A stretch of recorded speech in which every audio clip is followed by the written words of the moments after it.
Hey everyone, I sincerely appreciate your support.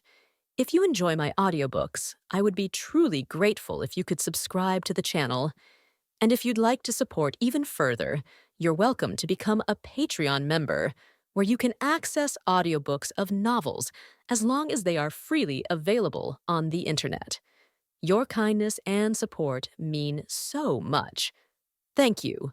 Gao Yang was taken aback. Given how strong War Tiger was, he should have dealt with the monster yesterday. Why would they be at a stalemate? Was the monster much stronger than it appeared to be? But soon, Gao Yang realized that wasn't at all the case. With a hand holding his short sword and the other hand in his pocket, War Tiger turned around to the four of them and said in a casual tone, "Done? All right, time for a lesson." Seizing the moment War Tiger turned away from it, the summoner stabbed at War Tiger's back with the claws of his hand. "Watch." War Tiger reacted before Gao Yang could even utter the word out. With his side to the monster, he held his short sword with a reverse grip and parried the sharp claws, knocking it away. The clash of their forces left the monster a little off balance, and in that split second, War Tiger moved like his time alone was fast-forwarding, and he twirled the sword and made an upward slash from an unpredictable angle, cutting off the summoner's arm with ease. Time froze for half a second. War Tiger turned around and pulled back his sword. Splash! Blood gushed out and splattered in the air from the stump of the summoner's shoulder as it collapsed to the ground, crying out in pain. War Tiger stood amid the crimson rain with his back to the monster, looking so cool that he appeared unapproachable.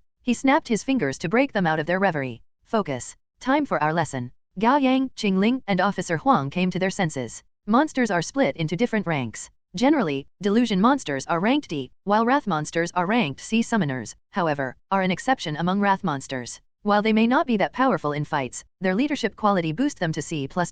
War Tiger wiped away the drops of blood on his face and continued, "Remember, if you ever run into a monster above C+ rank and have the power to secure an absolute win against it, you must go through the 3 questions. The 3 questions. Gao Yang's curious streak acted up again. "It's a rule Captain made. We are to ask the monsters 3 set questions." White Rabbit looked proud. The other organizations have started to do the same over the past few years. "That's right." War Tiger nodded. "Awakeners have been trying to communicate with monsters. Although we've seen little progress, we can't give up on it." War Tiger turned to look at the summoner, who was lying in its own blood. He had turned back into his human form, and he looked like a pitiful, helpless high school student. Holding onto his bleeding stump, he sat sprawling under a bench with his face pale and his body covered in blood. It seemed that he had given up on resisting. War Tiger met his eyes and said with a solemnity that didn't discriminate between different forms of lives, "Who are you?" Head drooping, the summoner looked so calm it veered into the realm of numbness. "Where are you going?" That was the second question. The boy still didn't react. That was all to be expected for War Tiger. After a pause, he asked the last question, "Do you choose forgiveness, or death?" The summoner's face had been emotionless, until War Tiger asked the third question. A broken light flicked through the summoner's eyes. Gao Yang even saw traces of derision and pity. "Death," answered the summoner. War Tiger shook his head in disappointment. "I always wonder if your kind were mass-produced in the same factory. You always say the same things." The summoner didn't say anything else. Instead, he tipped his head up as his chest inflated to an unusual degree, his throat shifting eerily. Then from his mouth came a surreal sound. It was a piercing, ethereal, and sorrowful sound of mourning, like a gargantuan whale in the deep sea wailing for an ancient fate. And it was so very familiar to Gao Yang. The memory came to him, unbidden. One summer night in his childhood, he had heard the sound from outside his grandfather's room. The second day, his grandfather died. Is Grandpa a summoner? Gao Yang felt chilled to the bones. He urgently demanded, "What are you singing? Answer me." The young summoner didn't answer. His song came to a sudden stop, and his head drooped, his chest no longer heaving. He was dead. Or it would be more accurate to say that he had quickened his dying process. Gao Yang froze in his spot, feeling utterly lost. "Teacher, are all monsters?" Officer Huang tried to find the right word. "So martyr-like." "Well, no. Summoners are special in that they retain human-like rationality and emotions even after transforming into monsters." War Tiger smacked his lips. "That's why we have been trying to communicate with them, but getting anything out of them is like pulling teeth." White Rabbit cocked her head and said, "Friendly reminder, slaughterers and devourers are all bloodthirsty and relentless killers. Don't waste time on questioning them. Just kill them. I've seen that myself." Officer Huang was reminded of a few bad encounters. "All right, that's it for the lesson." War Tiger clapped. "Before we continue the mission, let's organize what we've learned." He turned to Gao Yang. "You go first. Did you notice anything strange?" Gao Yang composed himself and sorted through his thoughts. He said with a nod, "Yes. Go on." "The station we stopped at was strange." Gao Yang turned to the others. White Rabbit said, "I was too busy fighting to notice. Although the doors between the cars are locked, the doors to the platform should all open automatically when the train makes a stop. However, all of the passengers came swarming into our car." "Oh, that's true." White Rabbit turned to the others for clues. "Did the other doors not open?" Ling said coolly, it's not that the doors didn't open, but that the doors didn't even exist. That got her the attention of everyone. I noticed that the station was way too small. Ling put away her weapon as she talked. It seemed like it could only fit our car. You sure? War Tiger frowned.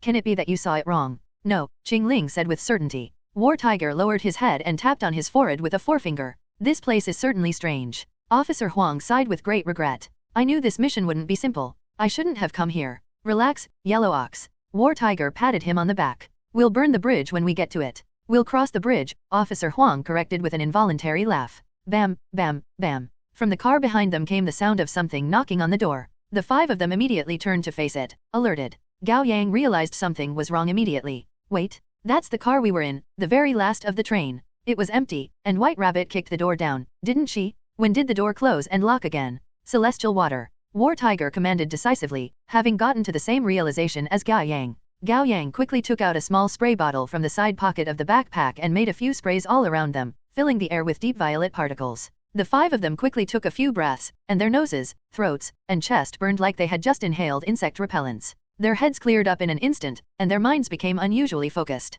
Celestial water referred to the illusion-breaking spray. It was a support item created by awakeners with talent, divine blessing, designed to counter enemies with powers to create illusions. The supply was low, and the shelf life short. Only the major organizations could afford it. Everyone's first reaction to the unreasonable situation was that they had gotten hit by an illusion, and the howling sound the summoner made before expediting his death could be the trigger. With the celestial water clearing their minds, the five of them turned to the car door again. It was still locked, and there were still sounds of something slamming against the door. Bam, bam, bam. Help, a voice cried out from the other car. Open the door. It's not an illusion, said Gao Yang. There's someone on the other side of the door. Could be a monster. Ling eyed the door coldly with her Tangdao in hand. White Rabbit deferred to War Tiger. Your call, Uncle Tiger. Help. Open the door and save me. The voice grew increasingly emotional. A middle-aged man was calling out for help desperately. War Tiger drew his short sword and walked up to the car door. Fall back. The four of them took a few steps back. With his short sword in one hand, War Tiger unlocked the door. A man stumbled inside and scrambled to move away from the door, his face covered in blood. Close the door, shut it. A slaughterer was right after him. It moved so quickly that it dashed into the car like an arrow. War Tiger dodged it with a sidestep, and the moment the slaughterer rushed past him, he made a heavy downward swing, decapitating the slaughterer. Momentum drove the slaughterer's tall, burly body, and it hurtled further into the car for a few meters. Then the headless bleeding body stood up and tried to fight back. Ling stabbed through its heart with her Tangdao, pinning it to the wall. All that happened in a few seconds. The slaughterer wasn't alone. There were at least a dozen monsters in the last car, and they were charging forward in unison. Officer Huang opened fire. This time, he aimed for the knees instead of the heads, and the two monsters at the front stumbled, getting stuck in the narrow car door and obstructing the way for their fellow monsters. Fire. Gao Yang didn't miss the chance. He raised both hands and shot two torrents of powerful flames at the other car like a flamethrower for castle defense. The other car turned into a sea of fire in an instant, and piercing cries filled the space, accompanied by the strange smell of flesh getting charred in the heated air. The fire didn't stop until close to a minute later, and the cries died down. Gao Yang deactivated his talent. He had almost exhausted his energy. Hit with a fainting spell, he heaved as sweat streaked down his face. You've gotten stronger. Officer Huang covered his nose and mouth to block out the smell of charred meat. You made quick work of half a car of monsters. No really. It's mainly because the train allows me to concentrate my firepower. Before Gao Yang could finish his sentence, he collapsed to the ground and curled into himself, his muscles spasming violently. Ha! Gao Yang. White Rabbit rushed up to him. What's wrong? Gao Yang stopped screaming, but he still couldn't speak, and his limbs wouldn't stop trembling. Emergency injection. White Rabbit supported Gao Yang with one hand and took the syringe Officer Huang handed her with the other. Pulling off the cap with her teeth, she was going to administer a shot to Gao Yang's heart. Stop. Gao Yang grabbed her hand last second. I'm all right. White Rabbit sighed in relief. What happened? You scared me. I think I leveled up. Gao Yang's face was flushed, and he added with embarrassment, it felt so good. The worry on White Rabbit's face instantly turned into disgust. She pushed Gao Yang away. Gross. Seconded, Ling said from the side with her arms crossed. She had figured out what was going on and hadn't even moved a step. I didn't ask for it. Don't you go through the same thing when your talents level up? Gao Yang would have pouted if he were a kid. Earlier, his fire reached level 3, and in that instant, there seemed to be a current running through every cell in his body, and the overwhelming pleasure was so intense that it felt like a little death. True. It does feel good. Just like, Officer Huang swallowed the rest of his words. You don't have to say it. White Rabbit's face was red. Do all men think with their lower heads? Outside of Captain, of course. Rabbit, War Tiger said teasingly. Dragon poops too, and he farts. He may also have hemorrhoids. White Rabbit covered her ears. I'm not listening, I'm not.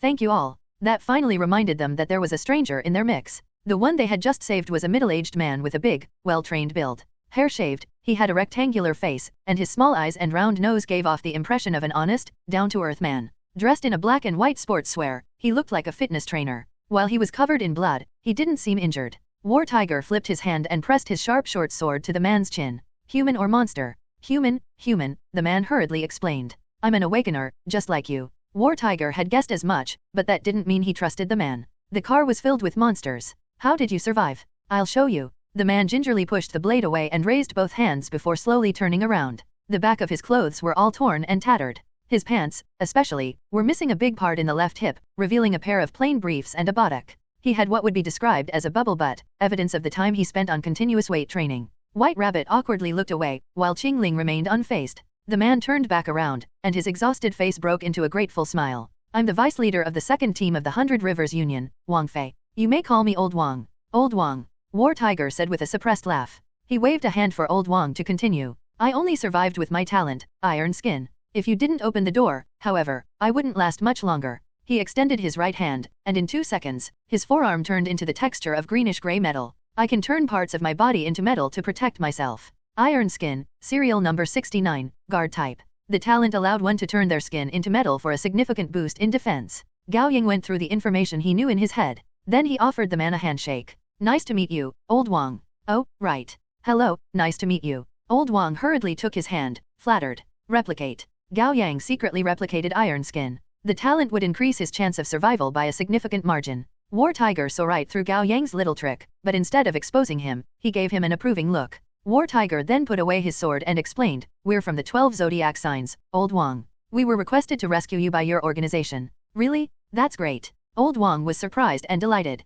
I thought the cavalry wouldn't come until a day later. A day. White Rabbit frowned. Hasn't it been 3 days? 3 days. Old Wang was confused. He vehemently shook his head. No, that's not possible. We've been here for less than an hour. The car fell silent. Gao Yang used lie detection on him. The target did not lie. Getting an answer from Gao Yang's gaze, War Tiger stroked his chin bemusedly for a moment before turning to Old Wang. Tell me everything that happened after you boarded the train. Don't leave out any details. The air thickened with tension. Without himself noticing, Old Wang began to speak with increasing urgency. According to him, the second team of the 100 Rivers Union consisted of 9 people with Cheng Xian being the leader, and him, Wang Fei, being the vice leader. All of them got into the last car of the subway train. At the time, the doors between the cars weren't locked. After staying in the car for a while, they moved to the next one. It was then the train reached a stop, and a few passengers boarded. The atmosphere was eerie, to say the least. While the second team weren't exactly seasoned veterans, they were well trained, and they didn't lose their calm. Pretending to be regular passengers, they stayed seated in the car without a word.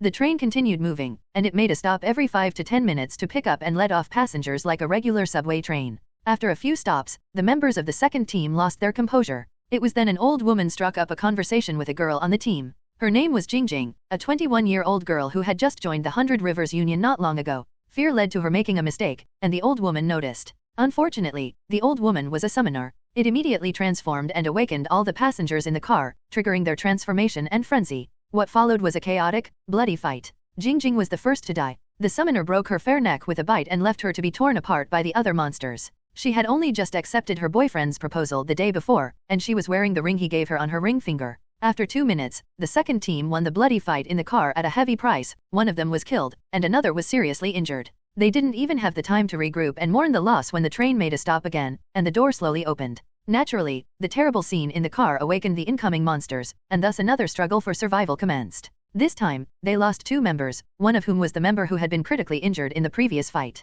The surviving members ran to the next car and locked the door. There were 6 of them. In 10 minutes, the train stopped once more. Again, the incoming passengers transformed. It was thanks to Old Wang covering for his companions with iron skin that they were able to quickly flee to the next car for a short reprieve. Under the weight of great despair, they reached a breaking point. A fight broke out among them. As the vice leader of the team, Old Wang had been opposed to Cheng Xian's reckless decision for them to get on the train. However, Cheng Xian was an obstinate man who blindly pursued glory. He should take full responsibility for the death of their companions, yet the man believed Jingjing was to blame. If she hadn't exposed herself out of nervousness, he reasoned, the 9 of them could have explored the rune cave as regular passengers. The fight didn't lead to anything productive. They calmed themselves and discussed their plan. Moving and hiding in different cars wouldn't get them out of this crisis. The train would keep making stops, and every time there would be new passengers, all monsters boarding the train. None of the cars would be truly safe. To ensure their safety, they must make it to the head of the train to stop it. Once they reached a consensus, they started with their plan. And whenever they moved past a car, they would lock the door to make sure their back was clear.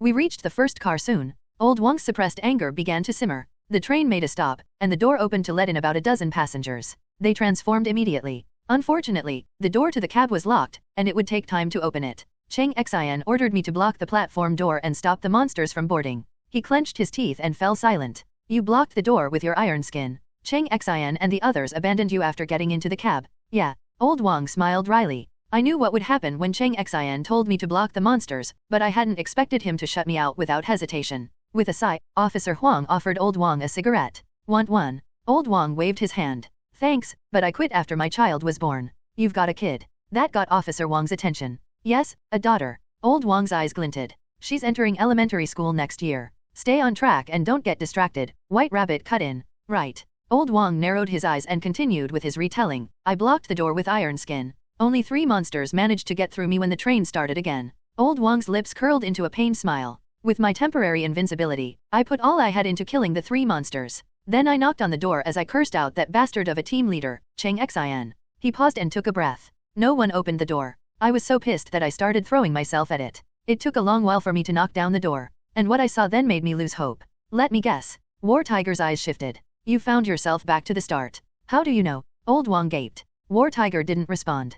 Keep going. I found myself back in the last car we had gotten into at the beginning. Before I could figure out what was going on, however, the train made a stop, and in came a group of passengers. Lo and behold, there was a summoner among them, and the monsters instantly ran wild. Old Wang said with cold sweat covering his forehead, still reeling from the fear. How was I supposed to fight more than 10 monsters on my own? I turned my skin into metal immediately and did my best to endure, to survive for a second longer if it was at all possible. All I could think of was my wife's and my daughter's faces. I didn't know how long it'd been. Then I heard the sound of battles in the next car and people having conversations. I wondered if it could be my brain playing tricks on me near death, but I decided to give it a go, and you let me in and save me. Shit. War Tiger cursed. So it is all connected. He gave White Rabbit a look. She took out the segment of finger in her waist pack without missing a beat. Is this Jingjing's? Old Wang closed his eyes, his expression tight. It was hers. She was barely into 20s. Gao Yang didn't say anything. He had been pushing himself to figure out the situation quickly. Now that he had gotten to an initial hypothesis, he gave War Tiger an urgent look, and War Tiger raised an eyebrow at him. Speak. Gao Yang licked his lips and organized his thoughts. While I don't know the exact reason, the tail and the head of the train are connected, like a Mobius strip. Everyone nodded in agreement. So I dare speculate that while the train has been moving the whole time, it hasn't actually moved. What do you mean? Old Wang was confused. It's what it sounds like. Gao Yang made gestures with his hands. Think of the subway as a prostrating Ferris wheel. It's been moving non-stop, but it's actually rotating in place. That's why it's so steady. Officer Huang said in realization. That's right. Every car is a pod of the Ferris wheel. While it looks to us that the cars are connected, there actually is a strange space in between. Every few minutes, the train stops, and passengers come in and get off. They are all monsters playing the role of humans, and they have been repeating the process in this rotating subway train like inmates in a prison until our trespassing. Well, Gao Yang sucked in a breath. Doesn't that sound familiar to you? The Gu family's village, Qing Ling said on instinct. Bingo. Gao Yang nodded. This is a rune cave, and there must be a rune circuit. My. 2 rune circuits in 1 month. War Tiger was beside himself. What kind of dumb luck is that? Yeah, what kind of dumb luck is that? Officer Huang said with a thin smile. While he had said the same line, he obviously meant it very differently. There are still a lot of questions to answer. White Rabbit turned to Gao Yang. Where are Cheng Xian and the rest? Don't know. Gao Yang shook his head. We should have run into Cheng Xian before running into Old Wang. Expression dark, Old Wang said in a slightly hateful tone. Probably killed. Gao Yang shook his head. That many people would have left traces behind if they were killed. After a moment of silence, Officer Huang said, well, I think we might have forgotten about something. The doors between the cars aren't the only doors of the train. That's right. Gao Yang slapped himself on the forehead. He couldn't believe he'd neglected that. There are the doors to the platform too. Do you mean? White Rabbit turned to look at the door, that they got off the train. It's very likely. Gao Yang followed the train of thoughts. There are different numbers of passengers at every stop. Cheng Xian doesn't sound like a fool. If they stayed in the train, they would keep running into more monsters. Perhaps they were lucky enough to reach a stop with few passengers, and they killed their way out. That'd make sense. War Tiger plopped himself down on a seat and crossed his legs. Come on, let's take a break. We're going to be very busy later. Busy? With what? Officer Huang had a bad feeling about this. War Tiger gave Gao Yang a glance. You must know, Yang. Tell everyone. All eyes were suddenly on him. Gao Yang silently grumbled about War Tiger of all people using the affectionate nickname, but at the same time, he was a little flattered. He boldly said, "You aren't looking to clear the map, are you, teacher? Haha, you know me like a roundworm." War Tiger slapped his own abdomen dramatically. Gao Yang suppressed an eye roll. He didn't want to be a parasite in the man's colon. "Clear the map?" Qing Ling asked. Officer Huang shook his head. It was something he wasn't familiar with. White Rabbit sighed. In gaming terms, it means killing all the enemies in a map. Kill all of them. Old Wang jumped. Are you out of your mind? Do you know how many stops there are, and how many monsters there are at each stop? Do you really think you can kill them all? Of course, War Tiger said like he was talking about the weather. It'll just be a little tiring. Don't make it sound so easy. Old Wang wasn't convinced. Gao Yang gave him a friendly explanation. He's the 9th ranking awakener, Old Wang. Oh. Old Wang sat back down. He no longer had any concerns. This is what I think. War Tiger took out a cigarette and twirled it between his fingers without lighting it. According to Gao Yang's theory, the head and tail of the subway train are connected, and it has been going in circles in the same spot. If that's the case, we would have gone back to the platform we boarded the train from, the cattle farm station of Line 7. But neither Old Wang nor his teammates returned to the station, said White Rabbit. That's the problem. War Tiger put the cigarette between his teeth. The moment we got onto the train, the entrance was blocked. It must be the rune circuit's doing. Now, the train has become a Mobius strip with no starting point nor ending point. It's an endless cycle that will slowly kill us if we do nothing. We must find a way to break out of it. Everyone nodded in agreement and waited for him to continue. Going forward, we'll get off the train at every stop. If there are monsters, we kill them. If there aren't, we look around. In the case where we find nothing, we get back to the train and go to the next stop. We'll repeat this process until we've dug up everything hidden in this enclosed space. White Rabbit put her hands on her waist, resigned. It's in no way a smart solution, but there doesn't seem to be any other way. What if we find no exit even after we've gone through every station? Old Wang said worriedly. Then we wait for death, War Tiger said flippantly. Old Wang's face darkened. No, I can't die. My wife and daughter are still waiting for me to return. Don't worry too much, Gao Yang assured him, but it was also meant for himself. That's unlikely to be the case. Since the space was created by a rune circuit, we will be able to break out of it by finding said rune circuit. This is like a video game. White Rabbit sighed tiredly. You can say that again. War Tiger picked himself up and stretched. It's about time. Let's get started. The train had been slowly coming to a stop as they talked. Then it reached the next station. Click. The door opened. Fortunately, there were only a few monsters on the platform. They were half transformed with the human clothes they wore strained to the limit, and the clothes were covered in blood, both from their victims and themselves. They paced around the platform like walking dead, muttering, "Human, human, human." They were obviously the monsters the second team of the 100 Rivers Union had run into before. The moment the platform door opened, they turned around slowly, their dull eyes ignited with a muddled light of craving like an alarm had been triggered, and they made a mad dash toward the train. That's not a lot of homework. One of us will be enough to finish them. Who'll volunteer? War Tiger turned to his students. I will. Qing Ling rushed onto the platform with her Tangdao. She penetrated a monster in the head with her blade and at the same time, jumped up to kick it in the chest. Without wasting a second, she pulled her Tangdao out and moved into another swing, decapitating another monster. Her movement was flexible, agile, and precise. Gao Yang could see her progress. In the past, her attacks had been fierce, but there was a lack of finesse. She had relied entirely on her explosive power and made every swing at the risk of her life. Under War Tiger's hellish training, her swings had become skillful, and she was able to control the power she put into her attacks without wasting energy. To make an analogy, she had turned from a powerful but crude cleaver into a precise, fine scalpel. It only took a few seconds for the monsters' heads to fall. Qing Ling's breathing remained steady. She looked around amid the dead monsters. After making sure that there was no danger, she turned to the train and said, "All clear." Old Wang was the last to walk out, and he still hadn't recovered his jaw. Only after the train slowly departed did he muster the courage to ask War Tiger, "The pretty lady must be a veteran of your organization, right?" "She's a newbie who only joined a month ago," War Tiger said. "Huh. Haha." Old Wang acknowledged their differences and stopped asking for humiliation. As they expected, the subway station was small, and they reached the border very soon. Cold walls prevented them from advancing further. There was no entrance to another space or a hidden chamber. Using the blood on the floor, they left a mark so that they would know they had been here. Then they sat down on the bench, waiting for the train to come. Officer Huang sat by Old Wang. They were both family men and found a kindred spirit in each other. Old Wang took out a photo of his daughter from his wallet. The girl had a round, flushed face with her hair tied into 2 braids. "My little girl.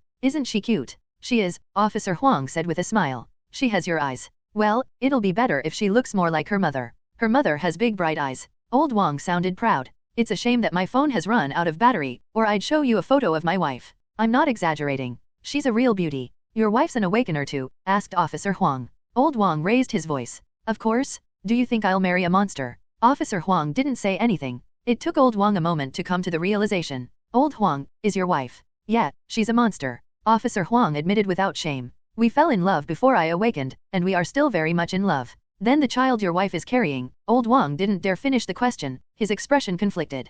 Do you think, Officer Huang leveled him with a cool, steady gaze, that my child is a human or a monster? I don't know. Old Huang shook his head, reluctant to answer. It felt like an impossible question. After a moment of silence, he met Officer Huang's eyes with conviction. But at the end of the day, your wife is your wife, and your child is your child. If I were you, I would probably make the same decision. Officer Huang was taken aback. Then he gave the man a wry, grateful smile. I knew it would take another father to understand me. To tell you the truth, I wouldn't have taken the risk to enter the rune cave if not for my wife and unborn child. It's the same for me. I wouldn't have put myself on the front line if not for them. Old Huang slapped himself on the thigh, his voice impassioned. But forget it. If I get out of this alive, I'll apply to transfer to an administrative role at once. Call me a coward. All that matters is staying alive for my wife and child. Everything else be damned. It will happen, Officer Huang encouraged him. Haha, I think so too. Old Huang touched his round nose. It's said that after every narrow escape from death comes great fortune. I wouldn't have encountered you if not for Cheng Xian's betrayal. I feel much more secure with great fighters like you guys with me. Save my contact, Old Huang. Officer Huang took out his phone. When my child is born, I'd like to ask you for advice. Haha, of course. Old Huang took out his phone too. Oh, right. My daughter doesn't have a godfather yet. Why don't you do it? Sure thing. And you will be my child's godfather once they are born. Officer Huang broke into a genuine smile, losing himself in the everyday talk and almost forgetting the danger they were in. While you're at it, why not arrange a future marriage between your children? White Rabbit said as a jab with a hand propping her chin. Old Huang got nervous. No. The children should be allowed to make their own decisions. That's right. Besides, I don't even know if my wife and I are having a boy or a girl yet. White Rabbit's eyes glinted. Whoa, wouldn't it be much better if they're both girls? All right, let's not go into that, Officer Huang hurriedly said. The small talk dispersed some of the tension, and this felt like nothing but a regular work trip. It was as if after the work was done, they would return to their normal life. Gao Yang didn't say anything. He was in no place to make a comment since he didn't have a wife nor a child. Instead, he accessed the system. He checked his luck points first. Though he had killed a good number of monsters, the level of danger hadn't been great, and the system only granted him a 10-time bonus to his luck points acquisition rate, which was depressingly low. Disappointed, Gao Yang checked his stats after fire reached level 3 instead. Constitution, 57 endurance, 59. Strength, 217 agility, 259. Willpower, 309 charisma, 97. Luck, 132. As expected, his willpower and charisma had seen some growth, and the maximum temperature of fire as well as its attack range had increased. Oh, wait. It seems that fire can be used to make ranged attacks now. Gao Yang exited the system. He tried to focus his energy in his two hands, and he could sense the different routes his energy could flow and concentrate. After a few minutes of experimentation, he conjured a ball of fire as big as a soccer ball, illuminating the dim subway station. That drew everyone's curious eyes. War Tiger was glad to see his progress. Congrats, Yang. Now you can throw a small fireball. Seems that way. Gao Yang smiled, but he wasn't that happy about it. Level 3 fire allows me to make ranged attacks, but I don't know how powerful it is. Come on, throw it at my face. I'll test it for you. War Tiger stood up and curled his finger at Gao Yang. That doesn't seem appropriate. Gao Yang was hesitant. Just do it already. Don't pull back. Be careful, teacher. Gao Yang took a deep breath and molded the fireball on his palms so that the concentration of energy was at its most stable and full. Then he threw the fireball at War Tiger, leaving a golden trail in its wake. Before the fire hit him, War Tiger drew his sword with one hand and made a swing. The slash was so powerful that the fireball split apart at once, scattering to the sides as two clumps of rippling flames. War Tiger's messy curls shook in the heat wave, his face cast in a golden light. However, he hadn't suffered even a small burn. War Tiger sheathed his short sword and said in a more subdued tone, "It's weaker than I expected. Would it hurt for you to sugarcoat that a little?" Gao Yang said, slightly hurt. "Take your time. It's only level 3. White Rabbit then said half-jokingly, "If you grow too quickly, the other senior members and I will be anxious." The subway train arrived then. They walked into the train and found themselves in a different car, but that was to be expected. In less than 10 minutes, the train made another stop. They got off the train, killed a few monsters, left a mark, and again searched the place without finding anything. Then they waited for the train to arrive and boarded it. How many stations had they gone through? 7? 8? There were times when things were easy, and there were times when they ran into slaughterers and devourers. With War Tiger as their safety net, however, they were able to fight to the best of their abilities and overcome the challenges without great risk. They got off the train to fight, and then they got onto the train to rest. Rinse and repeat. The endless battles tired them out and dulled their minds. There didn't seem to be any hope in sight.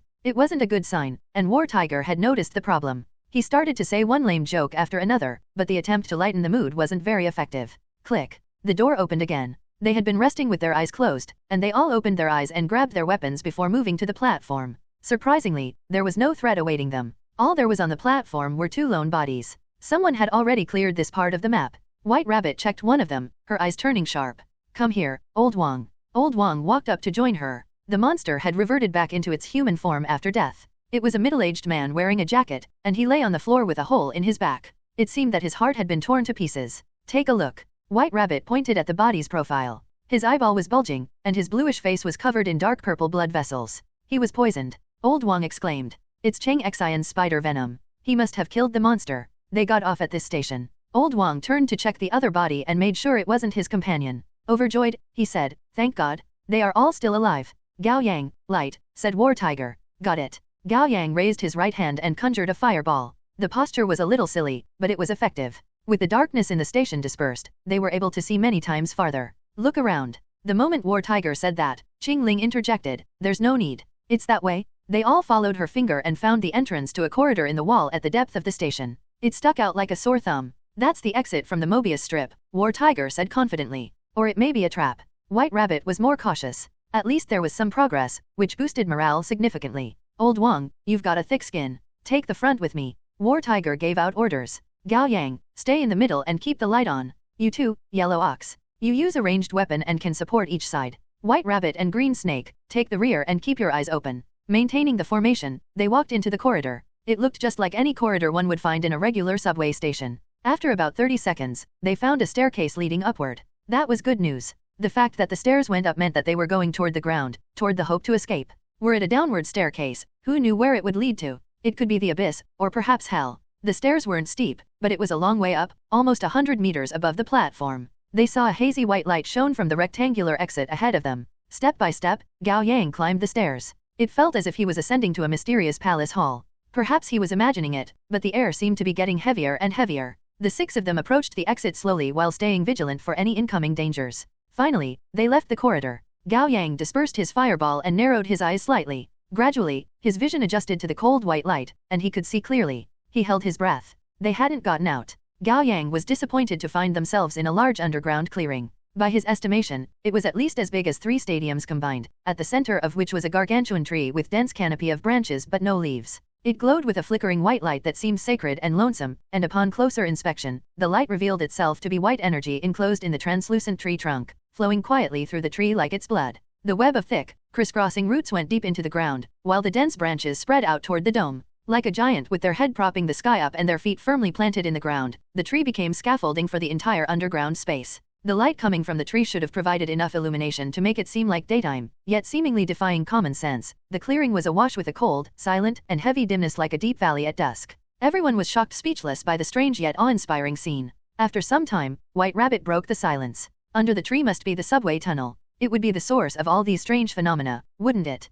Gao Yang turned to her, surprised. White Rabbit was standing right next to him, yet it sounded like her voice was coming from at least 10 meters away. Seems that way, Gao Yang responded. White Rabbit noticed the same thing. What happened to your voice? Or was it my ears? Both of you sound wrong, said Qing Ling. It's as if we're all more than 10 meters apart, added Officer Huang. Gao Yang was actually relieved to hear that. So it's the same for all of you. There's something really wrong about this place, so be careful, War Tiger said. His voice sounded distant as well. Maintaining their formation, they made it slowly to the giant tree at the center. It looked sacred and emitted light, yet Gao Yang found both the ground under his feet and the area behind him plunged in an inexplicable darkness. It didn't make logical sense. As they approached the giant tree, the ground grew uneven with bumps and dents, a result of the damage and destruction the tree roots had done to the ground. There was no pattern to it. Taking point, War Tiger suddenly came to a halt and put out an arm to stop the others. They followed his lead and then his gaze. About 20 meters away, 4 bodies lay on the ground. There were both men and women, and all were entangled by the glowing tree roots, seemingly submerged in and becoming one with the light. Many would have missed them without taking a careful look. War Tiger had keen eyes. Old Wang hurriedly went up a few steps, his expression grave. He recognized his teammates. Gu Ling, he shouted as he rushed toward the body closest to him. The others quickly followed. Gao Yang took a closer look. The dead was an adult woman with long, black hair, dressed in a leather special force outfit. He could tell that she had been a valiant, capable, and good-looking woman before her death. With half of her body trapped by the tree roots, her corpse glowed with a cool translucent light like a human lantern hung on a tree branch. Wake up, I'm here for you. Old Wang wanted to break the roots around her, but his attempt was futile. Then he drew a dagger from his waist and stabbed at the roots with great force. That left a cut, but then white energy particles puffed out like dandelion seeds before quickly scattering. And the tree root healed in no time. With a cold, indifferent determination, it continued to inject white energy into the body to assimilate it. Get yourself together. She's dead. War Tiger put a hand on Old Wang's shoulder, his voice colored with sympathy. Check on the other bodies and see if they were one of yours. Old Wang reached out with a trembling hand to close Gu Ling's eyes, his own red and misty with tears. Then he picked himself up and walked toward the 3 bodies near him. Qing Ling and Officer Huang exchanged a look before catching up with Old Wang to make sure that he wasn't left alone. War Tiger, White Rabbit, and Gao Yang stayed behind to examine Gu Ling's body. After some time, White Rabbit said, based on her expression, she seemed shocked right before her death, and the lack of physical injuries would suggest that she hadn't had the time to even resist. What's the cause of death? Asked War Tiger. Gunshot. White Rabbit pointed at Gu Ling's left chest with her gloved hand. There was a patch of dark red. Straight to the heart. She couldn't have died for long since her blood hasn't congealed completely. Gunshot. Gao Yang found it odd. Do monsters use guns? Not usually. War Tiger's face darkened as well, and he stroked his chin. A monster's body is a powerful weapon itself. They have no use for guns. Wait. White Rabbit was still examining the dead body, and her expression suddenly turned tense. Look, her weapon of choice was guns. Gao Yang took a closer look. There was a holster on the outside of Gu Ling's thigh, and inside was a handgun. Suicide. War Tiger frowned. No, her gun is still holstered, and it doesn't make sense for someone to aim at the heart when committing suicide. She must have been killed by others. White Rabbit got to her feet. That's all we can glean from her body. Let's go check out the others. The 3 of them walked up to Old Wang. Old Wang was crouching beside a dead man and closing his eyes. Were they all your teammates? War Tiger asked. Old Wang nodded and said with great pain, yes, and they're all dead. Cheng Xian is the only one still missing. Spread out and find him, said War Tiger. He may be in the area. Here, I'm here, help me. They heard a call for help. It didn't sound that far away, but due to the strange rules the space operated by, they couldn't exactly determine how far the owner of the voice was. That's Cheng Xian. Old Wang shot to his feet, joy and anger warring inside him. That bastard's still alive. Cautiously, the 6 of them made it to the source of the voice. Past a few thick protruding tree roots, they found in a depression amid the roots a young man in a waterproof windbreaker. His complexion was dark, and his hair messy. Judging by the way he curled into himself with both hands pressing into his bleeding abdomen, his injury must have been quite serious. Both Gao Yang and White Rabbit paused. They had seen the man. He was the other representative of the 100 Rivers Union when they traded at the Kylin Guild. You bastard, Cheng Xian. Remembering how he had been abandoned, Old Wang grabbed the man by the collar. You reap what you sow. And I'm sorry for that, Old Wang, truly, Cheng Xian implored weakly. I had no choice. I'm the leader. I had to protect everyone. And did you? They're dead. All dead. Old Wang trembled with rage. I told you we shouldn't board the train, but you wouldn't listen. You got them killed. Yes, I got them killed. I made a mistake. I would accept any punishment from the Union. Cheng Xian grabbed his hand and begged with tears and snots covering his face. I don't want to die, Old Wang. I want to live. Save me, for our past friendship if nothing else. Old Wang slapped Cheng Xian's hand away and clenched his teeth, silently debating with himself. Finally, he let out a long sigh and turned to War Tiger. Would you save him? Although I'd gladly see him die, I have to take him back to the Union so that everyone can get some closure. War Tiger shot White Rabbit a look. With a shrug, White Rabbit squatted down and examined the wound on Cheng Xian's abdomen. She quickly concluded, it's quite a serious cut, but not fatal. Give me the bag, Gao Yang. Gao Yang dropped the backpack. White Rabbit rummaged through it to find some painkiller pills for Cheng Xian. Then she took out a syringe of medicine C. It was a fast-acting regenerative medicine made with dead pig's blood for physical wounds. White Rabbit took off the cap and made an injection near Cheng Xian's injury. Cheng Xian grunted and spasmed. Soon, color returned to his pale face, and the wound on his abdomen quickly mended. This would only keep you alive for the moment, White Rabbit said in an aloof voice. You would need proper treatment once you return. Thank you all. Thank you, Cheng Xian kept muttering his thanks, his tone bordering on pathetic. Cheng Xian, is it? War Tiger stared at him. What happened here? Oh, Cheng Xian exclaimed like he had just woken up from a bad dream now that he was no longer dying.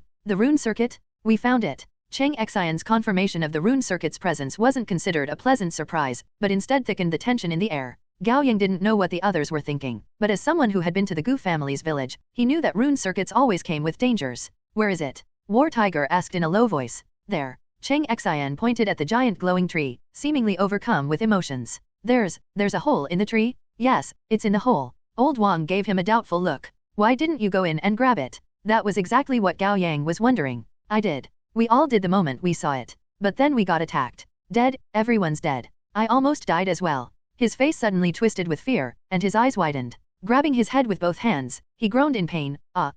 Cheng Xin. Old Wang grabbed his shoulder. Stop the nonsense and speak clearly. It hurts. My head hurts so much. What hit you? Asked War Tiger. I don't know, I really don't know. Cheng Xin kept shaking his head like he was losing his grip on reality. Don't kill me.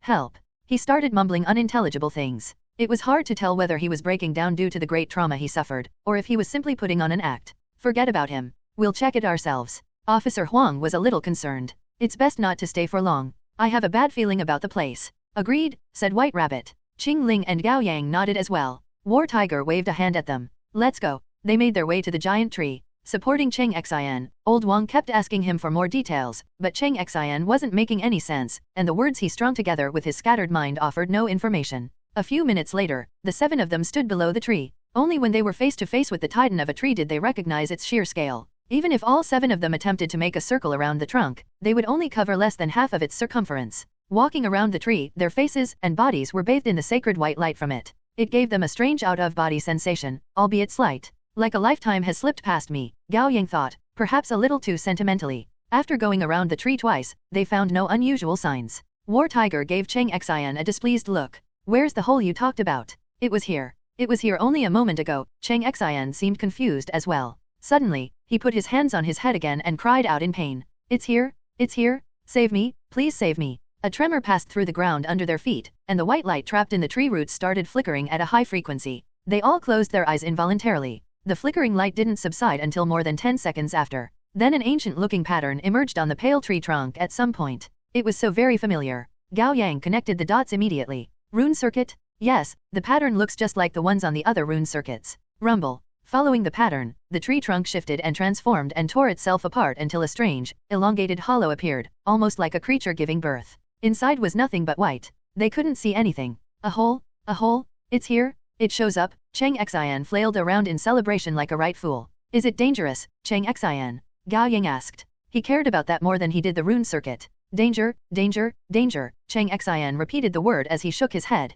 This moron. War Tiger sighed and turned to them. I'll go check. No. White Rabbit stopped War Tiger with a serious expression like she was the older member here. I know you're strong, but there's no need for you to take the risk. She turned to Cheng Xin. Let's throw this guy inside. No? Please don't. Cheng Xin pushed Old Wang away and fell to the ground, scrambling backward on all fours. It was clear that dangers awaited in the hole. At least it must be something Cheng Xin couldn't deal with. Everyone fell silent. Rune circuits were precious, but no more precious than their lives. Since they were trapped in this rune cave, however, they had to find the rune circuit to get out of here. There was no going around it. At that moment, Gao Yang regretted using lie detection on Old Wang. If he hadn't done that, he would be able to use the talent on Cheng Xin, which would give him an idea about how dangerous entering the tree hollow would be. We can't just sit around here. I'll do it. Old Wang tightened his jaw and walked toward the hole in the tree. Old Wang. Officer Huang called out to him. You have a family. You don't have to take the risk. I know. Old Wang smiled bitterly. But we'll all be in danger if we drag this on. His expression then turned guilty, his gaze woeful. I was partly to blame for not fighting against Cheng Xin hard enough when he insisted on us taking the train. Now that everyone's dead, I must do something. I can't let their sacrifice be in vain. But, thank you for caring, Old Huang. Old Wang looked determined. I have the highest defense among all of us. It's best that I scout the place. Officer Huang was going to say something, but White Rabbit shut him up with a look. Old Huang went up to the tree hole, his figure almost devoured by the white light. Before he entered, he looked over at them and said, I'll activate Iron Skin the moment I enter. Don't come in until I say it's all clear. Be careful. Gao Yang was concerned for him. Don't worry. I'm quite hard to kill. Old Wang grinned and gave him a thumbs up before marching into the tree hollow. Everyone waited for what was to come, on high alert. But in only 2 seconds, Old Wang emerged from the glowing hollow. They were all shocked by how quickly he returned. Why did you come back out immediately, Old Wang? Officer Huang asked. Immediately. Old Wang looked confused before realization dawned on him. How long has it been for you? 2 seconds, Gao Yang said. That's impossible. Old Wang looked shocked. I was inside for at least 5 minutes. What did you see? Asked War Tiger. Did you find the rune circuit? Old Wang shook his head in disappointment. There was nothing inside. Nothing. White Rabbit questioned. Yes, nothing. Old Wang smacked his lips. How should I describe it? It was a void. There was no ceiling above or land under. There was nothing but pure white. Just in case, I activated Iron Skin. My body plummeted in one moment and soared in another. After a few minutes, I finally saw a floating glowing hole. When I reached toward it, I came back out and saw you. Officer Huang sighed in relief. At least you're fine. Are you sure you didn't spot the rune circuit? White Rabbit wasn't convinced. I really didn't. Old Wang sounded aggrieved. Cheng Xin must have lied to us. He's gone. Gao Yang realized suddenly. They all turned around, and indeed, the man who had been right behind them was gone. He's on the tree. Qing Ling was the first to spot him. Gao Yang looked up to see that Cheng Xin was climbing up along the giant tree. He had gotten to about 50 meters above them. With a wave of her hand, Qing Ling sent her Tang Dao flying toward Cheng Xin. The man's madness had been nothing but an act. He shifted to the side to dodge the blade. Then, using the blade that had buried into the tree trunk as stepping stone, he leapt up to grab a thicker branch, disappearing from their sight. You son of a bitch, Cheng Xin. Old Wang stomped on the ground in rage. Don't let him run away. Jump. White Rabbit was the first to make a move. It took her no time at all to reach where Cheng Xin had been. War Tiger and Qingling were right behind her, scaling the giant tree with both hands and feet like they were parkouring. The bark of the tree was sturdy and bumpy like a rock face, making it easy to climb. Gao Yang had put quite a lot of points into his agility, making his body lighter and more agile. Soon, he outpaced Officer Huang and Old Wang and reached where Cheng Xin was last seen. With a push of both hands, he vaulted onto a side branch. The branch itself was about 1 meter wide, so it was effectively a path itself. Looking ahead, Gao Yang saw a dense web of paths like this, crisscrossing to form a large, complicated maze. White Rabbit, War Tiger, and Qingling were standing on a branch not far from him. Gao Yang ran up to them, wondering why they had stopped chasing after the man, but then he came to a halt in shock. It turned out that they had caught up with their target. Cheng Xin lay still on the branch with his back to them. Judging by his rigid body, he must be dead. He's dead. Gao Yang felt a prickling sensation spreading through his scalp. Who killed him? No clue, White Rabbit said coolly. When I caught up with him, he was already dead. Did you examine the body? Asked Gao Yang. He died of poison, War Tiger said. Gao Yang's heart sank and considered Cheng Xion's profile. His eyes were bulging, his skin was covered in dark purple vessels, and his lips were blue. Gao Yang couldn't help but shout, wait, he was killed by spider venom. Yes. War Tiger nodded. He got killed by his own venom. He killed himself. Gao Yang found that hard to believe. I'm not sure. White Rabbit took off her white gloves. I searched him and didn't find a rune circuit on him. Cheng Xian? You son of a... Old Wang cursed as he and Officer Huang caught up to them, but the rest of his words got stuck in his throat when he saw Cheng Xian's body. Flabbergasted, he said, he's dead? Or did you kill him? He seemed to have killed himself, Gao Yang explained. No way that's true. Old Wang said incredulously like it was the greatest joke in the world. I know Cheng Xian. The bastard values his life. Even if there's only a sliver of hope, he would cling to it for survival. He was killed by spider venom. War Tiger shrugged. He couldn't have killed himself with his own venom accidentally, could he? What? Old Wang jogged up to them and checked Cheng Xian's face closely. Fuck. What the hell is going on? Old Wang was on the verge of a mental breakdown. Gao Yang was getting agitated as well. The moment they stepped into the subway train, things had been going against common sense and contradicting themselves. He looked around, realizing with confusion that the elevated maze of crisscrossing branches seemed different somehow. Then he noticed what the change was. The light was growing dim. Taking a closer look, he saw that the white energy within the branches were moving downward toward the roots. Something's wrong. Even Qingling was getting anxious. She turned to Gao Yang, hoping that he could come to a reasonable explanation. Think quickly. If things aren't making sense, it's best to think outside the box. A thought flashed through his mind, and Gao Yang caught it, his eyes glinting. Gu Ling was killed by gunshot. She was. White Rabbit nodded. Gao Yang turned to Old Wang. On your team, was there anyone other than Gu Ling who used guns? Old Wang shook his head. No. Did Gu Ling kill herself too? Gao Yang asked on purpose. Gu Ling didn't kill herself, White Rabbit said immediately. I told you. No one would shoot their own chest to kill themselves, and they certainly wouldn't holster their gun afterward.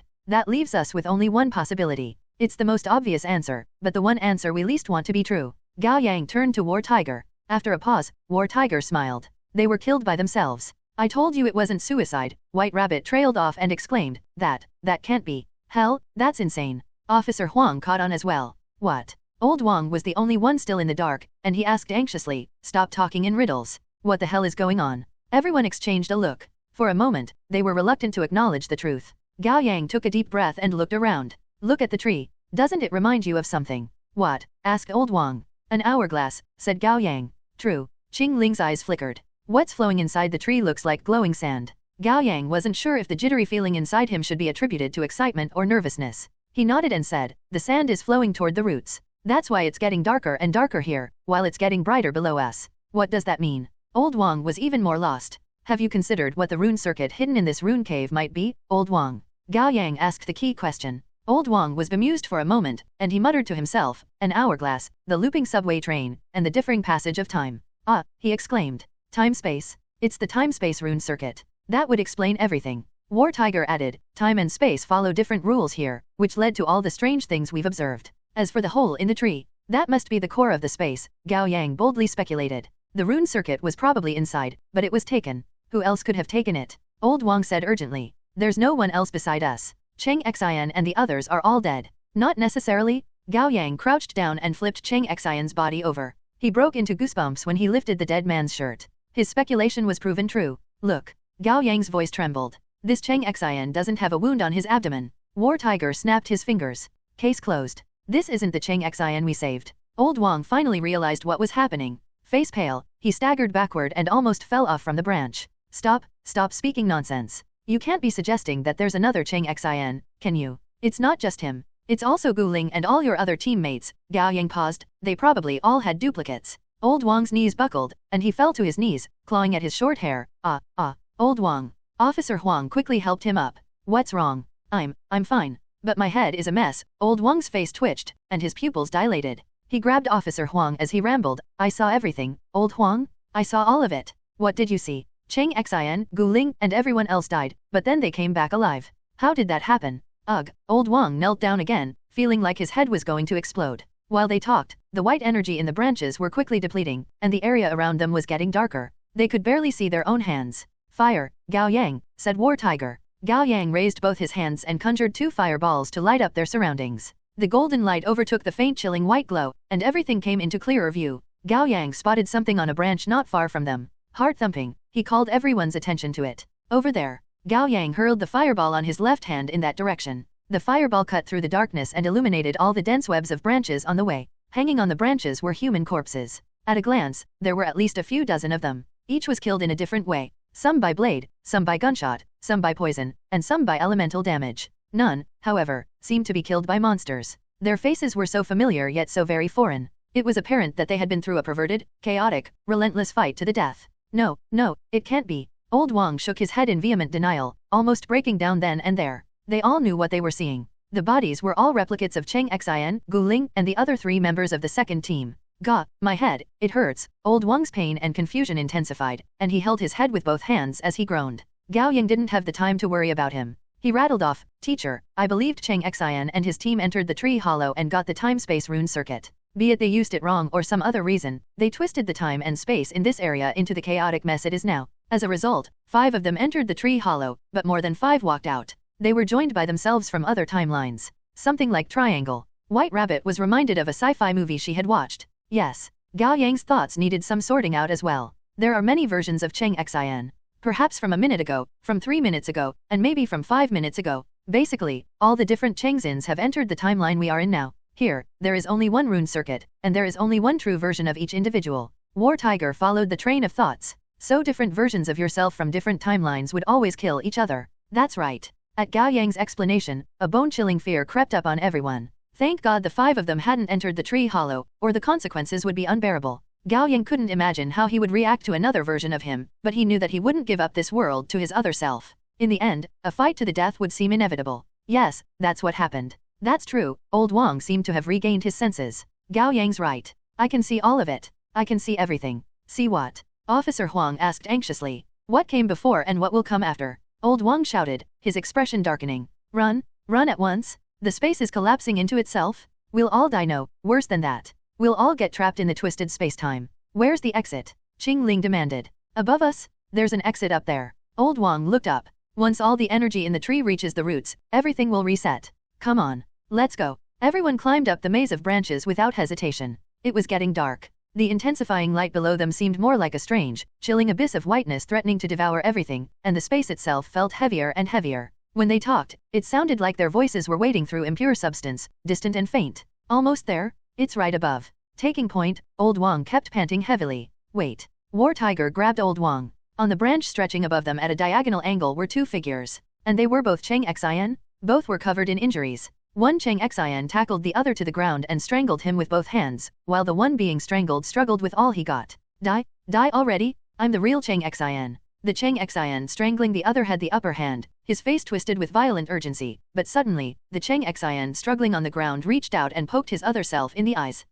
One Cheng Xian screamed as his two eyes started bleeding profusely, blinded, and the vice-like grip he had around his other self's neck loosened. The other Cheng Xian seized the opening and hit his opponent in the injured abdomen. Another scream. The Cheng Xian who had been on the losing side flipped over and grabbed the waist pack from his assailant before kicking him away. The blinded Cheng Xian rolled off the branch screaming and fell to his death. Panting, the surviving Cheng Xian wiped the blood off his face. When he looked up, War Tiger had already gotten to him, the man's figure towering with light illuminating him from the back. The pressure felt like death itself. It only took a second for Cheng Xian to realize what was going on. His brain could access all the memories of his other selves. Don't kill me. Cheng Xian immediately dropped to his knees and begged, voluntarily offering the waist pack he had just gotten. The rune circuit? It's inside? I'll give it to you. Please don't kill me. Give it here, said War Tiger. Cheng Xian gingerly threw the waist pack to War Tiger, who threw it to White Rabbit. White Rabbit opened it with caution. Inside was a rune circuit made of black gold. Under the firelight Gao Yang conjured, she could make out the pattern of an hourglass. White Rabbit threw War Tiger a glance. What do we do with this guy? I wasn't the one who lied to you. It was him. Cheng Xian pointed at the abyss below them. I killed him. There was no bad blood between me and you. I just want to leave this dim place. Please have mercy on me. Have it your way. War Tiger didn't have the time to waste on the man. Show the way, old Wang. Okay, we're almost there. His sentence was interrupted by the sudden appearance of another man. He tackled old Wang to the ground, and the two grappled and rolled twice on the branch before falling off. Old Wang. Officer Huang leapt toward them and grabbed old Wang just in time, while Gao Yang did the same and grabbed the other. The other man was also old Wang? Don't let go, it's me. The one Gao Yang had just saved started shouting. There was an obvious trail of blood on his forehead. It seemed to have been left by a bullet. The one Officer Huang had saved was still dangling in the air. After getting a closer look at his other self, he shouted at Gao Yang, "Let go, Gao Yang. He's fake. I'm the real one. Don't listen to him, Gao Yang." The old Wang with a wound on his forehead argued. "I'm the old Wang of this timeline? He's not. He's the old Wang from 5 minutes later. That's why he got headaches, and his memory is a mess." Gao Yang was going to let go, but he hesitated when he heard that. It made sense. It was their presumptions making them see the old Wang coming out of the tree hollow first as their companion. However, old Wang had said that he was inside the tree hollow for a few minutes, while Gao Yang and the others had only waited for 2 seconds before that version of old Wang showed up.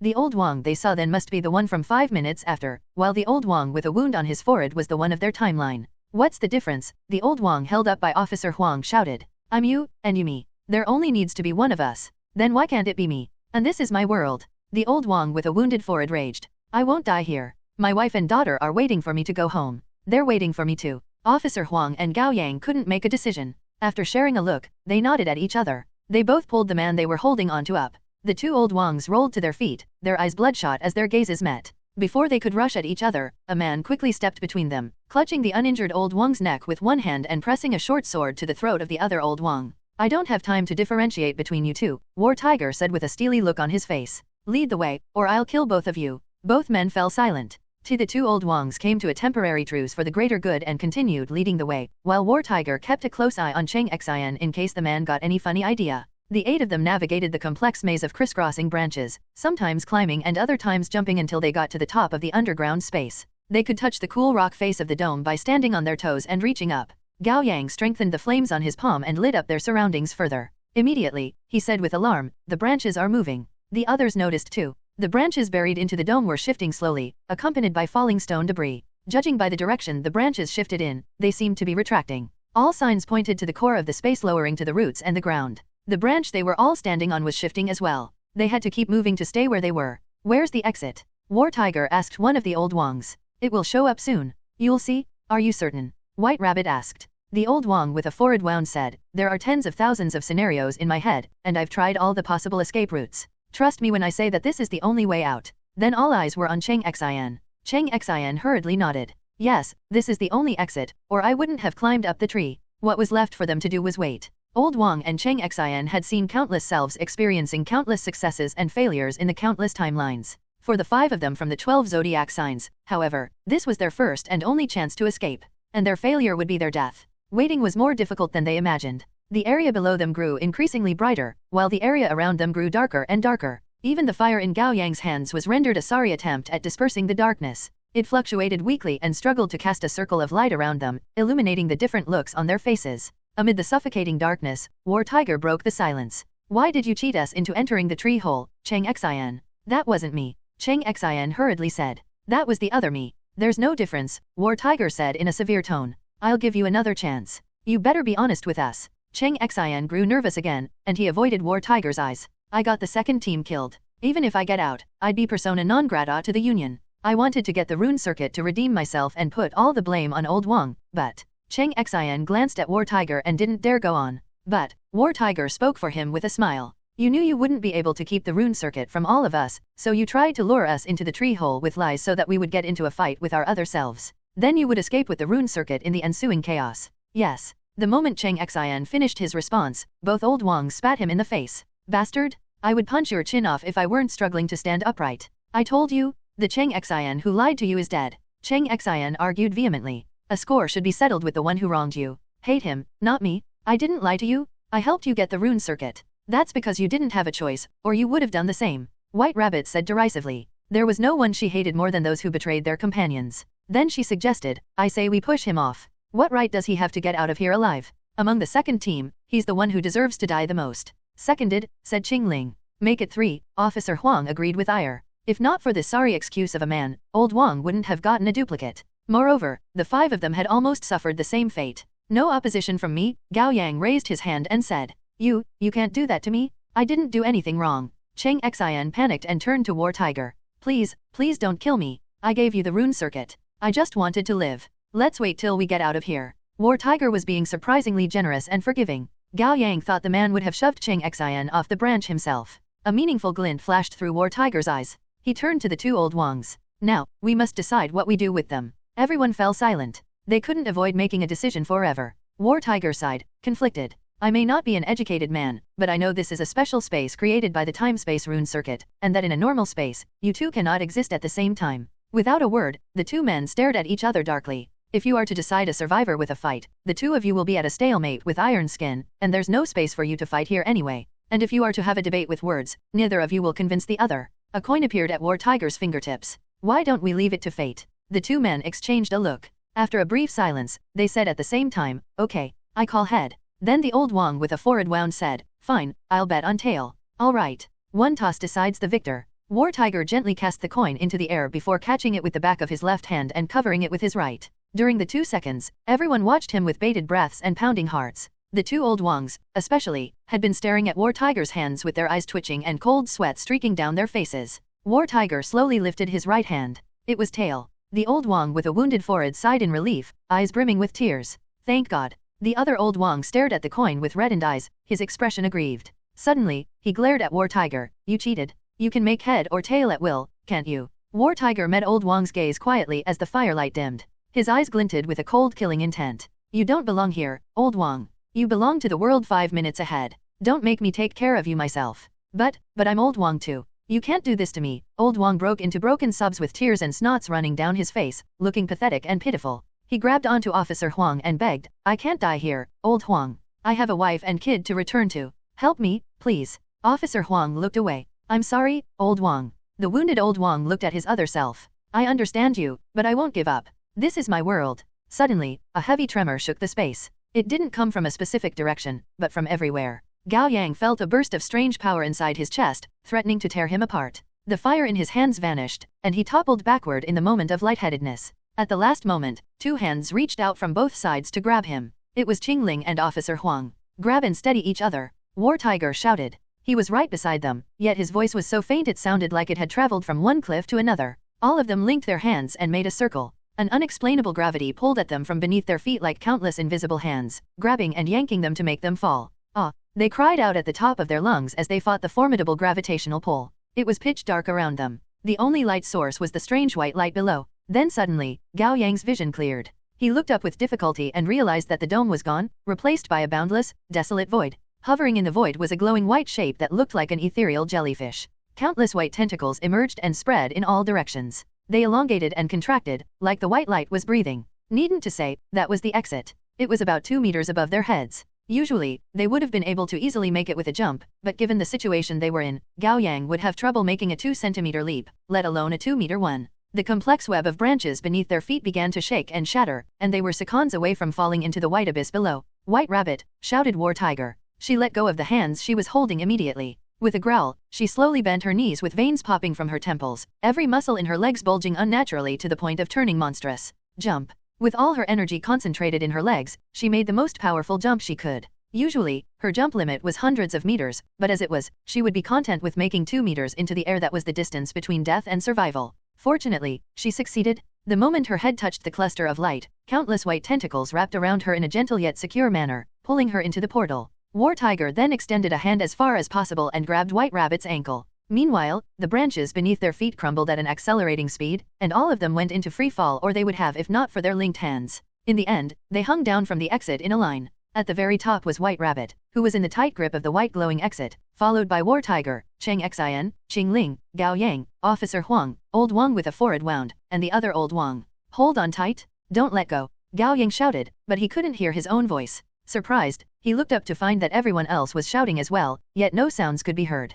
The world was terrifyingly silent. Gao Yang then looked down. There was nothing but a gargantuan whitish-gray vortex that inspired fear in all onlookers, silently pulling in and devouring everything. It made Gao Yang's hair stand on end, and he felt a numbness spreading through his scalp. It was an instinctual fear of the unknown, and for the first time in his life, he felt keenly that he was but a particle in the vast universe. He tightened his grips around Qing Ling's and Officer Wang's hands. He must not let go. He dared not let go. Their interlocking hands were the only things keeping him alive and his only hope for survival. The gravity pulling them down grew even stronger as the vortex below them approached, but at the same time, Gao Yang could sense himself being pulled up. He lifted his gaze with difficulty and saw that White Rabbit, War Tiger, and Cheng Xin had entered the white light. Half of Qing Ling's arm had gotten to the other side as well. Yet their ascent came to a sudden halt like the gears of fate were stuck. Gao Yang's heart sank. Was it because there were 2 Old Wangs? The laws of nature dictated that only one Old Wang might exist in the normal world, yet 2 versions of the same man were attempting to return to it. Of course the exit would put a stop to it, and as a result, Qing Ling, Gao Yang, and Officer Huang were stuck at the exit as well, unable to cross over. Officer Huang seemed to have gotten to the same conclusion as well. He shouted something at the Old Wang at the very end of the line. Gao Yang could read his lips. Let go? The Old Wang at the bottom shook his head vehemently, his face covered in tears of desperation. He refused to let go. Gao Yang could sense Qing Ling's grip tightened around his, making clear her anxiety. He looked up to see Qing Ling shouting something as well. Gao Yang didn't even have to read her lips to know that she was telling Officer Huang to drop the 2 men. In her eyes, it didn't matter if both Old Wangs died. Officer Huang couldn't do it. He couldn't make up his mind. He knew they were running out of time, and that they would all die if he did nothing. But he couldn't just let go. He had a family. He wanted at least one of the Old Wangs to make it back home to embrace his wife and daughter, rather than his death being the only thing arriving at their doorstep. Because Officer Huang didn't want that for his wife and future kid, either. Let go, Officer Huang? We don't have time. Gao Yang shouted in vain. The man couldn't hear him at all. Wing. There seemed to be an invisible explosion, followed by an eerie whine. Then all sounds returned, and the vortex below them unraveled into its tsunami of void, ready to sweep everything away.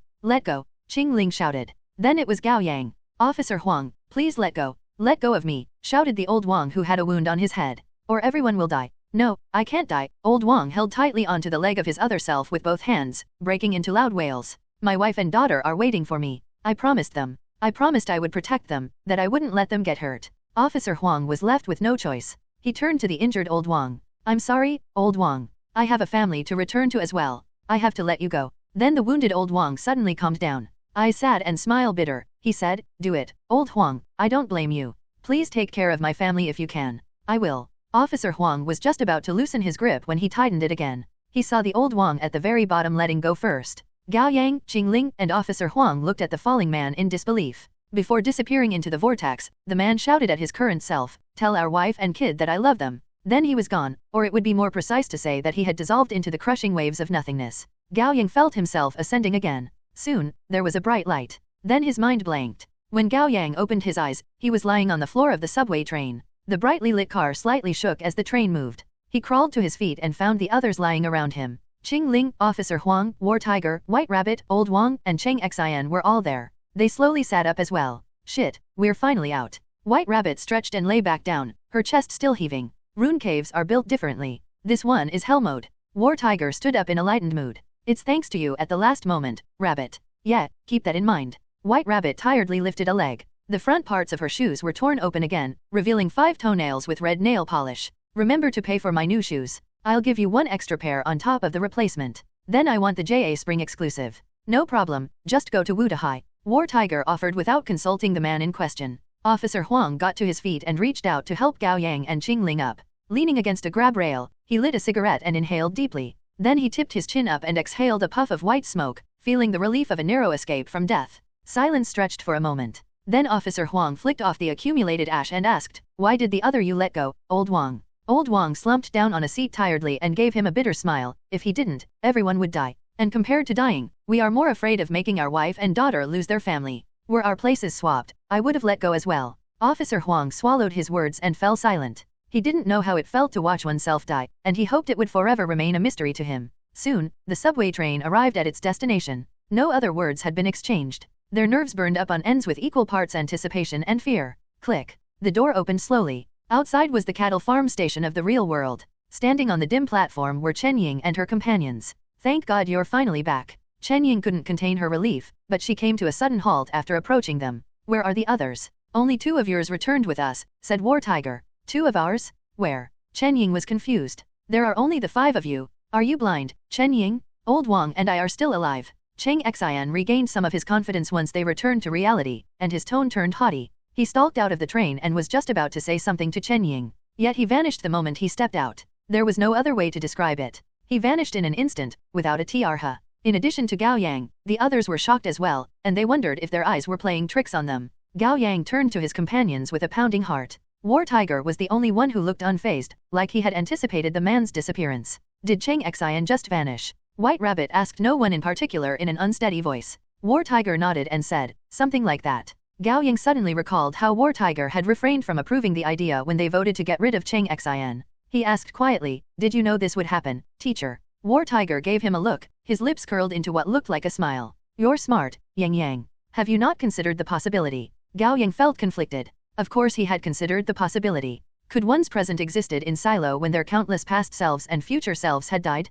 It was like those temporal paradoxes. Could one continue to live on if they returned to 10 years ago and killed their past self? Gao Yang had thought that things wouldn't go exactly as they wished, but the situation had been too urgent for him to give the possibility much thought. Old Wang. Officer Huang turned to look at the man he had just befriended, choking up. "You." Old Wang wasn't so dense that he wouldn't guess his fate after witnessing Cheng Xian's disappearance. He was at first shocked. Then he was terrified. But all that was left in the end was a complicated sense of peace, a resigned serenity that felt more like an empty numbness after suffering again and again at the mercy of fate. He slumped down on a seat and flashed a smile at Officer Huang. "Do you have a cigarette for me, Old Huang? I quit a long time ago, but I'm feeling the urge suddenly." "Of course." Officer Huang rushed to produce a cigarette and a lighter for Old Wang. Despite his talent, god of firearms, his hands wouldn't stop trembling. Old Wang slowly took the cigarette and put it between his lips, lowering his head as he thumbed the flint wheel of the lighter. Click, click, click. 3 tries, yet the lighter sputtered sparks uselessly without producing proper fire. Old Wang's shoulders drooped, and what little light there was in his eyes dimmed.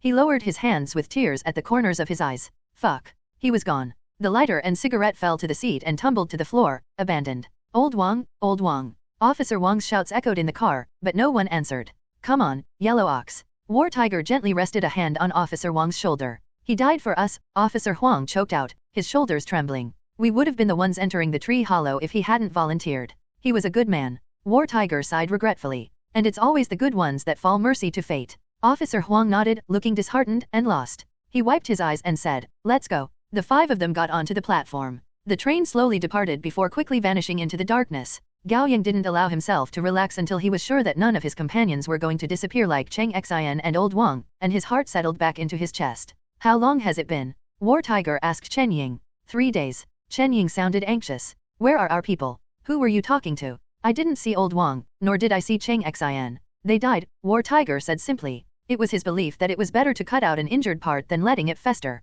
Chen Ying trembled. Although she had considered the possibility, she couldn't accept it easily. The second team were all dead. "Yes, my condolences." War Tiger gave White Rabbit a look. Understanding the silent cue, she went up to Chen Ying. "There is a silver lining, Miss Chen. We got the rune circuit." White Rabbit patted her waist pack. "We speculate that it's likely to be the time-space rune circuit, but we'll only know for sure by inspecting it back at our base." Chen Ying was still reeling from the death of her companions, and it took her a moment to break out of her reverie. "Okay, I understand." Before White Rabbit could go, Chen Ying called out to her and added, "I have to brief HQ about what happened this time." "Sure thing. Just send someone to return to base with us. I'll give them a detailed explanation. Then we'll sign an agreement for shared ownership of the rune circuit." "Okay." Chen Ying breathed deeply to tamp down her welling sadness. "I'll call HQ. Go ahead."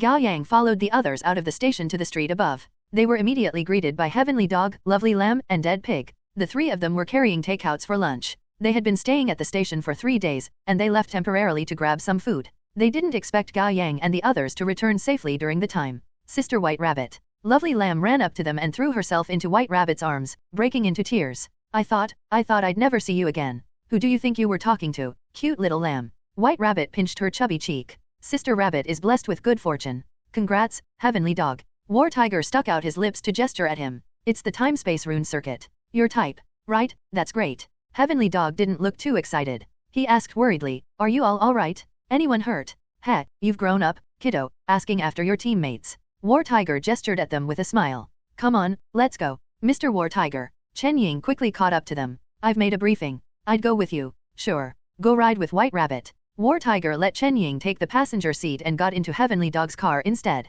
On their way to the Millennium Tower, White Rabbit retold what had happened as she drove. Chen Ying lowered her head with guilt. I should have stopped Cheng Xin. Officer Huang reassured her, don't be too hard on yourself. You tried. No, I wasn't determined enough. Subconsciously, I was hoping that they would find the rune circuit too. Chen Ying clutched on the seatbelt before her chest. I got them killed. What the hell is wrong with you lot at the 100 Rivers Union? White Rabbit was suddenly irritated. None of you are that strong, but you all sure are prideful, and you keep making everything your own responsibilities. Chen Ying paused and finally nodded slightly. You're right. Pride without the power to back it up means nothing. Easy enough to say. Officer Huang smiled dryly. Didn't a particular someone keep blaming herself when Wu Dahai and Heavenly Dog got hurt, so much so that one had to wonder if she would ever stop wallowing? Shut up, Yellow Ox. White Rabbit slammed the driving wheel. Don't think I'd let you off the hook just because you're older than me. In terms of work experience, I'm your senior. Yeah. And I haven't forgotten about what just happened. White Rabbit said angrily. Why didn't you let go of old Wang at once? You almost got your companions killed.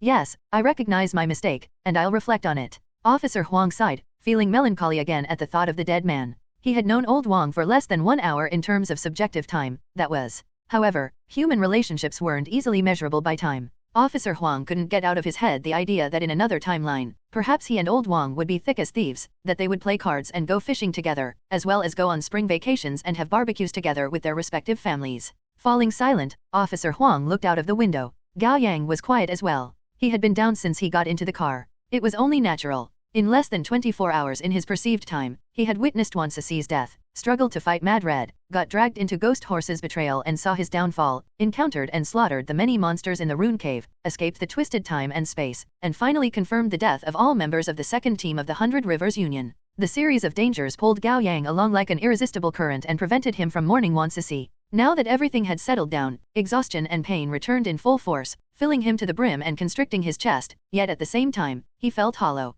He wanted to do something. Shout at the top of his lungs, perhaps, or maybe he simply needed a hug or a chance to silently cry to his heart's content. I'll drop you off, Gao Yang. Have a good rest, White Rabbit said softly, knowing what Gao Yang had been through.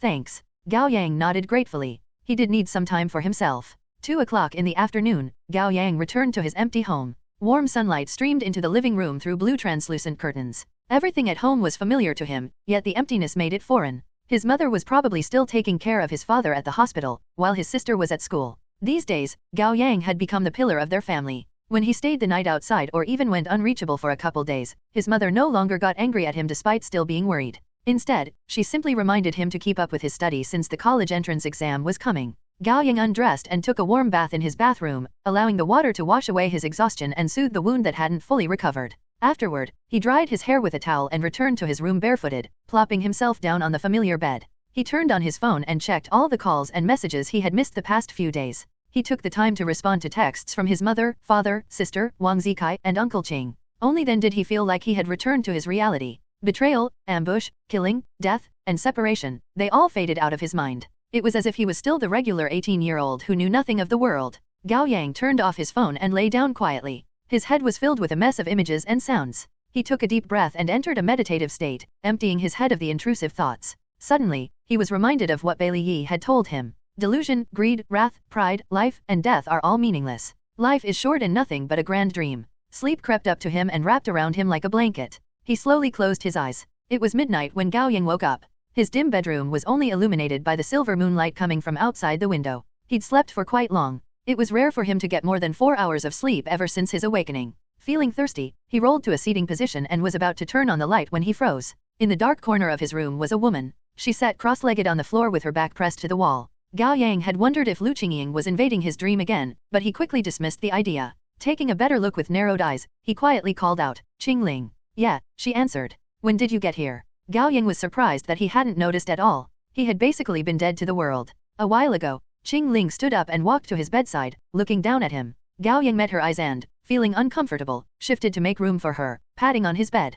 "Come on. You don't have to stand." Qingling sat down by his side and said unceremoniously, "I went to school today. The homeroom teacher said that Wan Sisi was dead." Gao Yang's heart sank. Qingling continued, "I also heard that Wan Sisi got into a car accident and lost her head to a truck." Gao Yang's chest tightened. He lowered his head and stared at the silver trail of moonlight on the floor. "Gao Yang." Qingling's eyes were demanding. "How did Wan Sisi die?" Gao Yang sighed and met her gaze. They were cool and bright like an orchid bathed in the darkness of night. "Wan Sisi was killed, Qingling, but don't worry, it has nothing to do with you and won't expose you." Qingling paused, taken aback by Gao Yang's answer even though that was exactly what she had wanted to hear. She had visited Gao Yang at midnight because she was worried about getting found out as an awakener. "Good." Qingling stood up.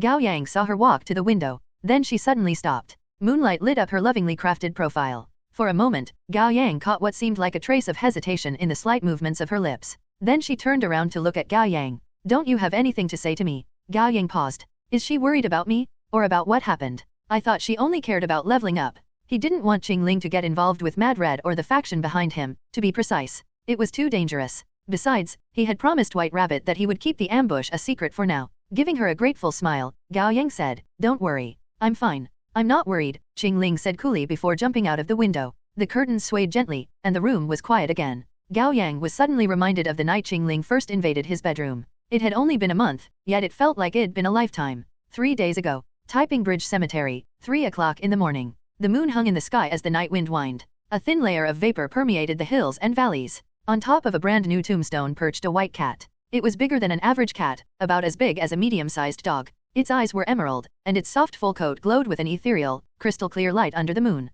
With its neck bent, it was preoccupied with licking its pink paws. Clack, clack, clack. The sound of heels hitting the ground drew close from a close distance. Under the moonlight, a woman in a red cloak walked up to the tombstone. Although the cloak covered her entire body, it didn't hide her mature figure. She was clearly an adult woman. Her soft silver hair ran down her shoulders when she took off the big hood of her cloak, revealing a beautiful face with pronounced facial features, pale skin, and crimson eyes glinting elegantly and coldly. She painted the picture of a vampire countess living in a dark ancient castle. "Come, sister." Her voice was gentle and soft like a radio host known for being considerate, which was in stark contrast with her appearance, but the contrast only served to make her stand out more. The white cat looked up at her and meowed softly, like it was acting cute. Then it jumped off the tombstone and meowed again. Slowly, it crouched and curled up, its hair spreading like seaweeds in water. Then it melted into a thick white fog. When night wind scattered the fog, the white cat was gone, replaced by a petite girl who wasn't wearing any clothes. Silver hair, pale skin, crimson eyes, and stunning features. She might as well be a twin of the cloaked woman, only her features were younger and on the adorable side,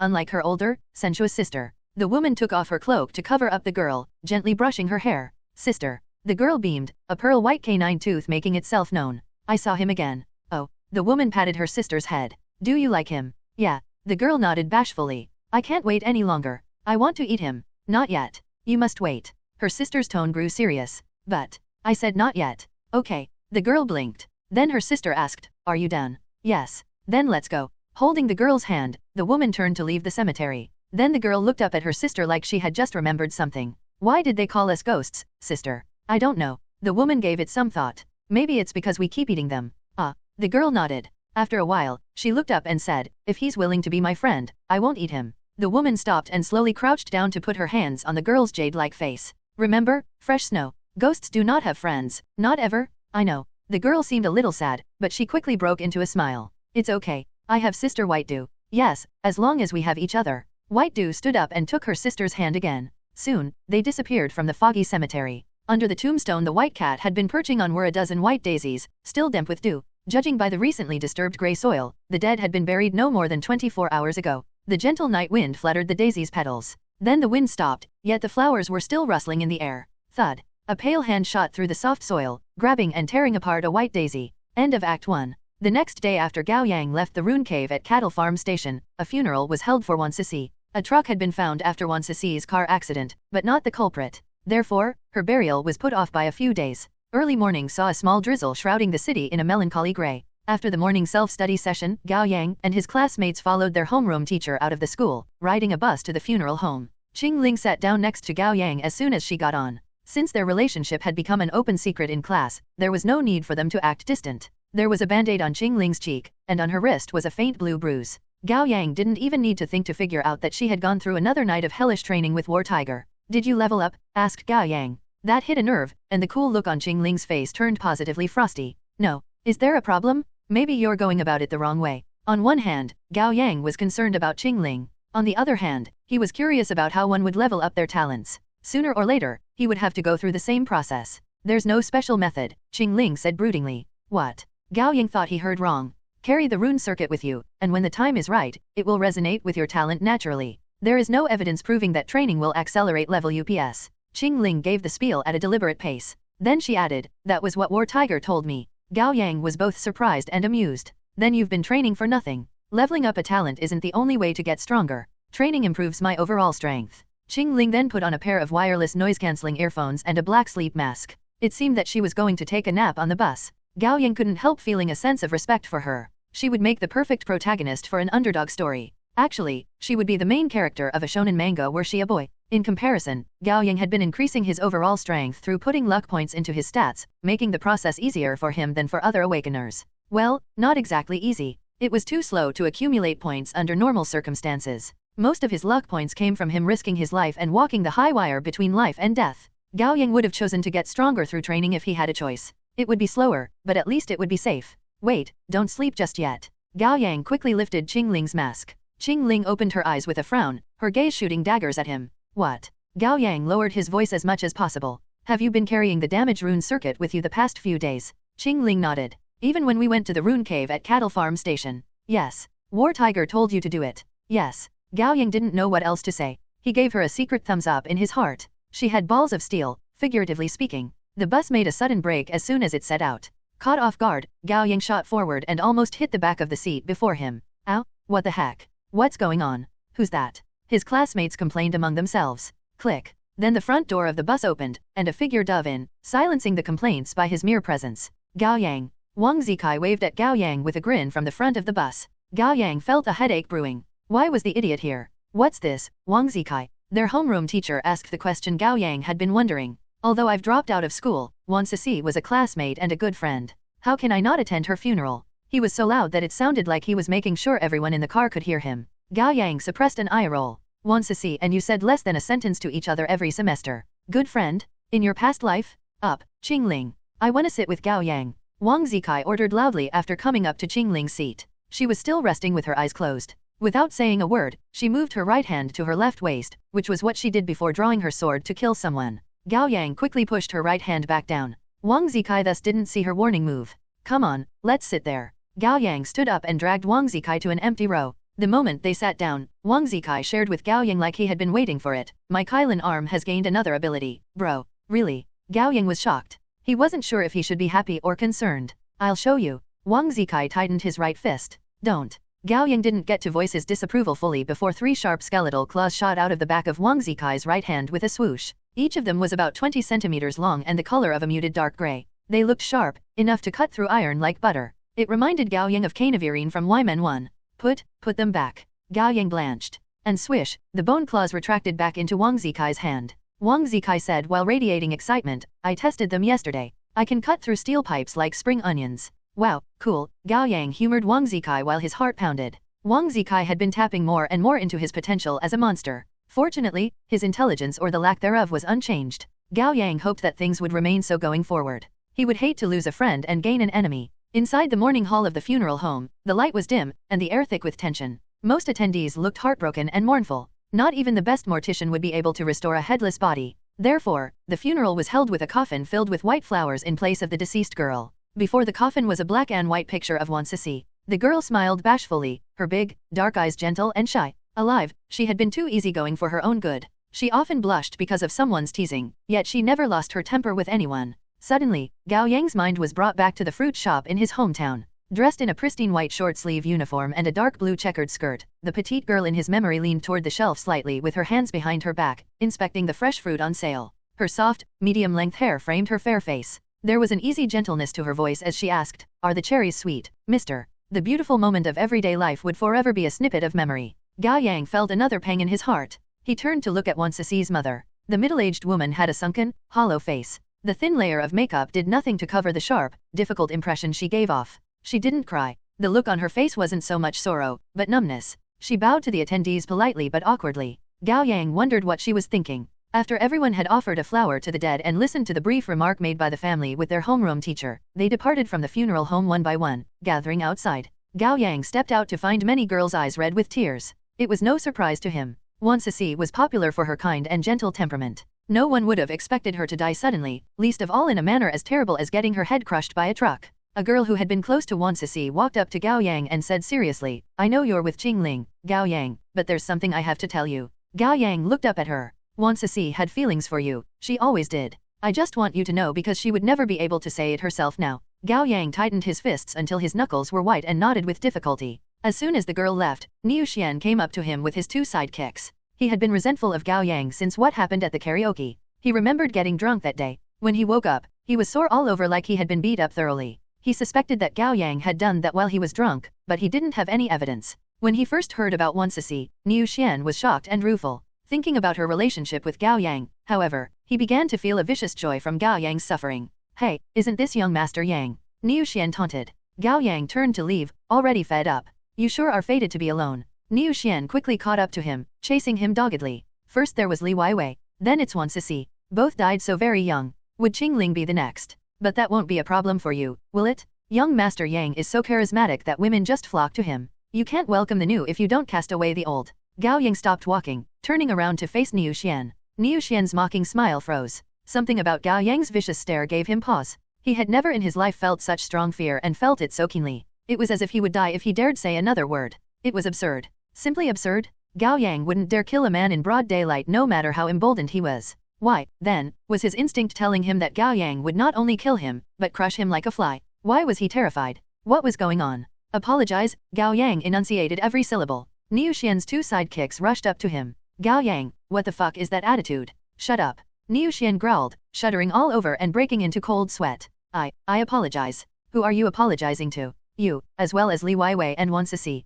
I'm really sorry. I shouldn't have made a joke about them. I've made a terrible mistake. I'm truly sorry." Gao Yang's gaze remained fixed on Niu Xian. He only blinked away the killing intent in his eyes after 3 seconds. "Get out of my sight." With a shudder, Niu Xian staggered 2 steps back and broke out of his fear-induced stupor. He didn't know what just happened. It felt like something other than him had taken over the body, another personality, or perhaps a different will. Humiliated, Niu Xian turned around and ran away, leaving his 2 sidekicks staring at each other awkwardly, at a loss of what to do. Just when Gao Yang was going to make his departure as well, someone called out to him. "Little cousin." A reference to Wolverine from X-Men. "Little cousin? Since when do I have an older cousin?" Gao Yang turned around and was entirely unsurprised to find the girl with a penchant for acting. White Rabbit was dressed in a light green dress and a retro bucket hat. Hanging on her neck was a mirrorless camera. She looked like a hipster girl with a hobby in photography. Smiling brightly, she said, "What a coincidence, cousin. What are you doing here? And what brought you here, cousin?" Gao Yang composed himself and greeted her naturally, all the while thinking, "The Academy owes you an award, White Rabbit." I was here to take photos. And I was here to attend a classmate's funeral." White Rabbit put on a look of surprise. "Oh, what happened?" "Car accident." "What a terrible shame. My condolences." Their conversation drew the attention of Gao Yang's classmates, and some of the boys looked envious. Gao Yang's cousin's so pretty and refined looking, they thought. Why is he always surrounded by beautiful girls? White Rabbit then turned to Qingling and singled her out from the group. "Here you are too, little Ling." Qingling had planned to act like they were strangers, but with White Rabbit calling out to her, she had no choice but to join them with a steely look on her face. The 3 of them moved away from the crowd. "Sister Rabbit," Gao Yang complained in a low voice. "Would you not ambush us like this in the future? It's dangerous. Dangerous." White Rabbit gave Gao Yang a pointed look. "You were the one who did something dangerous. You were giving off too much killing intent. Niu Xian could transform and lose control as a result. Then I'd kill him," Gao Yang said flippantly out of anger. "Don't forget about our rules, Dark Horse." White Rabbit's voice turned icy. "It's also against the rule to threaten a wanderer into transforming before killing it." "I haven't forgotten," Gao Yang said earnestly. "I was furious, but I hadn't lost my mind." "Good. What business do you have here?" Qingling asked. "Official business, of course." White Rabbit reached out and shook her hand before Gao Yang and Qingling. "I've got a magic trick for you. Look closely." Voila! 2 finely crafted coins appeared between her fingers. "Here. You each get 1. Gao Yang took one of the coins. It was grayish-white with a smooth, cool, and hardy texture. On the tail side was the number 5, and on the head side was a minimalistic Kylin. Jinryu, Gao Yang guessed. Yep. It's your paycheck for the month. White Rabbit raised an eyebrow. Originally, you were only going to get 3 Jinryu. You get an additional 2 Jinryu for the mission to the rune cave. Gao Yang's gaze on the coin was complicated. What? Do you think it's too little? I can't say it's not the case, Gao Yang admitted. Wu Dahai spent 600 Jinryu on his robotic arm. Comparison is the enemy of contentment. White Rabbit patted him on the shoulder. Wu Dahai is the richest man in Li City with a net worth of hundreds of billions of yuan, and it took him a long time to save up 2,000 Jinryu. Who do you think you are? What's your net worth? How many days has it been since your awakening? You should be content. The barrage of questions made Gao Yang feel like he should be thankful for even earning 5 Jinryu. At the same time, he saw Lu Qingying in a much more positive light. She had offered him a good price. A B-class intel earned him the same amount as his monthly salary and bonus combined. He should visit her barbecue place more from now on and build a closer partnership with her for more income. Gao Yang put away the coin gingerly. Keep up the good work and become an outstanding member. Then you'll get 8 Jinryu every month. At my level, you'll get 15 Jinryu every month, and taking into account the yearly bonus, your monthly salary will be 20 Jinryu. What can we buy with the coins? Asked Qingling. What can't you buy? You can get intel, items, weapons, services, dignity, even human lives. White Rabbit looked over Qingling's shoulders at the door of the funeral home. Most of their classmates had gathered. Wang Zikai, the idiot, noticed them then. He skipped his way to them. If it isn't my cousin. Gao Yang cut him off. Right. Wang Zikai quickly played along. Why are you here, big sister? I ran into them by accident and thought I should say hello. White Rabbit smiled at Gao Yang and Qingling. I'll make it short. Past midnight, there's gonna be a market organized by the 100 Rivers Union at the haunted house of the abandoned amusement park in Nanji district. It's held once every month. Consider it a flea market for awakeners. You're welcome to take a look. Sure. Gao Yang seemed interested. And Qingling looked bored. She would rather spend the time training with War Tiger. Do you want to go together, Qingling? Gao Yang turned to her to ask. Qingling rejected him with an impassive look on her face. No, it's a waste of time. After the funeral, Wang Zikai went home, while Gao Yang and his classmates took the bus back to school for the rest of their classes. Once the evening self-study ended, Gao Yang went to the dark alleyway near the school on his own. He was surprised to find Qingling there already, having changed into casual clothes. Whoa, you're going after all. Qingling was gone when their evening self-study ended, so Gao Yang assumed she had returned to the base to train. He hadn't expected her to wait for him at their usual meeting place. Qingling looked as cool as ever. I changed my mind. There may be items that can help me level up. True. Gao Yang quickly changed into casual clothes as well and put on a mask and a baseball cap. As soon as they walked out of the alleyway, Gao Yang's phone rang. It was Officer Huang. Did you get off school? Asked Officer Huang. Yeah, just now. I got my paycheck today. I'm going to the market. Officer Huang chuckled. Are you and Qingling going too? Gao Yang laughed quietly. What a coincidence. That's our plan too. Stay there. I'll pick you up. 20 minutes later, a regular car stopped at the mouth of the alleyway. The window rolled down to reveal Officer Huang. The man waved at them. He wasn't dressed in his uniform today. I thought you would pick us up in your patrol car. Gao Yang went up to the car and said as he opened the door. That'd attract too much attention. Officer Huang smiled. It's better to keep a low profile. Yeah, I told you we should take my McLaren. Wang Zikai whined from the passenger seat. Officer Huang said exasperatedly, that's beyond attracting simple attention. You're gonna make headlines tomorrow. Wang Zikai. Gao Yang wasn't especially surprised. He could tell what Officer Huang was up to. A monster would make a good smokescreen for them, lowering their chance of getting exposed significantly. The one and only. Wang Zikai said proudly. You aren't going on a shopping spree without me. Haha, I'm here as well, Brother Yang. Fat Jun was in the back seat. It had been a few days, and his face, while chubbier, looked a lot healthier too. Gao Yang and Qingling got into the back with Gao Yang taking the middle seat, and Qingling the window seat. Sister-in-law. Fat Jun greeted her enthusiastically. Qingling turned away, not bothering to correct him anymore. Instead, she put on her earphones and a sleeping mask before taking a rest. The last time all 5 of us were together was the Gu family's village, Fat Jun said sentimentally. It hasn't been long, yet it feels like ages ago. It's mostly because we've changed. Officer Huang put a cigarette to his lips with practiced ease while he drove. We were blindly stumbling around in the world, but now we've become awakeners of a major organization. The world is suddenly bigger. Yeah, that's what I meant. Fat Jun chuckled. I'm no longer terrified or anxious, and I feel like my feet are firmly on the ground. I can do everything with my full attention while feeling hopeful. How's the arm? Gao Yang was still a little concerned. Don't worry. It hasn't lost control since then. Fat Jun eagerly showed Gao Yang his floppy bicep. With the company of music and pleasant chit-chats, they made their way to their destination in no time. It was an abandoned amusement park beyond the front gates. The ground was covered in trash, the shops had closed down, and the walls were claimed by graffiti. The 5 of them got out of the car and vaulted over the shorter wall on the side. Soon, they found a park map and identified the haunted house. The Naji district is so empty, said Gao Yang. The neighborhood around the cattle farm station looks abandoned too. The Naji district is on the fringe of the city, and it started out as a rural region with a small population. Officer Huang took a drag of his cigarette and leisurely led the way. 10 years ago, there was an attempt to develop the region, and many construction projects were started. But it didn't work out. The district still seems like the middle of nowhere, only with a lot more abandoned construction projects. And the middle of nowhere is the only place an organization like the 100 Rivers Union can afford to settle down in. Fat June sounded proud with an important group like the 12 zodiac signs as his support. It's not about affordability, Officer Huang said with a chuckle. There's a reason the 100 Rivers Union picked this place as their territory. What is it? Fat June asked curiously. Because there aren't a lot of people, Gao Yang answered for Officer Huang. Ah, I get it now. Fat June came to a realization. Less people mean less monsters, and less monsters mean less danger. That's right. Officer Huang nodded.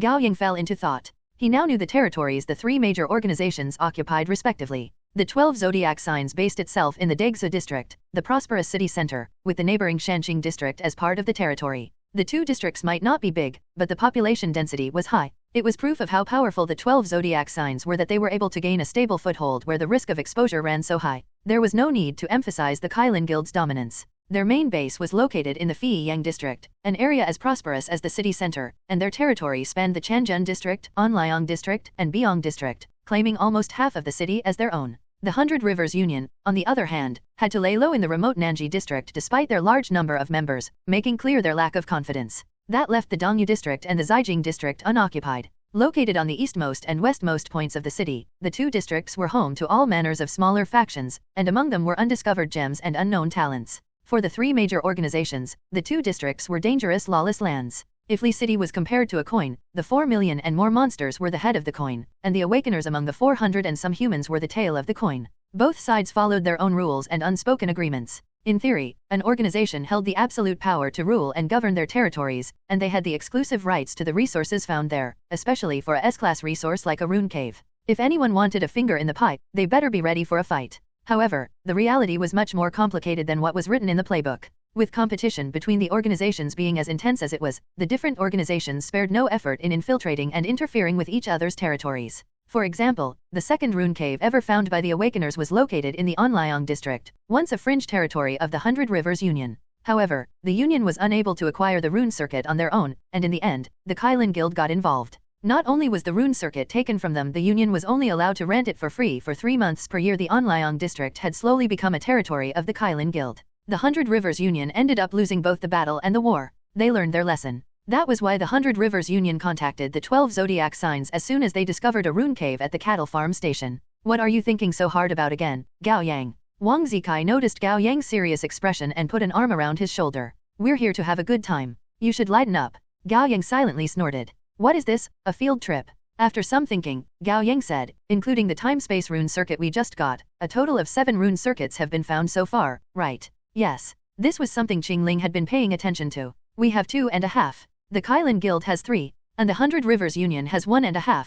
And who has what? Gao Yang knew the answers, but it was a habit of his to compare notes with other people. Let me think. Officer Huang scratched his head with the hand holding the cigarette, his eyes slightly narrowed. We have life, damage, and time-space, but we share time-space with the 100 Rivers Union. At the moment, the Kylin Guild has buff, knowledge, and miracle. The 100 Rivers Union only has psyche, and they got it from a trade with us. Gao Yang's heart quickened. The Kylin Guild sure lived up to their reputation. Not only did they have the most number of rune circuits, but they also had the ones Gao Yang needed. Knowledge rune circuit, or wisdom as his system called it, could level up lie detection, while miracle rune circuit could level up lucky. Over time, Gao Yang had come to learn the value of lucky. It might seem useless at first glance, but one way or another, things would be nudged into a direction that benefited him, and sometimes there were pleasant surprises. For example, he unlocked the talent pantheon once he accumulated a certain amount of luck points, and the luck points acquisition bonus granted in dangerous situations was only available after Lucky reached level 2. What would happen if he got to max level with Lucky? The more he thought about it, the more Gao Yang grew interested in the miracle rune circuit.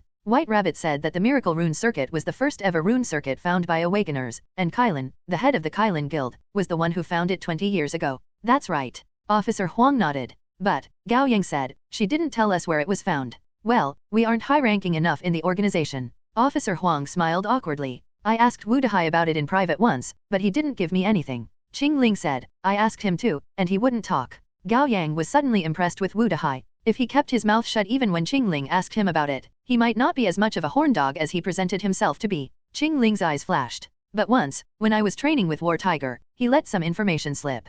Although he didn't name the location, I guessed it. Where is it? Officer Huang and Gao Yang asked at the same time. Without any change to her expression, Qing Ling extended her right hand to them. 1 Jinmu for each of you. Gao Yang was a little surprised. Are you serious, Qing Ling? Yeah, Qing Ling said openly. I want to buy items that'll help me level up.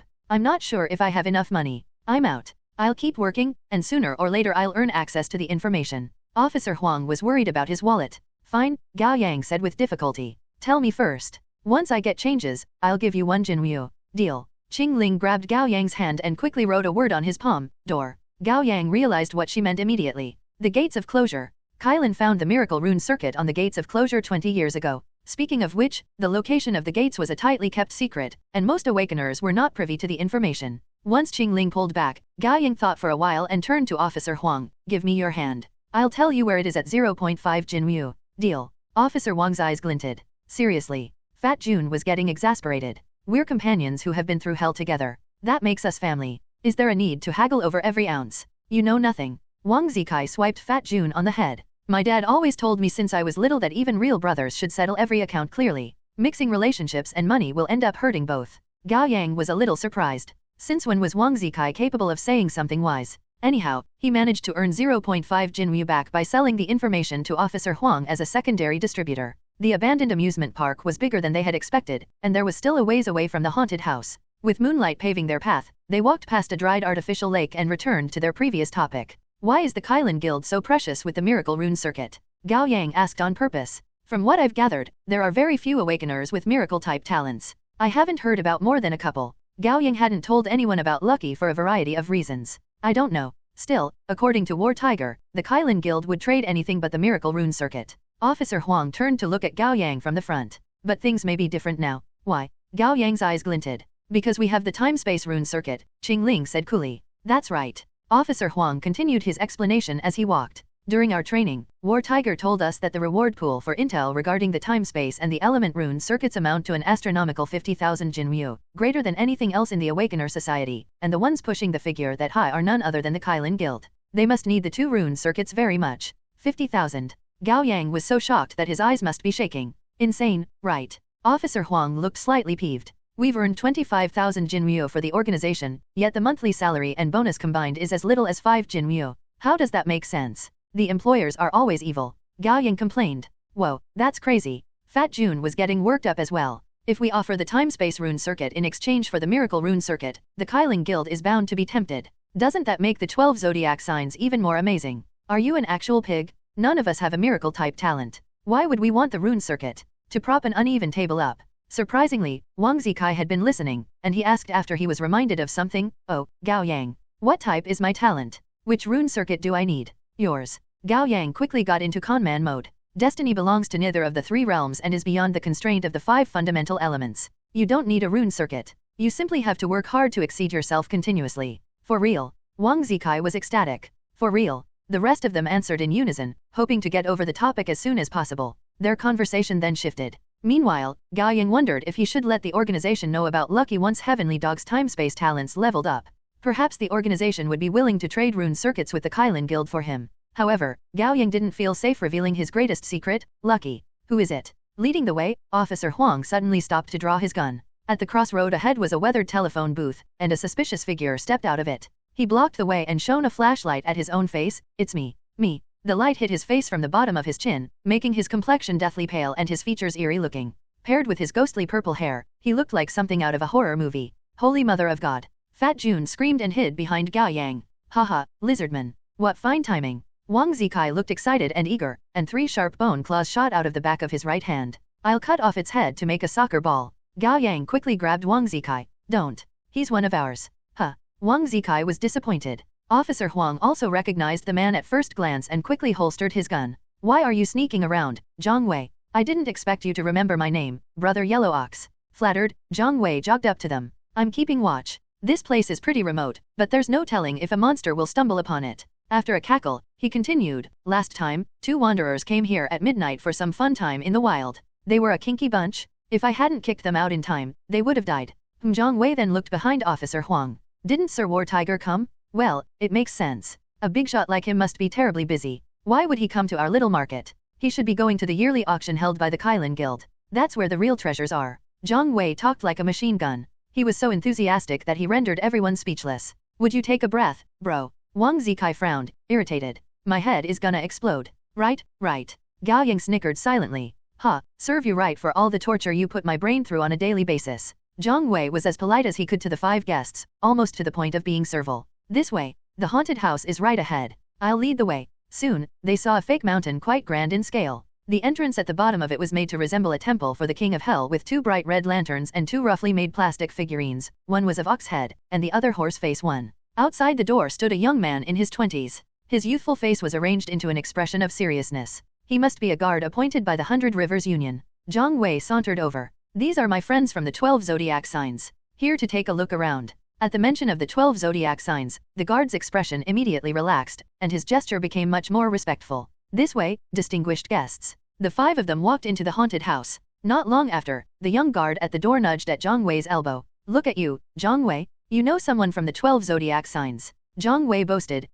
This is nothing. You know the 9th ranking awakener, War Tiger, don't you? I had a meal with him a few days ago. We're tight. That's awesome, Brother Wei. SHHH, I don't wanna stand out. Understand. Gao Yang was at the tail end of the group and heard their conversation fully. Lips tugged into a smile, he shook his head without saying anything. It was dim inside the haunted house. Small light bulbs lined the walls and flickered, casting the interior in an eerie red. The 5 of them walked along a narrow corridor. At the end stood a young woman in office wear and a little boy dressed like the typical obedient child. Gao Yang took a closer look and realized they were both familiar faces. Chen Ying and Little Tian. They had met these 2 at the cattle farm station. Dark Horse, Yellow Ox, and Green Snake, Chen Ying called them by their code names. Then she turned to Fat Jun and Wang Zikai. And these are friends of ours, Gao Yang explained. Here to walk around with us. Welcome. Chen Ying said with a polite smile before looking down at Little Tian. Do a routine checkup. Yeah. Little Tian closed his eyes and activated sensory. 2 seconds later, he opened his black eyes wide and stared up at Wang Zikai, who was standing behind Gao Yang. Wang Zikai met the boy's gaze and said impatiently, What? Haven't you seen a handsome guy before? Little Tian quickly lowered his head and hid behind Chen Ying. Chen Ying's expression tightened. Can he be? Gao Yang caught on. Little Tian's sensory allowed him to differentiate between humans and monsters, which was why he was in charge of making routine checkups. The night market of the 100 Rivers Union was open to only awakeners. My friend, Gao Yang cut her off. He doesn't belong to any organization at the moment. Chen Ying gave Wang Zikai a good look. White Rabbit told me to expect special guests tonight. Still, I didn't expect you to bring him here. Taking her words at face value, Wang Zikai said proudly, Wow, I've been keeping a low profile, yet my reputation precedes me. Chen Ying gave him an awkward smile. Please go ahead. Once the 5 of them left, Chen Ying lowered her head to speak into the microphone at her collar. Guests from the 12 zodiac signs brought a wanderer. Blonde hair and black clothes. Always have an eye on him and make sure nothing goes wrong. Gao Yang and the others walked into the haunted house. The canopies, plastic dividers, and scary props were all torn down and piled up into a colorful mountain of trash in the corner, making space for a makeshift marketplace of hundreds of square meters. On the ceiling above were a few energy-saving lights and ceiling fans. And small trucks and street stalls could be seen everywhere. Sellers and buyers crammed into the limited space. There were about 70 to 80 of them in total. Let's split up and walk around, suggested Officer Huang. Gao Yang added, All right. We'll meet up in half an hour. Without a word, Qing Ling made a beeline for one of the street vendors. Come with me, Wang Zikai. Gao Yang didn't feel safe letting him walk around on his own. And Fat Jun, you're with me, Officer Huang said. He wanted Fat Jun close because Fat Jun's arm was still a risk factor. With Wang Zikai in tow, Gao Yang went around the night market and got to know it somewhat. Put simply, it was a flea market for awakeners with a variety of products all came with ridiculous names making random pop culture references. Captivating incense, Neo Pill, Right Hand of God, Devil Fruit, Ganjong, and Moye, Zen Pakuto, Summoning Scroll, Shadow Clone. The names were meant to catch eyes, making the products out to be some incredible treasures or divine items. Underneath all that extraneous packaging, however, the products were nothing but commonplace medicines, items, and equipment imbued with energy. Most were useless to Gao Yang, and the ones that would be of use, the 12 zodiac signs already had some in storage, and he could always apply for them when going on a mission. Nevertheless, there were some good deals. Among the limited wares of a particular shop, a fingerless tactical glove caught Gao Yang's attention. The vendor was nowhere to be seen. The black glove was sewn with a thin, refined piece of black gold on the back of the hand. There was a pattern of fire on it. Gao Yang touched the thin black gold plate and felt his hair stand on end. The amplifying glove resonated with the energy of his fire. Shop owner. Gao Yang called out, but no one showed up. Perhaps they were on a toilet break, or there was something else keeping them away. No matter. Gao Yang eagerly grabbed the glove and tried it on. With a thought, he concentrated his energy to his 5 fingers with ease, and the flow of energy when he activated his talent became much smoother. Gao Yang nodded to himself. Before fire reached level 4, the glove would be a useful amplifier for his power. He glanced down at the price tag, Fire Tactical Glove, 12 Jinryu. Gao Yang sucked in a breath. It was as expensive as it was useful. Gao Yang slowly put the glove back down. He couldn't help but think of Wu Dahai. He wondered if it was too late for him to get close to the man. Gao Yang. He turned to see Qingling standing behind him. She extended her left hand to him like it was the most natural thing in the world. Money. One, they are in charge of taking the dead to the underworld in Chinese mythologies. Gao Yang smiled bitterly. She was so unabashed about asking him for money, it was like she was robbing him blind. Do you mean, Gao Yang said tentatively, that you want to borrow money from me? Yes, I'm buying something, Qingling said brashly. Buy what? Qingling extended her right hand to Gao Yang. Around her wrist was a thin finely crafted bracelet made of black gold, etched with abstract, profound-looking patterns. The twin bracelet. Gao Yang recognized the item Wu Dahai had talked about before. Twin bracelets, also known as double bracelets, were items that facilitated training. It was said to shorten the time it'd take for its wearer to level up their talents. However, it was more of a superstition than anything, effective to some but not others, making its value difficult to prove. Its market price is 8 jinryu, said Gao Yang. You pay too much. It's a bargain, young man, said a middle-aged woman with perm hair and dressed in a floral shirt. She was clearly the one selling the bracelet. I swear on my personal reputation that my talent reached level 4 in less than a month thanks to the bracelet. I bought it from someone else at 10 jinryu too. What I ask for is only the original price. She held on to Qingling's hands in a friendly manner, looking like she was sharing with Qingling her truest thoughts. Young woman, keep the bracelet on, and I promise that your talent will level up in a month. Come to me if it doesn't work, and I'll let you get a refund. Gao Yang shut his mouth. I want it. Qingling threw rational thinking out of the window the moment she heard the words level up, and she turned to Gao Yang with glinting eyes. Lend me money. I'll pay you back next month. All right. Gao Yang smiled with resignation. He couldn't afford the fire-enhancing glove anyway. Judging by Qingling's attitude, if he didn't lend her money for the bracelet, she would probably drop to the ground and throw a tantrum. No, she was more likely to draw her Tang Dao and take the bracelet by force. Gao Yang took out the 5 Jinryu coin from his pocket and threw it to Qingling. She caught it and gave it to the middle-aged woman along with her 5 Jinryu. You're a real one, girl. I promise you this is a bargain. The middle-aged woman broke into a wide smile. She took the coins and inspected them with a small flashlight before checking it between her teeth. Only then did she tuck the coins into her waist pack. Then she urged, I have other treasures for you as well, young woman. Would you like to check? I'll give you an 80% discount for your second purchase. I'm out of money, said Qingling. The woman dragged Qingling away as she said, that's fine. Add my contact info if anything catches your eyes. Then we'll make a deal next month. Really, bro? Wang Zikai was irked. Did you really just give her the money? I didn't give it to her, Gao Yang corrected him with less confidence than he'd like. I lent it to her. Look at yourself. You're gonna be a pushover to your wife after you get married. Wang Zikai huffed. Here I am, I've returned. From behind them came the sweet voice of a young girl. Gao Yang turned to see a girl in a strange outfit rushing to her little shop. She quickly squatted down and straightened the small wooden plaque that said, Open. She wore a pink fisherman hat and a pair of big brown sunglasses, and her body was wrapped tightly in a blue satin fabric that looked like curtains. Stranger still, she wasn't wearing shoes. Below her delicate, fair calves were 2 petite feet, entirely uncovered. Gao Yang had seen his fair share of strangely dressed awakeners, but this girl took the cake, looking like a homeless girl wearing every style on her body. Are you the owner? Gao Yang asked, pointing at her wares. It's mine, it's mine. The girl panted slightly with what could be nervousness or excitement. Are you going to buy something? Gao Yang did want the tactical glove, but his wallet disagreed. No, I'm just browsing. Wait. Wang Zikai swung his arm to stop Gao Yang. He had never looked as serious as he did now. What? Asked Gao Yang. Brother. Wang Zikai grabbed Gao Yang's head to whisper into Gao Yang's ear, my dad said that doing business is like fighting war. It is the brave one who will win when it matters. Do not back down easily. Huh. Just leave it to me. Wang Zikai let go of Gao Yang and put his hands in his pockets, sauntering over to stare down at the girl manning the shop. Hey, how much does the glove cost? The girl looked down at the price tag. 12 jinryu. 12 jinryu. Wang Zikai frowned dramatically. This shitty glove. The girl picked up the glove and inspected it closely. There's no shit. There doesn't have to be shit for something to be shitty, you feel me? Wang Zikai crouched down and grabbed the glove, his expression derisive. Look at the lines, the cut, the style. It's all third rate. And the metal plate. What terrible metal work? What's the pattern supposed to be? The girl took a look at it and said vehemently, that's fire. You mean shit. Wang Zikai spoke in a booming voice, not giving an inch. Take a look at it yourself. Does it not look like a pile of shit? It doesn't. Take another look. Be objective. Does it not look like a triangular pile of shit? Does this part not look like the tip of a poop pile? Maybe, a little. See. Wang Zikai egged on. And we've been waiting here for ages. Is this how you do business? What kind of service is that? I was preoccupied. Forget it. Let's stop wasting time. Wang Zikai swung his arm. Give me an offer from the bottom of your heart, and I'll take it for your sake and consider us friends. The girl blinked at him confusedly and said in a weak voice, how much are you willing to pay? 2 Jinryu, no bargain. Wang Zikai said without pause. Gao Yang's jaw dropped. Seriously? It's basically robbery? What? The girl was too stunned to say anything. What? Do you not want to sell it? Wang Zikai frowned and dragged Gao Yang away. Come on. Forget about the shitty glove. Hey, wait. Don't go. The girl shot to her feet and reached out to them. I'll sell the glove to you? At 2 Jinryu. Gao Yang couldn't believe his ears. Seriously? That worked? Wang Zikai wiggled his eyebrows at Gao Yang proudly. A silent "you're welcome" was implied. Gao Yang gave the girl a once-over. He was beginning to wonder if she was the kind of fraud common at train stations, who lured their victims in by offering them a low price before swapping the product with a fake. Are you really gonna sell the glove to me? Gao Yang eyed her warily. Yes, we have a deal. The girl nodded vehemently and handed Gao Yang the glove with one hand while extending her other hand with her fingers splayed. Pay up.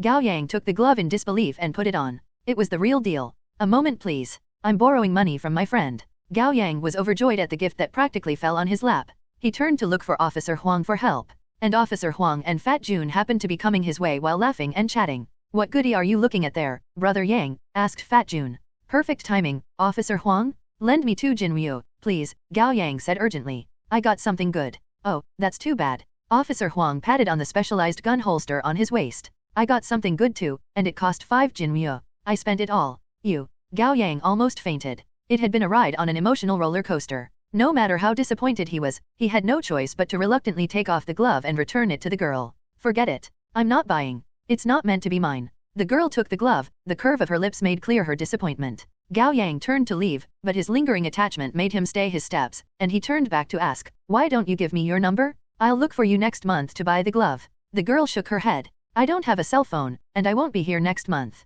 Is that so? Then it can't be helped. Gao Yang sighed. Fine. It really wasn't meant to be. The moment he turned away, though, Fat Jun suddenly raised his right hand and slapped Wang Zikai in the face. The thunderous sound penetrated through the hubbub of the flea market, drawing many pairs of eyes at once. Wang Zikai was stunned for a moment. He had been the devil incarnate for years, and he had always been the one hitting people rather than the other way around, let alone getting slapped in the face. He glared at Fat Jun. You've got a death wish. Slap. Another hit in the face. This time, Wang Zikai's head was thrown sideways by the sheer force of it. When the second slap landed, Gao Yang reflexively hunched, feeling a sympathetic pain like he was the one getting slapped. Silence lingered for 2 seconds. Wang Zikai stroked his reddened cheek and slowly turned his head back. The rage in his eyes was intense enough to kill. You've got balls, Fat Jun. Brother Kai? Brother Kai, I didn't. Fat Jun looked at his right hand in panic. I don't know what happened, but I lost control of my right hand suddenly. It wasn't me, I swear. And you think I'll buy that? Wang Zikai tightened his fists, his knuckles crackling. Brother Kai? I'm sorry, Brother Kai.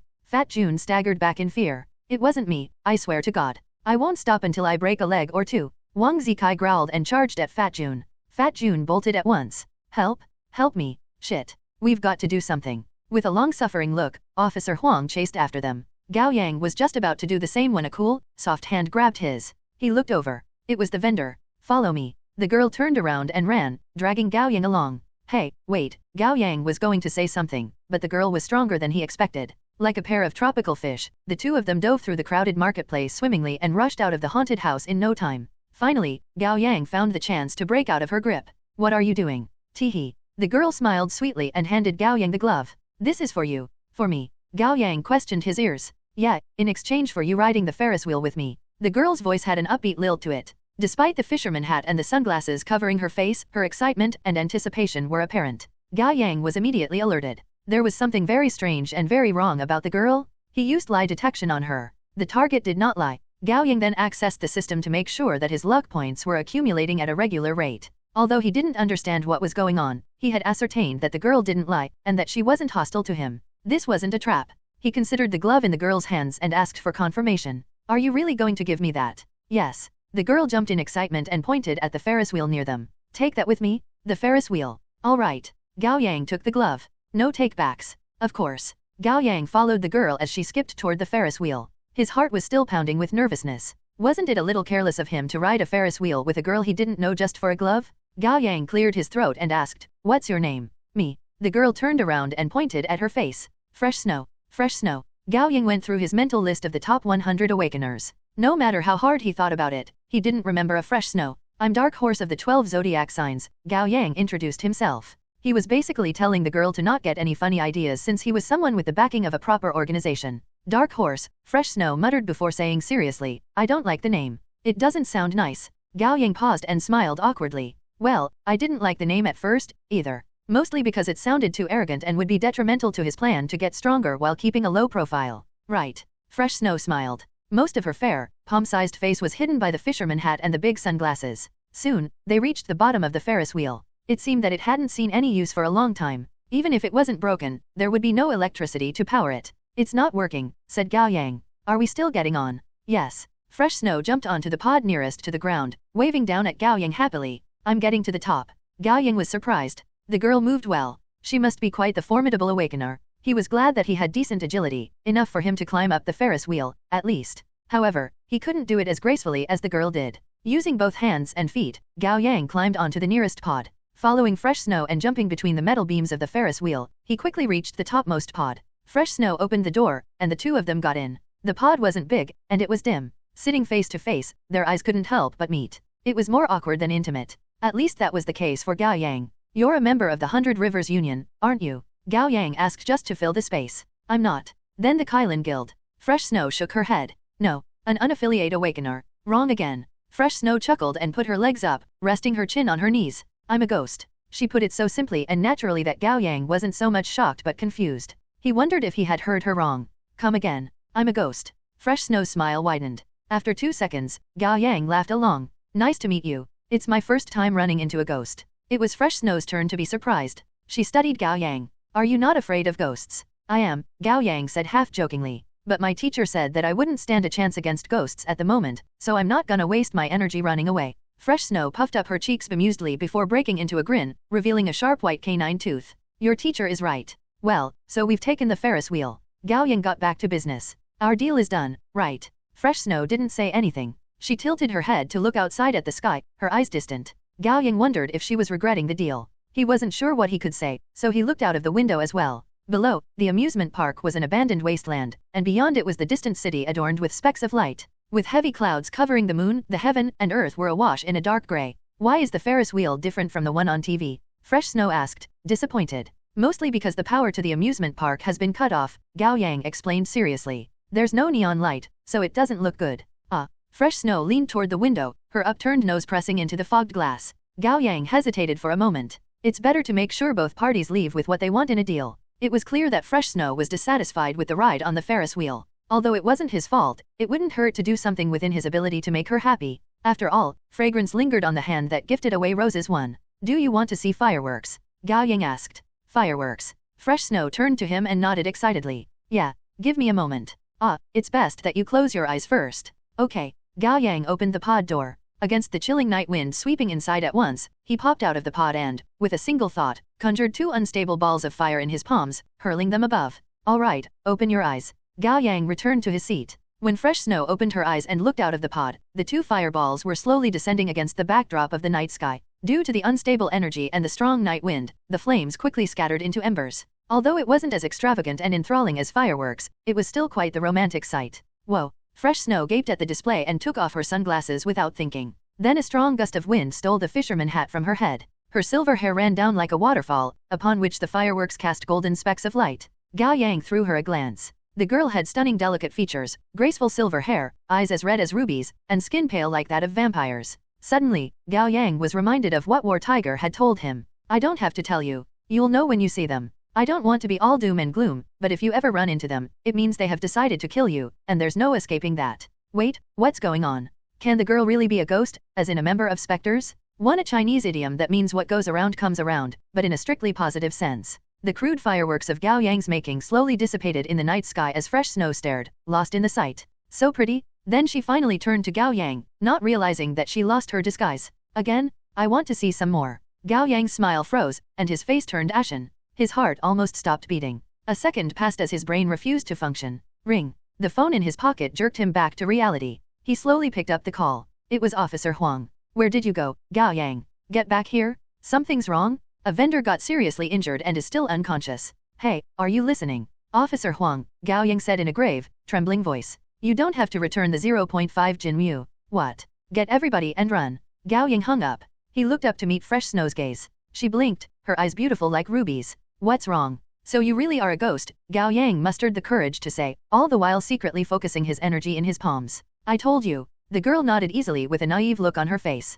So, Gao Yang paused. You came to kill me. No. Fresh Snow shook her head, her smile coy. I came to eat you. Warning, you are in extremely great danger. Luck acquisition rate increases to 5,000 times. Gao Yang's heart sank into a bottomless pit. Fear slithered around him and strangled him like a large boa. While he had run into an enemy who pushed his luck points acquisition rate to 5,000 times before, this time, he wasn't facing a monstrous being who had lost control after injecting medicine, but someone with intelligence and the ability to plan. He knew he stood no chance, but he had to try. Just when he was going to use fire, though, his rationality broke out of the clutch of his fear and stopped him. No, something isn't adding up. Think quickly. If Fresh Snow planned to eat me in the beginning, why didn't the system notice? Why did it only notice now? Can it be that she didn't start out wanting to eat me, but came to feel the urge suddenly? It isn't impossible, but it is improbable. While there are psychopaths who confess their love and attempt to kill you in the same breath, Fresh Snow doesn't seem like such a person. Then maybe Fresh Snow isn't the source of danger. While Gao Yang was still hesitating, Fresh Snow cocked her head and smiled. But I changed my mind. Gao Yang didn't dare say anything. I've decided. Fresh Snow looked expectant. I'm going to be your friend. Friend. Gao Yang couldn't wrap his head around that. Yeah. Fresh Snow nodded seriously. We'll be best friends. Sure. Gao Yang was practically shouting in his head. As long as you don't eat me, I'll be your friends, even your slaves. A real man knows when to kneel. Okay. Fresh Snow nodded happily. You gave your word, and you have to keep it. I'll keep my word, for sure. Pinky promise. Fresh Snow reached out to him. And this is something a specter does? Gao Yang did his best to arrange his pale face into a smile, offering his hand.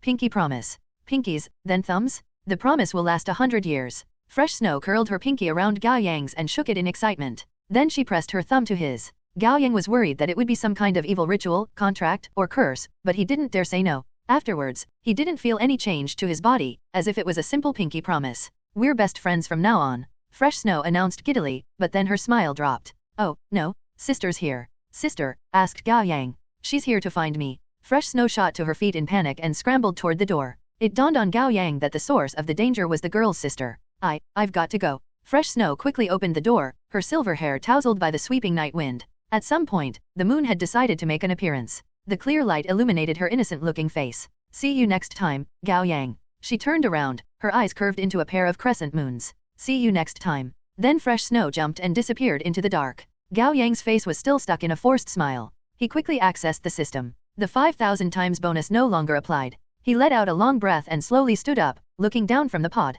Fresh Snow was gone, leaving only a blue curtain fluttering in the wind, stuck in the axle of the Ferris wheel. Ring, ring, ring. The phone in his pocket kept vibrating. Gao Yang wiped away the sweat on his palms and picked up.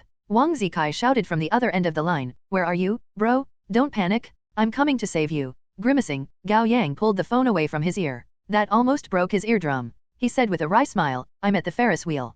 Come save me. His legs might as well be jelly. No sooner had Gao Yang jumped off the Ferris wheel that Officer Huang, Qingling, and Wang Zikai rushed over to him. Leading the charge, Wang Zikai brandished the 3 bone claws protruding from the back of his right hand, ready for an epic fight. Where's the lizardman? The bastard. Wang Zikai looked around. It ran, said Gao Yang. It got lucky. Wang Zikai turned to Gao Yang. Why did you run off on your own? I wanted a freebie and almost paid with my life. Gao Yang was feeling deeply regretful. I'll tell you about it later. All right. At least you're fine. Officer Huang was sweating as well. Oh, Gao Yang turned to him. What happened on your end? Let's walk and talk. Officer Huang holstered his gun, his expression severe. As they made their way to the haunted house, Officer Huang explained what had happened. After Fat Jun slapped Wang Zikai twice with no apparent reason, Wang Zikai chased after Fat Jun in rage inside the haunted house, swearing that he would skin Fat Jun alive. Worried that things would escalate into something bad, Officer Huang caught up with them to play peacemaker. That brought them to a storage room by accident, and inside lay an unconscious man.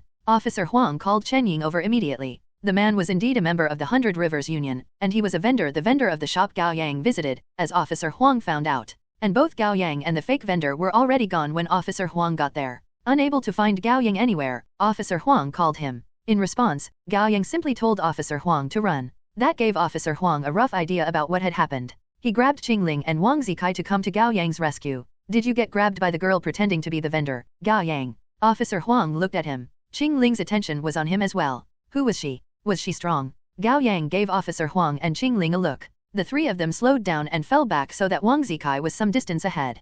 Gao Yang mouthed, "Spectre." "What?" Officer Huang almost cried out. Qingling frowned, her expression frosty. "It's all right," Gao Yang quickly said. "We'll talk about it more later." The four of them returned to the haunted house and entered the marketplace. Most of the vendors had closed shops. They made a circle around something, murmuring among themselves. Passing through, Officer Huang led Gao Yang through the crowd. At the center of the circle lay a young man. He was dressed in a checkered shirt, a pair of jeans, and running shoes. Beside him was a backpack. He looked like a typical programmer. Fat Jun squatted by the man's side, holding his arm with both hands to heal him. On the man's left arm were two faint indentations, like a bite mark left by an animal. "How is he?" Chen Ying asked worriedly. Fat Jun shook his head gravely, sounding lost. "The blood has stopped and the wound has healed, but something feels wrong." "What's wrong with him?" asked Chen Ying. "I'm not sure." Fat Jun stumbled on his words. "There seems to be an energy that doesn't belong to him in his body, and it's especially pronounced in the arm that was bitten. It's rejecting and offsetting my healing." Fat Jun scratched his head. "How should I put it? It feels like my healing can't find a target. It's very strange." Surprise flashed through Chen Ying's face. She sounded hesitant as she said, "It may be a curse." "Holy, a curse. What do we do?" The crowd erupted into murmurs. Gao Yang was surprised as well. There were talents that put curses on people from serial number 11 to 199, and those talents were categorized as the miracle type. That made sense to Gao Yang. Blessings and curses were two sides of the same coin, so were sanctuary and punishment. After all, both were what a god that reigned supreme would do. Among the 12 types, miracle-type talents were the rarest. "We must take him back to HQ, Chen Ying came to the conclusion while Gao Yang was lost in his thoughts. She turned to order Zhang Wei, "Make the announcement that the market ends now. Everyone is to return home and keep up their guard. I'll make a report tomorrow. Our meeting place may change going forward." "Got it," Zhang Wei answered. Chen Ying turned to Gao Yang and his companions. She opened her mouth before closing it, hesitant to say what she wanted to say. "Please speak your mind," Gao Yang offered. Chen Ying glanced at her unconscious companion. "I'm taking him back to our base. We have a member with talent, cleansing. That should remove the curse if it's indeed what he was hit with." Gao Yang nodded and waited for her to continue. "But I'm worried that something may happen on our way back. Another ambush, for example." "That's reasonable," said Officer Huang. Chen Ying smiled bitterly. "To be frank, with the second team killed in action and the first team away, I'm hoping that you would be so kind as to escort us back." Gao Yang didn't immediately say yes. If the ghost named Fresh Snow and her mysterious sister wanted to kill someone, the three of them and Chen Ying together wouldn't stand a chance. However, it seemed that Fresh Snow wasn't actually hostile to Gao Yang or the Hundred Rivers Union, and her sister seemed to have only shown up to get Fresh Snow while being wholly uninterested in anyone else. Gao Yang could make Chen Ying owe him a favor without risking anything. He turned to Qingling and Officer Huang. Through exchanges of glances, the three of them came to an agreement. Gao Yang said with a smile, "We are willing to play bodyguards, but not for free. How much do you want?" Chen Ying was too worried to beat around the bush. "How about this?" Officer Huang said with a shrewd smile. "Whatever the three of us bought today will be given to us free of charge." "Deal." Chen Ying didn't even hesitate. None of the products traded at the flea market were that valuable. Although the Hundred Rivers Union wasn't that strong in battles, they did have quite the wealth accumulated. But, Chen Ying trailed off, shooting Wang Zikai a fleeting glance. Gao Yang caught on immediately. Wang Zikai was a monster. Chen Ying couldn't possibly allow him to follow them to their home base. It was too risky. Gao Yang cleared his throat and said, "Wang Zikai, why don't you return with Fat Jun?" "Why?" Wang Zikai was confused. "That's because," Gao Yang gave Fat Jun a pointed look. "Ow, ow." Fat Jun immediately grabbed onto his own arm. "I don't feel too good, something's wrong." Gao Yang put on a serious look. "Fat Jun isn't in the right state. Please take him back in case something bad happens. Remember how his arm lost control again? And he slapped you twice. Fucker." Wang Zikai flew into a rage as soon as he was reminded of that. "I told you we shouldn't keep the piece of trash around. Haha, I know you've got a heart of gold underneath all that toughness, brother Kai. You ain't gonna kill me." Fat Jun quickly rattled off flatteries. "You're the chosen one. The chosen one must be magnanimous in nature. Piss off." Wang Zikai spat, but his arched eyebrows and the curve of his lips betrayed his true feelings. "None of us are confident that we'll be able to keep Fat Jun under control. You're the only one who can." Gao Yang continued to talk him up. "And it doesn't befit someone of your station to play bodyguards. Leave it to us." "Fine, fine." Wang Zikai waved a hand at them reluctantly. "I'll take care of it." Officer Huang threw his car key to Wang Zikai. "Take my car. I'll get it from you later." Wang Zikai took the key and dragged Fat Jun by the collar, cursing under his breath as he walked away. Watching Wang Zikai go, Chen Ying was both astonished and worried. "I've never seen a wanderer like that. It's a first for us too." Officer Huang smiled wryly. Chen Ying pressed her lips together. "Is he really not dangerous?" "Not at the moment. And he saved our lives," Gao Yang added with a smile. "More than once." "All right. Chen Ying was in no place to interfere with another organization's business. We can't afford to dally. Let's go. Chen Ying carried the unconscious man on her back with Little Tian, Gao Yang, Qingling, and Officer Huang in tow. They left the amusement park through the back door and got into a gray SUV parked by the road. Chen Ying drove, while Little Tian rode shotgun with his eyes closed and sensory activated, making sure that they weren't being followed or at the risk of getting ambushed. Gao Yang, Qingling, and Officer Huang were in the back as bodyguards. The still unconscious young man, Zhang Hao, was crammed into the seat with them. As soon as the car started, Chen Ying took out 3 blindfolds from the glove compartment and smiled apologetically. Would you please put these on? I know it's quite rude of us, and I'm not doubting your intention, but rules are rules. I understand. Officer Huang took the blindfolds. Better safe than sorry. Gao Yang took 1 blindfold from him. I understand too. Qingling didn't take the last one, but instead put on the sleep mask she kept in her pocket and began to rest. With all 3 of them blinded to the surroundings, the car drove on the main road for a good while before turning into a bumpy path.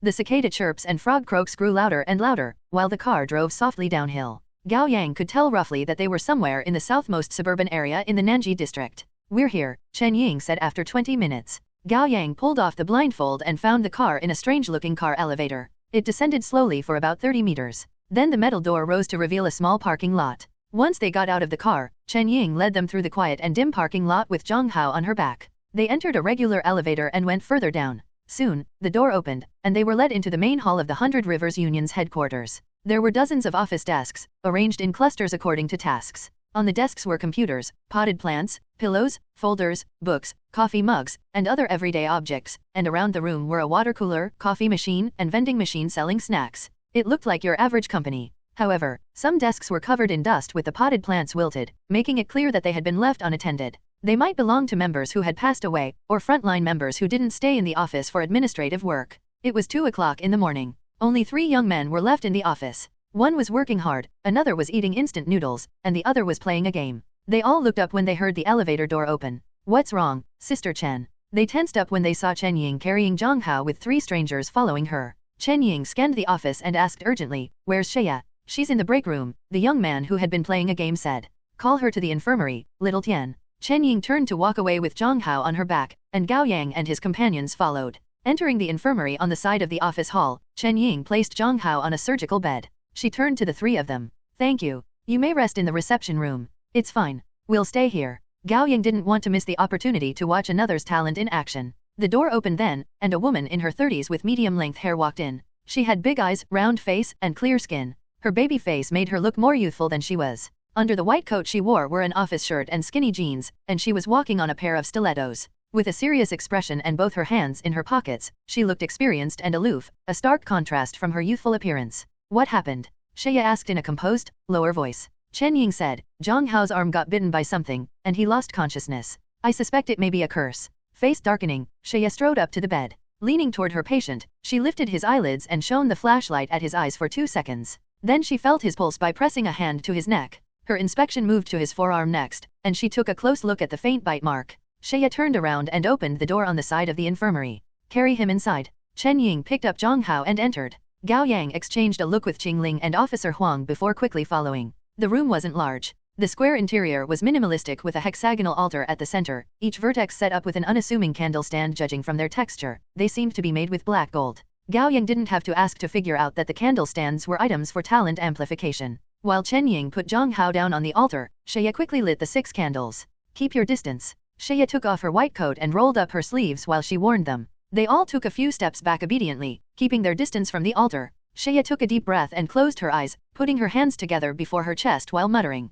Then she opened her hands and placed them on Zhang Hao's forehead. Cleanse. The candlelight seemed to surge for a moment, and Zhang Hao's body was enveloped with a faint layer of white glow. Immediately after, the 6 candles went out at the same time, and the white glow dissipated. Shaya pulled back like she had been electrocuted and stared at Zhang Hao in disbelief. His face was lifeless and pale, and his brows knitted tightly. Trembling, he muttered, "No, don't come any closer. Stay away from me." His weak voice spoke in starts and stops until he lost consciousness again. "How is he?" Chen Ying asked anxiously. Shaya didn't immediately respond. She walked out of the room and gently closed the door. Her gaze landed on Chen Ying and then Gao Yang. "Let's move this elsewhere." The 5 of them went to the reception room. Shaya made herself a cup of instant coffee, while Chen Ying poured Gao Yang and his 2 companions hot tea. Stirring the coffee in the mug with a long, small spoon, Shaya said, "There's an impure energy in Zhang Hao. It's a curse. Have you cleansed it?" Chen Ying asked. Shaya shook her head. "I'm not sure. What do you mean? The curse in his body is some kind of energy. Shea tried to find the right words with a frown.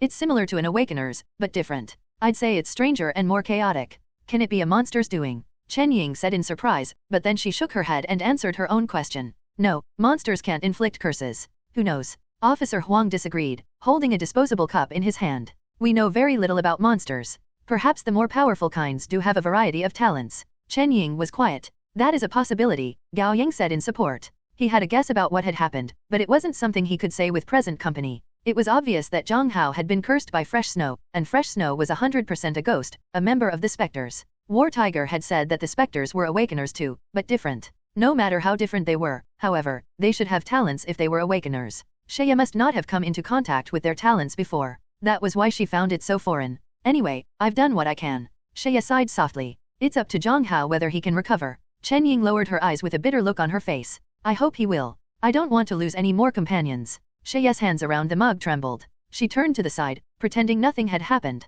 Even so, Chen Ying realized she had spoken insensitively, and she looked up at Shea. I'm sorry. I didn't mean to. It's fine. Shea cut her off. I'm not that fragile. Chen Ying then said like she just remembered something. Have you come to a decision about your daughter? When Shea didn't respond, Chen Ying softened her voice and said, whatever your decision is, we'll respect it. I'm still thinking about it. Shea swayed the mug in her hand with her head lowered. Okay. Officer Huang checked his phone and stood up. There's nothing for us to do here. We won't overstay our welcome. Right. Chen Ying got to her feet too. My thanks to the three of you for today. I'll give you the reward as promised and arrange your ride back. Gao Yang and Qingling stood up as well. Wait, Shea called out to them suddenly and looked up at Officer Huang. May I help you? Officer Huang met her gaze. You must be Yellow Ox of the 12 zodiac signs. I am. Officer Huang nodded. Thank you, for not giving up on Wang Fei till the end. Sorrow flashed through Shea's eyes. Even though he didn't make it, Officer Huang was stunned for a moment. Are you his wife? The air went still. After a few seconds, Chen Ying broke the silence and turned to Officer Huang. Why don't you stay here for a little longer? I'll keep an eye on Zhang Hao. She left the reception room. With some hesitation, Officer Huang sat back down on the couch, and so did Gao Yang and Qingling. I'm sorry for your loss, ma'am, Officer Huang said remorsefully. I don't need words of comfort. Shea smiled with composure. And just call me by my name. Officer Huang nodded, at a loss for words. I've heard about what happened to Wang Fei in the rune cave. Shea looked directly at Officer Huang. I believe that you were telling the truth.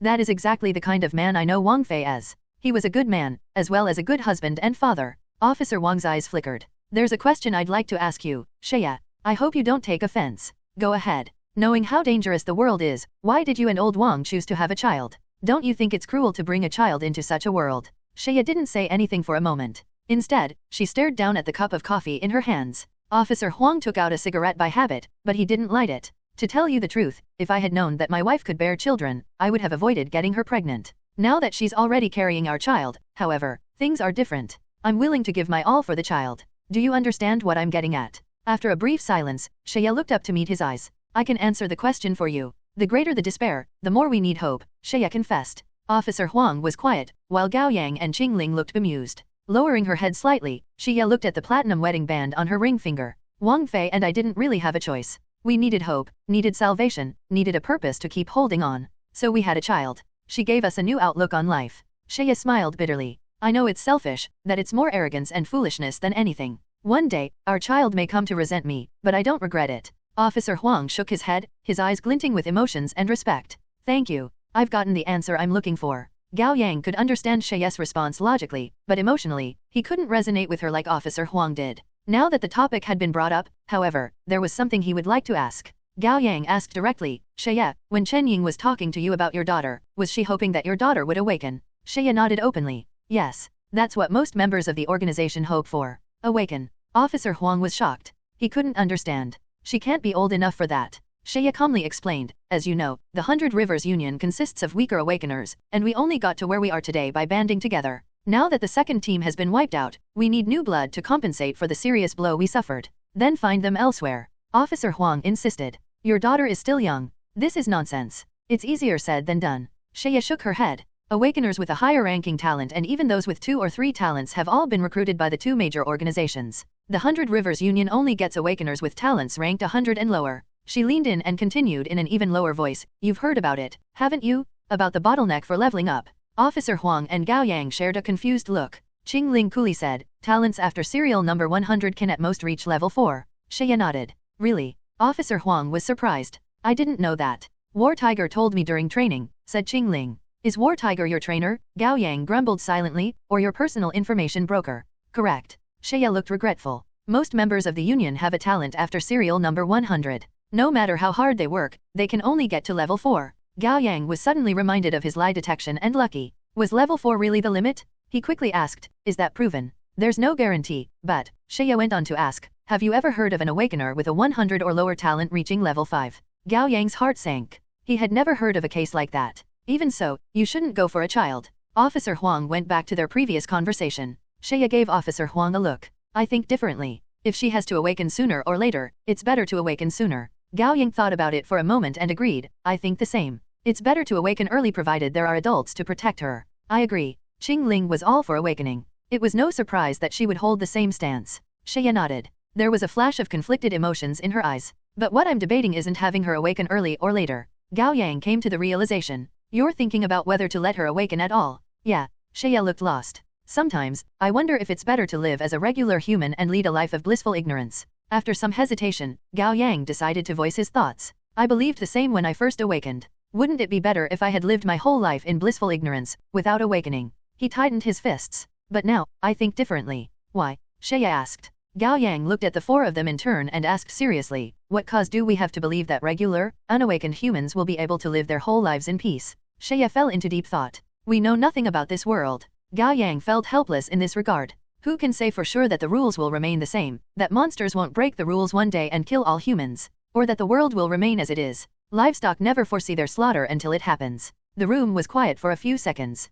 He's right. Officer Huang sighed and finally lit his cigarette. In truth, we've encountered such a monster. In the rune cave in Gu family's village, a half-human killed a family of regular humans with extreme cruelty. Shea's coffee had long gone cold. She tightened her hands around the mug, her knuckles white. After 10 seconds or so, she looked up with newfound determination in her eyes. Thank you. I've decided. I will not entrust my daughter's life to this fucking world. I'll have her take control of her own fate. Everyone was taken aback. Shea frowned in confusion. What? Have I said something wrong? Oh, no. Gao Yang chuckled. I just didn't expect you to swear. Shea shook her head with a self-deprecating smile and tucked her hair behind her ear. I'm a widow taking care of a daughter. It's better to be considered foul-tempered than an easy target for exploitation. Gao Yang allowed the moment to linger before moving on to another topic. How are you going to awaken your daughter, Shea? Shea paused. I haven't given it a serious thought. I've always wondered about the conditions of awakening. Gao Yang voiced his question. That I can tell you, said Shea. The 100 Rivers Union did a survey on how awakeners awaken.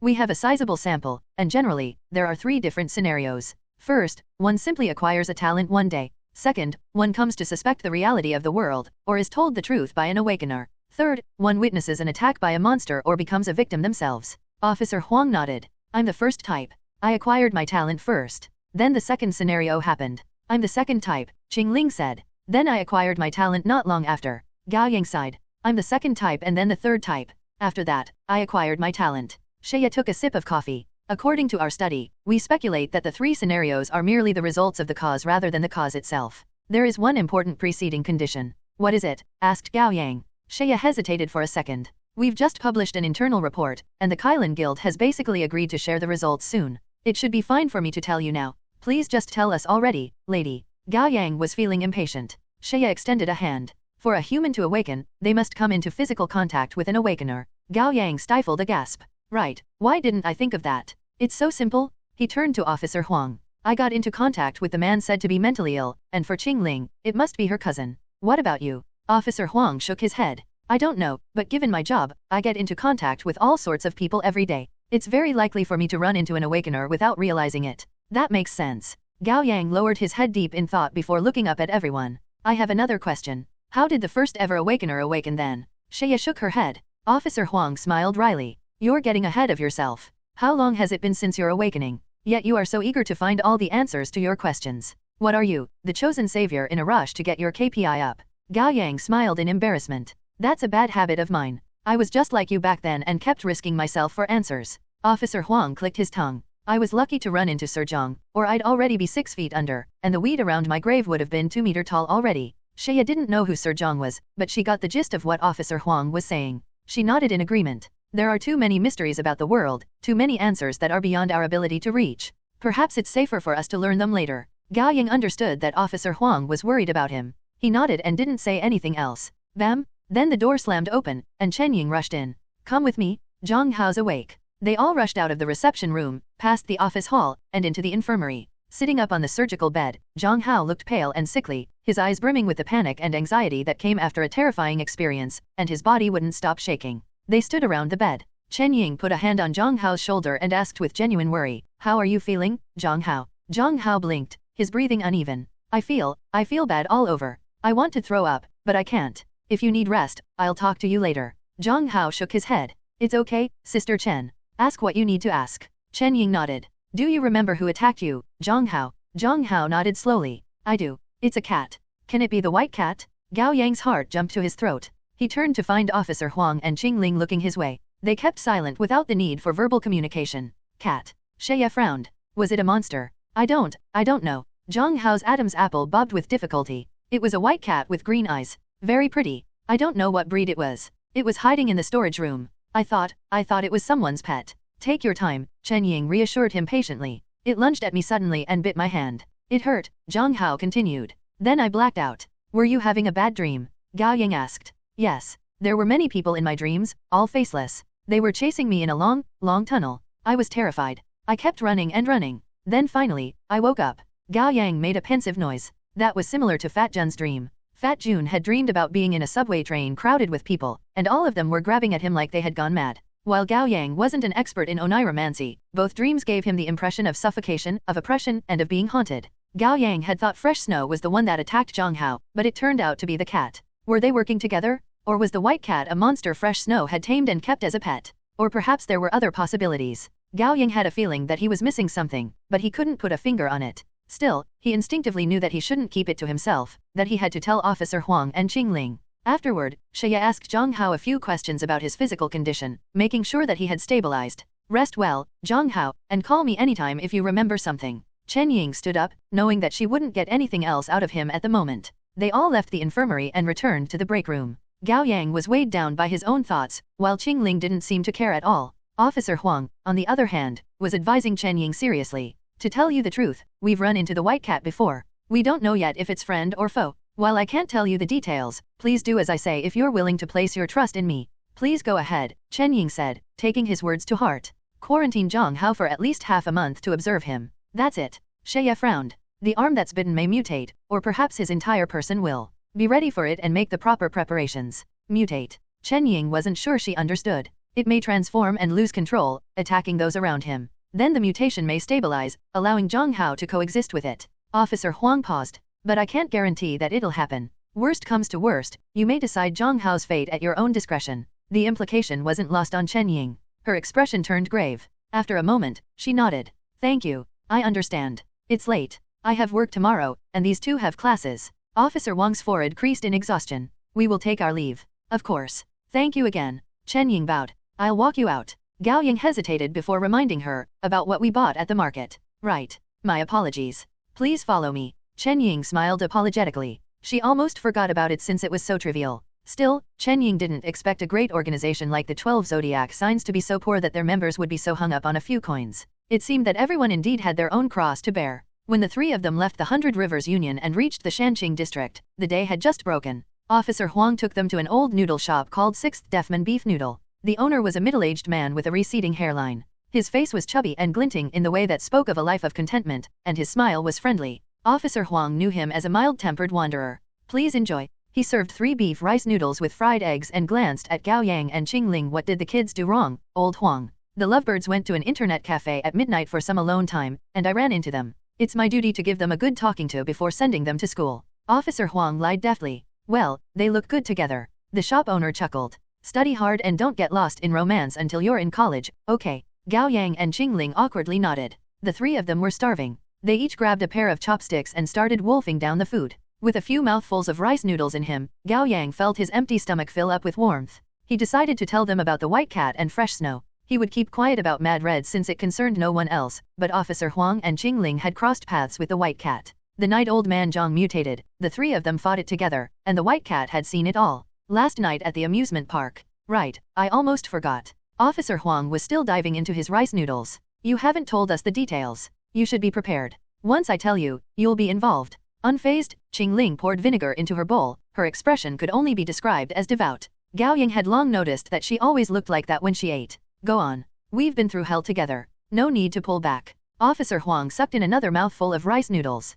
So the ghost I ran into last night was a specter. Officer Huang splattered a mouthful of noodles back into the bowl and got into a coughing fit. Qingling put away her chopsticks and handed Officer Huang a cup of water. He took it and drank slowly with his head tilted. Once he had calmed himself, his expression turned into one of surprise and regret, and he said in a lower voice, "Do you mean the specters?" Gao Yang nodded. Officer Huang swore. "Can I pretend to not hear it?" Too late. Gao Yang smiled bitterly. "And I suspect that the specter is on the same side as the white cat." Officer Wang's face darkened, and he slammed the chopsticks onto the table. "I'm done." Then he took out a cigarette and lit it like he had done it a million times, taking a couple drags. Qingling continued to savor her noodles. Although she hadn't said anything, it was clear that she was thinking. A few minutes later, Gao Yang finished retelling what had happened between him and Fresh Snow. The cigarette had burned to the end.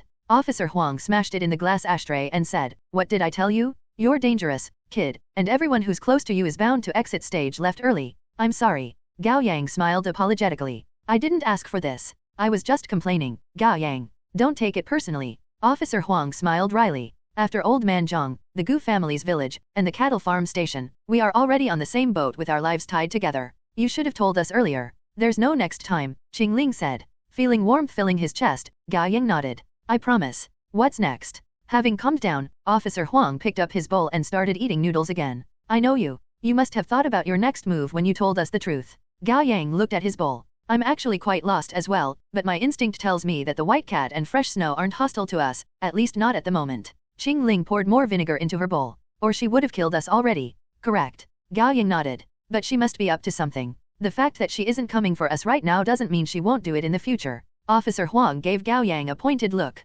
"Perhaps she wants to fatten you up before eating you. That is a possibility." Gao Yang put out 2 fingers. Option A, seek the 12 zodiac signs for protection. Option B, wait and see. B. Officer Huang and Qingling said almost at the same time. Gao Yang was a little surprised. "Do you distrust the organization so much?" "At least we can't trust them fully," Officer Huang said without sugarcoating it. "Besides, it's just impractical. We can't possibly stay hidden in the Millennium Tower without showing our faces, can we? And why would the 12 zodiac signs mobilize all members to protect us? For the greater good, it makes more sense for them to kick us out." Qingling nodded in agreement. Gao Yang smiled wryly. "I prefer option B as well." He took a sip of water and pressed the rim of the disposable cup together. "I believe that Fresh Snow won't make a move against us until her true purpose is revealed. Otherwise, we would already be dead. If we make our resistance too clear, however, we risk angering her and even the group behind her, the Spectres. It's better to wait and see." Qingling nodded and made a simple calculation. Each member of the Spectres rivals War Tiger. Since we can't defeat War Tiger, we can't defeat one of them. Wait and see is a nice way to put it. Officer Huang clicked his tongue in resignation. "But put simply, we're just waiting for things to happen to us like sitting ducks." "You've got a better idea?" asked Qingling. "Idea my ass." Officer Wang's smile looked more like a grimace. "Nowadays, I pray before bed every night that I'll get to open my eyes tomorrow morning, that I'll live to see my child born." "Get stronger," said Gao Yang. Officer Huang and Qingling turned to him, surprised. "Get stronger?" Gao Yang repeated. He had made up his mind. Actually, he had made up his mind the moment he buried the candy wrapper holding his childhood dream to be a hero back into the ground under the ginkgo tree. "No matter what the Spectres are up to, we must get stronger as quickly as possible. Only then can we climb up in ranks in the organization and improve our chance of survival." "Agreed," said Qingling. "That is the only way." Officer Huang finished his rice noodles and pulled 2 tissues to wipe his mouth. "I'm going to War Tiger for training tonight. I can't afford to sit on my butt any longer." "You should have done that long ago." Qingling was most spirited when it came to getting stronger. The 3 of them parted ways after leaving the rice noodle shops. Officer Huang returned to the station, while Gao Yang and Qingling went to school. During the morning self-study, their homeroom teacher addressed the class seriously, reminding them to not grow complacent during the last stretch of their preparation for the college entrance exam. Then he called Gao Yang and Qingling to his office. The 2 of them had been missing more classes recently, and it was said among the class that they were sneaking around for coupley time. That worried the homeroom teacher, but he couldn't really reprimand them when he didn't have any proof. Qingling was a student athlete for sprinting, and she had won quite a lot of games. That would be enough to get her into a college. Moreover, she had always been prideful and did things her own way. Never once had she taken his words to heart. Gao Yang, on the other hand, had been a model student. However, his father got into a car accident recently, and 2 of his friends passed away. Li Weiwei was even his childhood friend. Worried that Gao Yang would break down mentally, the homeroom teacher didn't dare go too hard on him. In the end, they were allowed to leave after what amounted to a slap on the wrist. Qingling and Gao Yang made their way back to the classroom together. Walking at the front, Qingling said while keeping her poker face, "Let's meet at the lab instead of the rooftop at noon." Gao Yang tensed. "Have we been found out?" "No, it's too hot, and little Qingling is worried that she'll get tanned." Qingling then quickened her steps and returned to the classroom first. That made sense to Gao Yang. It was May, and it had been getting hotter while the sun was getting more and more scorching. Although Qingling couldn't care less about it, her sister was a regular girl, and it made sense that she would worry about her skin. Nothing unusual happened in the morning. At noon, Gao Yang got lunch in the cafeteria before sneaking to the back of the lab building. He looked up and noticed that a window had been opened to the firstmost lab on the second floor. Gao Yang looked around to make sure there were no unwanted eyes, and avoiding the surveillance cameras, he easily grabbed onto the window on the second floor with a dash and 2 jumps, diving into the lab. With the thick curtains and the light turned off, the lab was dim and cool. "Here." Qingling's voice came from the far side of the room. Past the lab benches, Gao Yang walked behind a metal cabinet filled with lab equipment and found a small hidden space that was a few square meters big. With her legs tucked to her body, Qingling sat on the floor eating butter bread. Placed beside her was a bottle of milk. "That's your lunch?" Gao Yang asked. Qingling didn't bother to answer the obvious. Gao Yang remembered then that Qingling had lost both her parents, and that she was living with her aunt at the moment. A stingy woman, her aunt gave her very little for living expenses. It was clear from the way Qingling savored food like the greatest treasure that she hadn't been eating well. Her good build despite the lack of nutrients could only be attributed to her early awakening. Gao Yang sat down across from Qingling and briefed her on what had happened lately, both at school and in his life in general. They met up at school to update each other every 2 to 3 days and gave each other opinions to avoid exposure. When Gao Yang was done with his briefing, Qingling had finished her bread. Like a teacher checking a student's homework, she pondered while sucking milk through a straw and eventually nodded. "You're good. Aren't you gonna tell me about yourself as well?" Gao Yang asked. Qingling was confident. "There's no need. I'm more careful than you are. I'm not going to be exposed." Gao Yang nodded. He trusted her. She had been living on her own for years. She wouldn't have survived to this day if she wasn't careful enough. With that done, Gao Yang didn't immediately leave. He had something to do. He closed his eyes. "Access granted? A question for you. Is it true that level 4 is the limit for talents below serial number 100? You do not have access to the information for the moment. What is the limit of lucky? You do not have access to the information for the moment. Stingy Scrooge? Another question. Why hasn't Lucky reached level 3 yet? Isn't it said that rune circuits are only needed to reach level 4? Lucky is a special talent with a different way of leveling up. How do I level it up then? You do not have access to the information for the moment. Please find the answer yourself. Garbage system? Fine, I want to check my stats. Constitution, 60 endurance, 62. Strength, 217 agility, 259. Willpower, 309 charisma, 97. Luck, 132. You have a total of 121 luck points. It had been 2 days since he left the rune cave at Cattle Farm Station, during which he would have accumulated 48 luck points. Yesterday at midnight, he was on the Ferris wheel with fresh snow and got a 5,000 times bonus for less than a minute, yielding him about additional 70 luck points. Although he was terrified, he had essentially earned 3 normal days' worth of luck points in 1 minute. That was a ridiculous return on investment. He should have stayed in the Ferris wheel with fresh snow a little longer. Wait, what am I thinking? The bonus came from actual killing intent. If he had kept fresh snow there, he would have ended up killed by the source of that killing intent. He must remember to never get greedy, never think that he would get away with something. He was looking for more interest, while his principle was what could be taken. Split my luck points between my constitution and endurance system. Understood. In an instant, Gao Yang felt warmth spread through his body and seep in, making his heartbeat stronger and the energy circulating throughout more stable, even, and harmonious. He parted his lips slightly and let out a breath. Access ends? Gao Yang opened his eyes to see Qingling's face. She had crawled toward him, her face almost covering his. Her warm breath scattered on Gao Yang's nose, while her long strands of hair brushed past his shoulders like feather-light kisses, and he smelled a faint fragrance from her. What are you doing? Gao Yang was suddenly nervous. What were you doing? Qingling leveled him with a demanding stare. Resting. Lie. Qingling frowned and pulled back, her expression distrustful. After a moment of silence, she suddenly looked up with a piercing gaze. I know what you're doing, Gao Yang. Shit, did she really find out? Or maybe Qingling has a system of her own. That isn't impossible. Gao Yang couldn't tell if she was testing him, or if she had actually found out. Let's check with lie detection. Do you really know what I was doing, Qingling? I do. The target did not lie. Gao Yang suppressed a gasp. Did Qingling have a system too? Do you? Gao Yang cautiously pondered every word. Have it too. Qingling frowned. Have what? Gao Yang paused. Huh? Didn't you say you knew what I was doing? Qingling was getting tired of Gao Yang's cryptic response. I know you were cultivating, but I don't know what thing you're talking about. Gao Yang relaxed. So it was a misunderstanding. Wait, give me a moment. Gao Yang closed his eyes. Access granted? System, why did lie detection go wrong? It did not. What do you mean? Is it because you're meant to help me cultivate that Qingling was considered telling the truth? I am what I am. Then lie detection was wrong? It was not wrong. Wait. I got it now. From Qingling's perspective, she didn't lie when she said she knew the truth because she truly believed I was cultivating.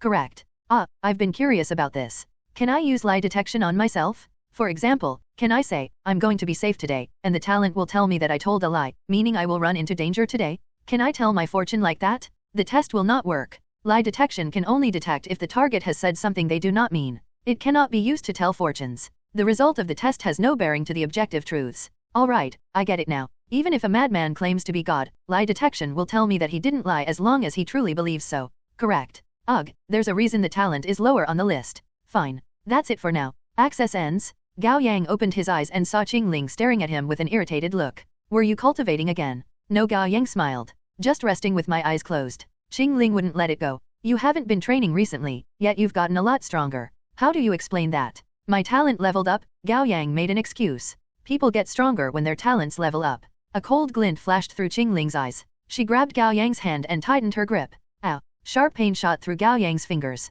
She was gripping him hard enough to break bones. Gao Yang inhaled deeply and resisted her with some force, just enough to prevent injury while not attracting her attention. Qingling met Gao Yang's eyes. Replicate, fire, and lie detection won't improve your strength and speed. Wu Dehai is a good example. His electricity is powerful, but he's weak in everything else. You're different. Your strength, speed, and build have all gotten better. You must have been cultivating in secret. Gao Yang felt a little wronged. That's because I've increased my stats, but I can't tell you about my system, can I? You may not believe me anyway. Will you let go of me already? Gao Yang wasn't sure what to do. No, there was a trace of defiance on Qingling's face. She looked like a child throwing a tantrum. I'm not letting go until you tell me the truth. Alright, I'll tell you. Qingling let go. Gao Yang sighed and shook his numb hand. Then he built upon Qingling's story. To tell you the truth, I have been cultivating. Tell me how. Qingling's eyes lit up.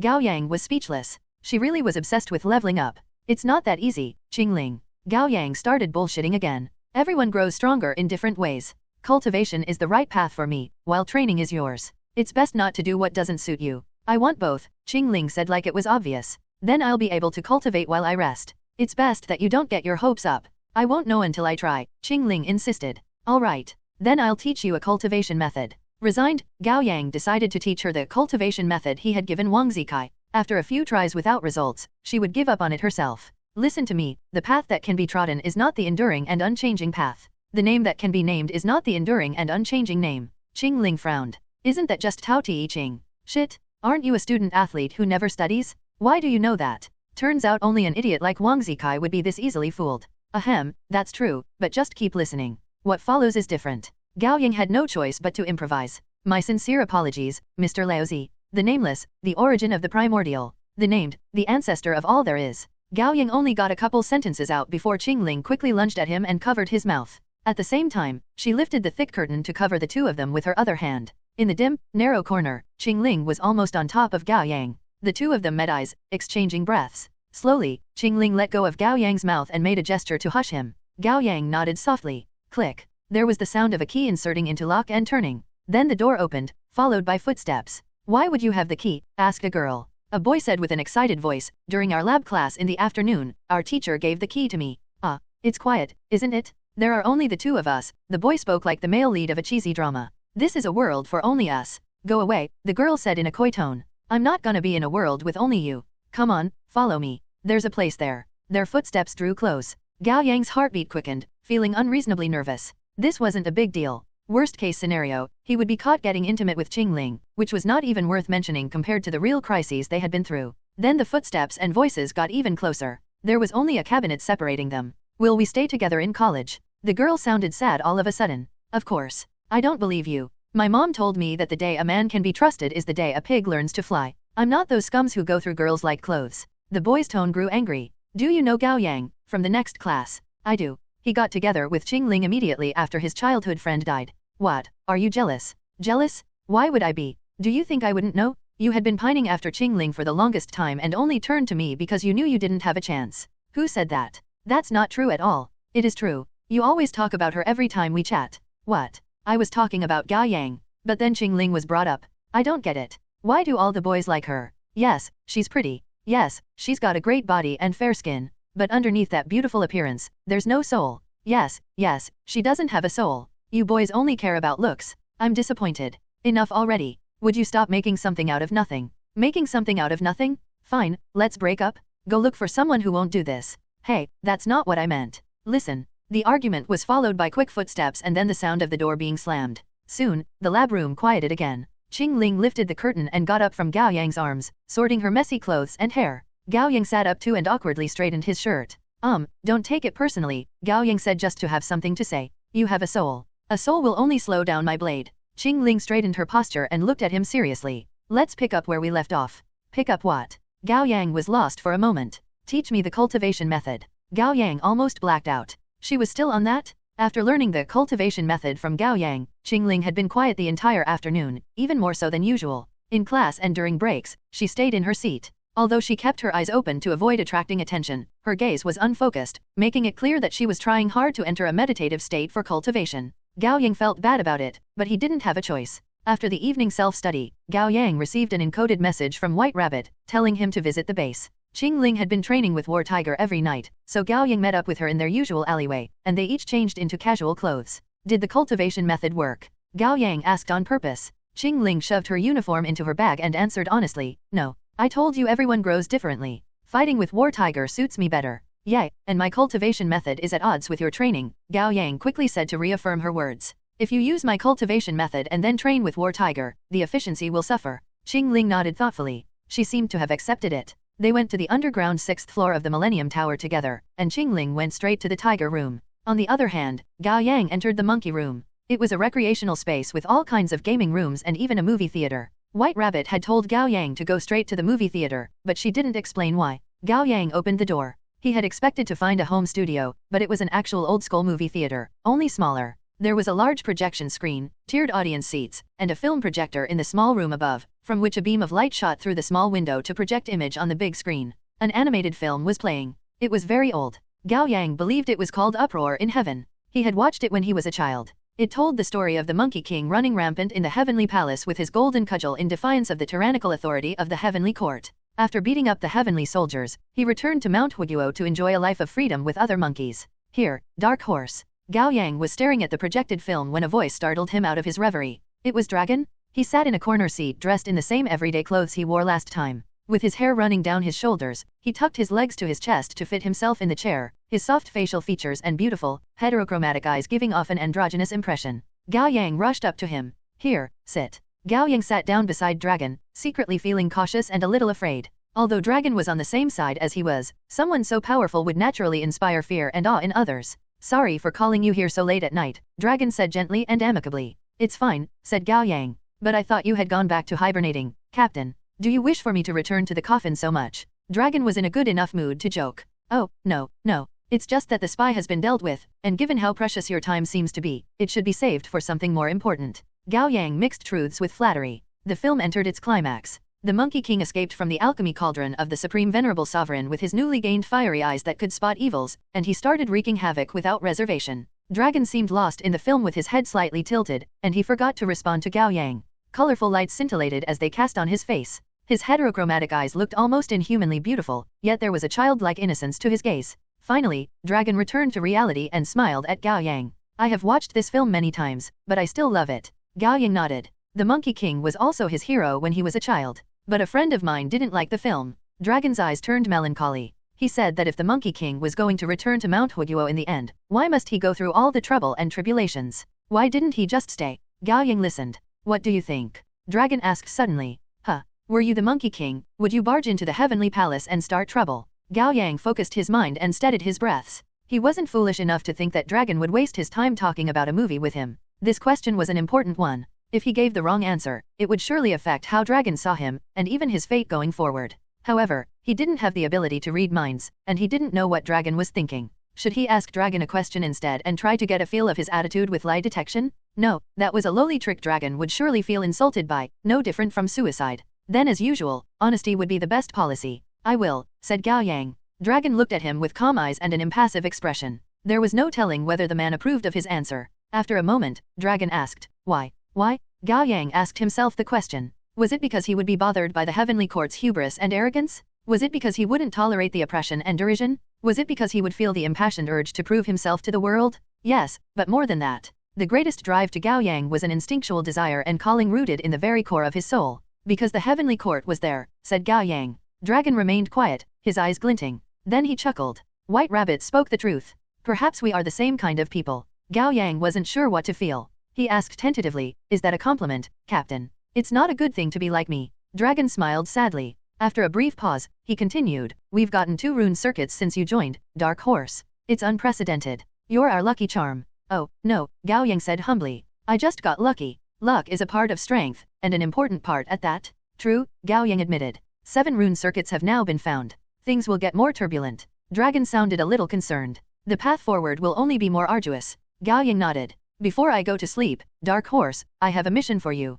Me. Yes, a mission direct from me to you. Gao Yang was surprised. Not even War Tiger knows. I didn't tell him. Dragon smiled knowingly. But someone like him will end up getting involved one way or another. Huh, he sounds like those master strategists from history. I don't think I'm strong enough for that, Captain. Dragon leveled him with a genuine gaze. It will be dangerous for you, but there is no better candidate than you. You must understand that nothing in the world will wait for you to be ready. Gao Yang kept his expression under control, but in his head he was shouting, are you joking? You're the biggest shot among all Big's hots, Mr. Dragon. A mission from you must be S-class at least. And me? I've only awakened for a month. I'm at best a second-rate awakener. Are you sure you're gonna entrust an S-class mission to a second-rate awakener? I won't force you. I'll tell you about the mission first, and you may decide if you are going to take it. Okay, be yourself from now on, said Dragon. That's it. Gao Yang was taken aback. That's merely the first step. Dragon smiled. When the time comes, the mission will knock on your door. But I don't know what it is. Let me give you a code. When it shows up, you'll know. Then you may decide to take it or leave it.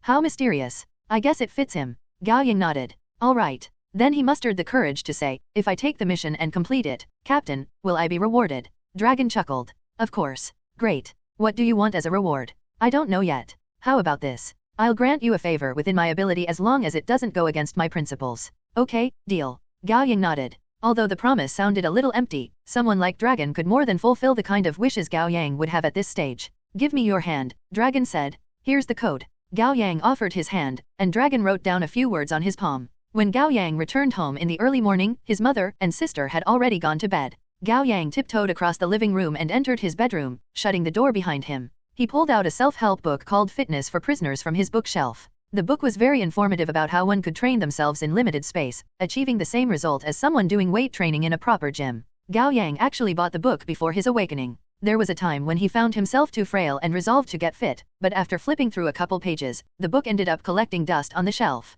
Now was the perfect time to go back to it. Although he could get stronger by simply putting points into his stats, physical training was still important, and he decided to do both. Fresh snow and the white cat hung above him like the sword of Damocles. It could fall on his neck at any time. Tonight, Dragon gave Gao Yang a secret mission. His path ahead would surely be littered with all manners of dangers. And at some point, Qing Ling's determination and drive to get stronger had gotten to him. If someone without a system like her was so diligent, what excuse did he have to stay idle? Changing into a tank top and a pair of shorts, Gao Yang placed down a yoga mat for simple warm-ups. Then he started doing one-arm push-ups. Before his awakening, he couldn't even do one rep, but now, his breathing was still steady after finishing a set. Gao Yang started the next set with his other hand. He pondered while he trained, and an hour flew by without him quite noticing. He'd done 12 medium difficulty sets with 10 reps each. At the end, he was entirely drenched in sweat. He took a warm shower in the bathroom and changed into pajamas before retiring to bed. It was Saturday tomorrow and the Dragon Boat Festival. They didn't have school. Gao Yang slept in a little.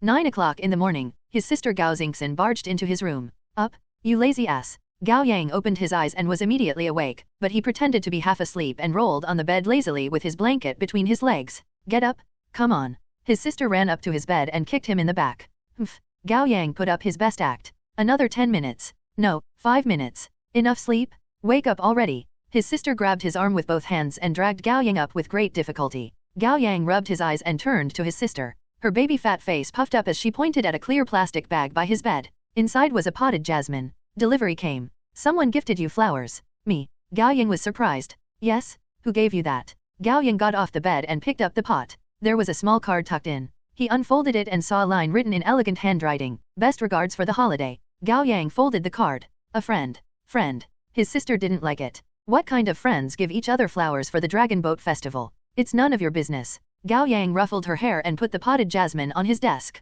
It must be a girl? I'm gonna tell mom. His sister trailed off and suddenly shouted, "Whoa, bro, you, what now?" Gao Yang scratched his head with feigned irritation. It's too early for all the shouting. You have muscles. Gao Yang looked down. One side of his pajama top was caught in the waistband of his pants, and a small part of his abdomen was revealed. The faint lines of ABS could be made out. Ugu. Gao Yang straightened his pajamas, pleased. I've been training. Looks good, huh? The flower, and now the training. His sister pointed an accusatory finger at him. You've got a girlfriend, brother. I don't. Gao Yang rolled his eyes. I told you I would let you know if I've got a girlfriend. I don't believe you, you liar. Have it your way. They argued while they walked out of the room together. Their mother looked bright today. She was dressed in a pretty monochrome dress with light makeup, looking respectable and graceful. Gao Yang wasn't boasting when he said that his mother looked young. When she went shopping with Gao Xingxin, some people even mistook them as sisters. There's breakfast in the kitchen. Grab some bites. We're going soon, she urged them as she combed her hair before the mirror. Today was the day they took Gao Yang's father home from the hospital. Got it. Gao Yang walked into the kitchen and shoved a pickled mustard green bun into his mouth. An hour later, they arrived at the hospital to go through the discharge process for his father. His father was optimistic by nature. Although he knew he would probably be wheelchair-bound for the rest of his life, he didn't stay depressed for long and instead adapted to his new life quickly. Gao Yang pushed the wheelchair as he and his family left the hospital lobby, chatting and laughing. When they got to the curb, Gao Xingxin hailed a taxi. Gao Yang lifted his father into the back seat and folded up the wheelchair, putting it inside the trunk. He did all that without a pause or fumble like he'd done it countless times. When he got into the car, his father praised him to the heavens. Our Yang has grown into a man. His father slapped him on the shoulder. Look. He's gotten so much more well-built. Of course. His mother smiled from the passenger seat. Our son is now the pillar of the family. He's a real man. His sister scoffed on the side. What's that, Xingxin? His father asked. Don't delude yourself, Dad. Do you think Gao Yang turned into an adult for us? No. Gao Xingxin pouted and snorted. He's got a girlfriend. I didn't. That's not it. Don't speak nonsense.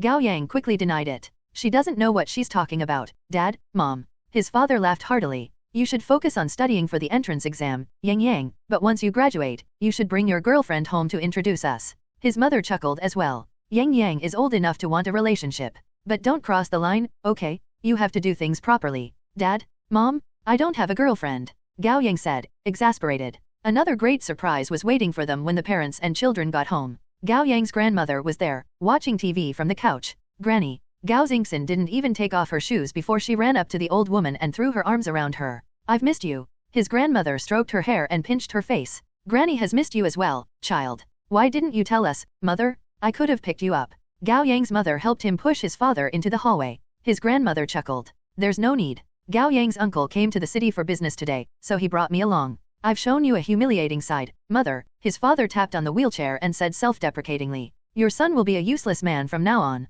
I won't be able to even catch up to you. You weren't that useful before, his grandmother chided, the love in her eyes at odds with her words. Rest well from now on. With all of us here, the family will stay strong. How wonderful. We're all together again for the holiday, his mother choked out with reddened eyes. She hurriedly turned to enter the kitchen. I'll make something delicious today. I'll help wash the vegetables. Gao Yang followed her into the kitchen like the considerate son he was. At noon, they had a full meal all together. And they ate some rice dumplings for the occasion. The five of them conversed with smiles on their faces, the atmosphere light and warm. Halfway through the meal, his mother suddenly put down her chopsticks and said, Our two children have matured a lot during this time, most of all Yang. If not for him, I would have broken down already. True. His father patted him on the shoulder from his wheelchair. Old Qing told me it was thanks to Yang that the factory overcame the hurdle. It's mostly Wang Zikai, said Gao Yang. I only introduced them. Yang, you've been coming home late or even stayed the night outside sometimes. His mother's tone grew heavy with concern. Is it because you've been messing around with Wang Zikai? Gao Yang nodded while eating.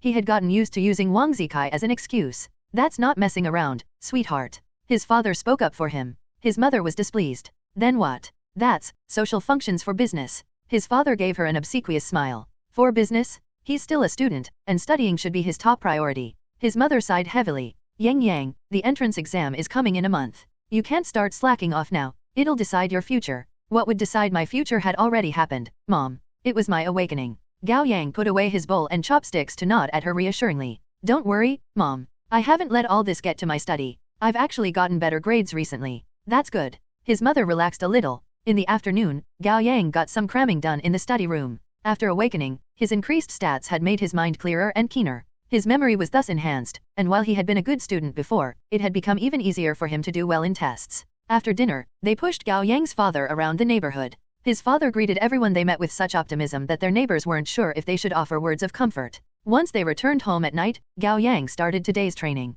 Then he took a shower and returned to his bedroom late. He turned off the light, locked his door and window, and pulled the curtains. Then he turned on the lamp on his desk and checked the potted jasmine. There was nothing noteworthy about the pot itself. He shifted his focus to the flowers. As expected, there was a faint, red fingerprint on one of them. Gao Yang picked off the petal with the fingerprint and put it to his lips for 2 seconds. Then he burned it by conjuring fire at his fingertip. He lay down on his bed. Soon, he found himself pulled into a sweet dream. Gao Yang opened his eyes and found himself submerged in an outdoor hot spring the size of a regular room. On one side of the hot spring was a thriving cherry blossom tree. The pink petals fell like rain and floated on the steaming water. All around him was white snow, vast and desolate. Cherry blossoms weren't winter flowers, of course, but inside the world conjured by sweet dream, Lu Qingying was God. She could shape it according to her wants and needs. She was inside the hot spring as well, naked. With her hair tied up, she was submerged in the water from below her sensuous collarbones. She hooked a leg up to reveal her calf, a posture that was clearly meant to be seductive. It wasn't the first time Gao Yang was exposed to her trick, and he remained unfazed. You call? Yeah. Lu Qingying gave him an enchanting smile. How clever. I was wondering if you would guess that the flowers were from me. Gao Yang smiled in lieu of a response. As I thought, you knew me well. Lu Qingying spoke like they were close with a gentle, soft voice. Gao Yang cut in, let's get to business. It's no longer a secret that the 12 zodiac signs executed Ghost Horse. Is that so? And it's known that the 100 Rivers Union and you have found the time-space rune circuit. Right. Gao Yang acted calm, but inwardly, he was feeling a little disappointed. He had planned to earn a few coins with those trivial news, but Lu Qingying was more well-informed than expected. There are 3 questions I'd like to ask. Go on. First, did Dragon take care of Ghost Horse himself? That's a C-class intel. Second, what is Dragon's talent? That's S-class. Third, what is the force behind Ghost Horse? A-class. Gao Yang was surprised. He had wanted to ask Lu Qingying about the faction supporting Ghost Horse since the man was working with Mad Red, and he was determined to find out who Mad Red worked for to avenge Wan Sisi. I want to know about the group behind Ghost Horse as well, Gao Yang said calmly. Do contact me if you learn of it.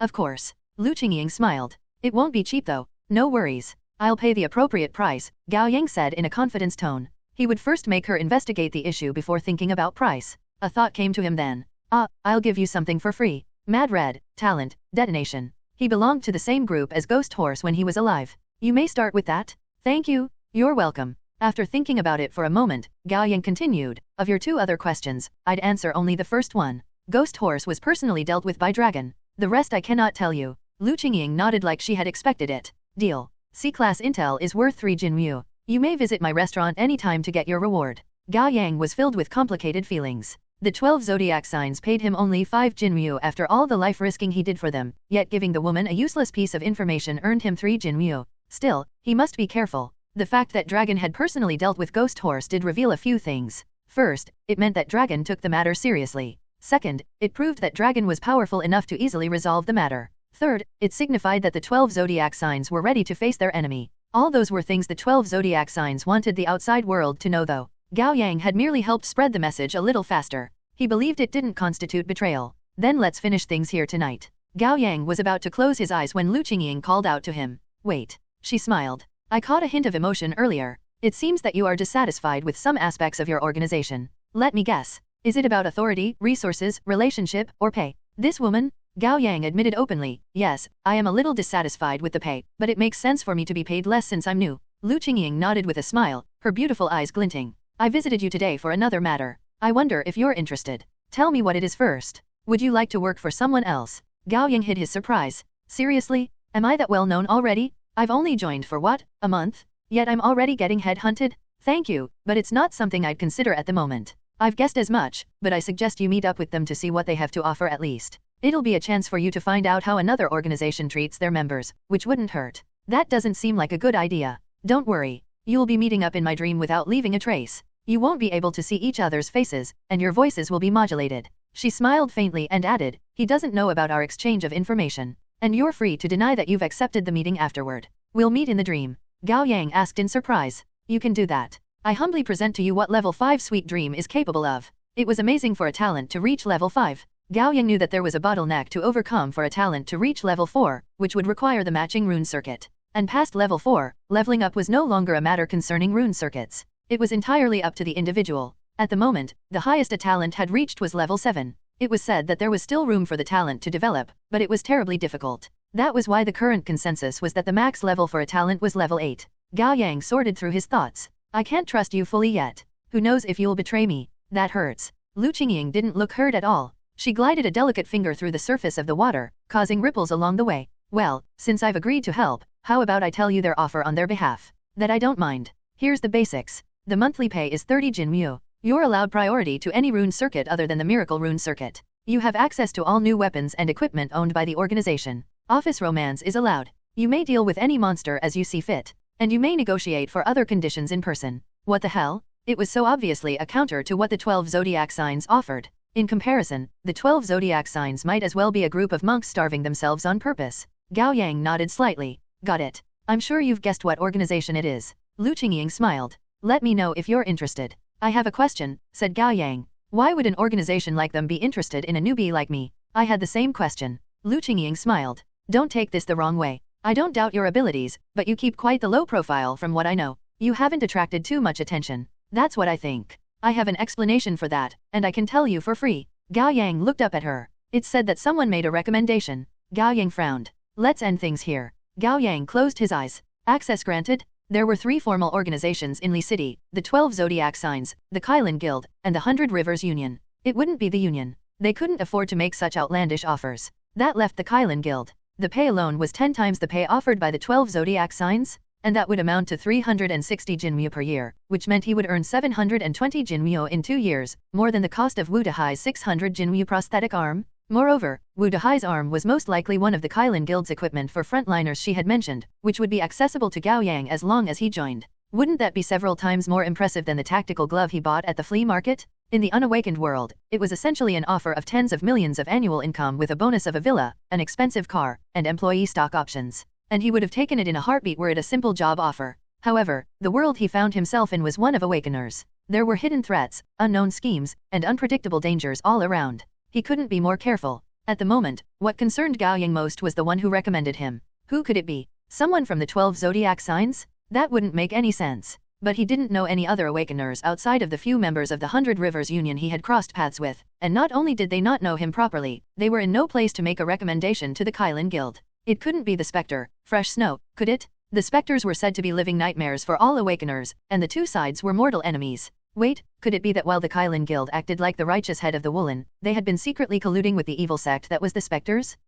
That would fit in a Wuxia story. Damn it, my curiosity is killing me. Access ends. Gao Yang opened his eyes and turned to Lu Qingying. Ahem, I've changed my mind. I'd like to talk to their representative. Really? Lu Qingying looked pleased. Thank you. For what? Frankly, I don't really care how your meeting goes. She rose from the hot spring as she spoke, the water running down her body with a splash. Gao Yang quickly looked away. As if she wasn't bothered by his presence at all, she sauntered out of the hot spring to the cherry blossom tree, picking up a luxurious silk bathrobe from the wooden stand below it and putting it on. With her knees pressed together, she knelt beside a tea set and started making tea. But the other party did request me to arrange a meeting. Failing to make it happen would hurt my reputation. Thank you for doing me the favor. Well, remember to give me a discount next time. Gao Yang was only half joking. Haha, you're a practical one. Lu Qingying made 2 cups of light tea, and placing them on 2 wooden trays, she sent them away on the water. The trays parted and moved in 2 different directions. One reached Gao Yang, while the other floated to the other side of the hot spring. With a wave of her hand, Lu Qingying conjured a quaint folding screen with the drawing of a peacock in full bloom, dividing the hot spring in half.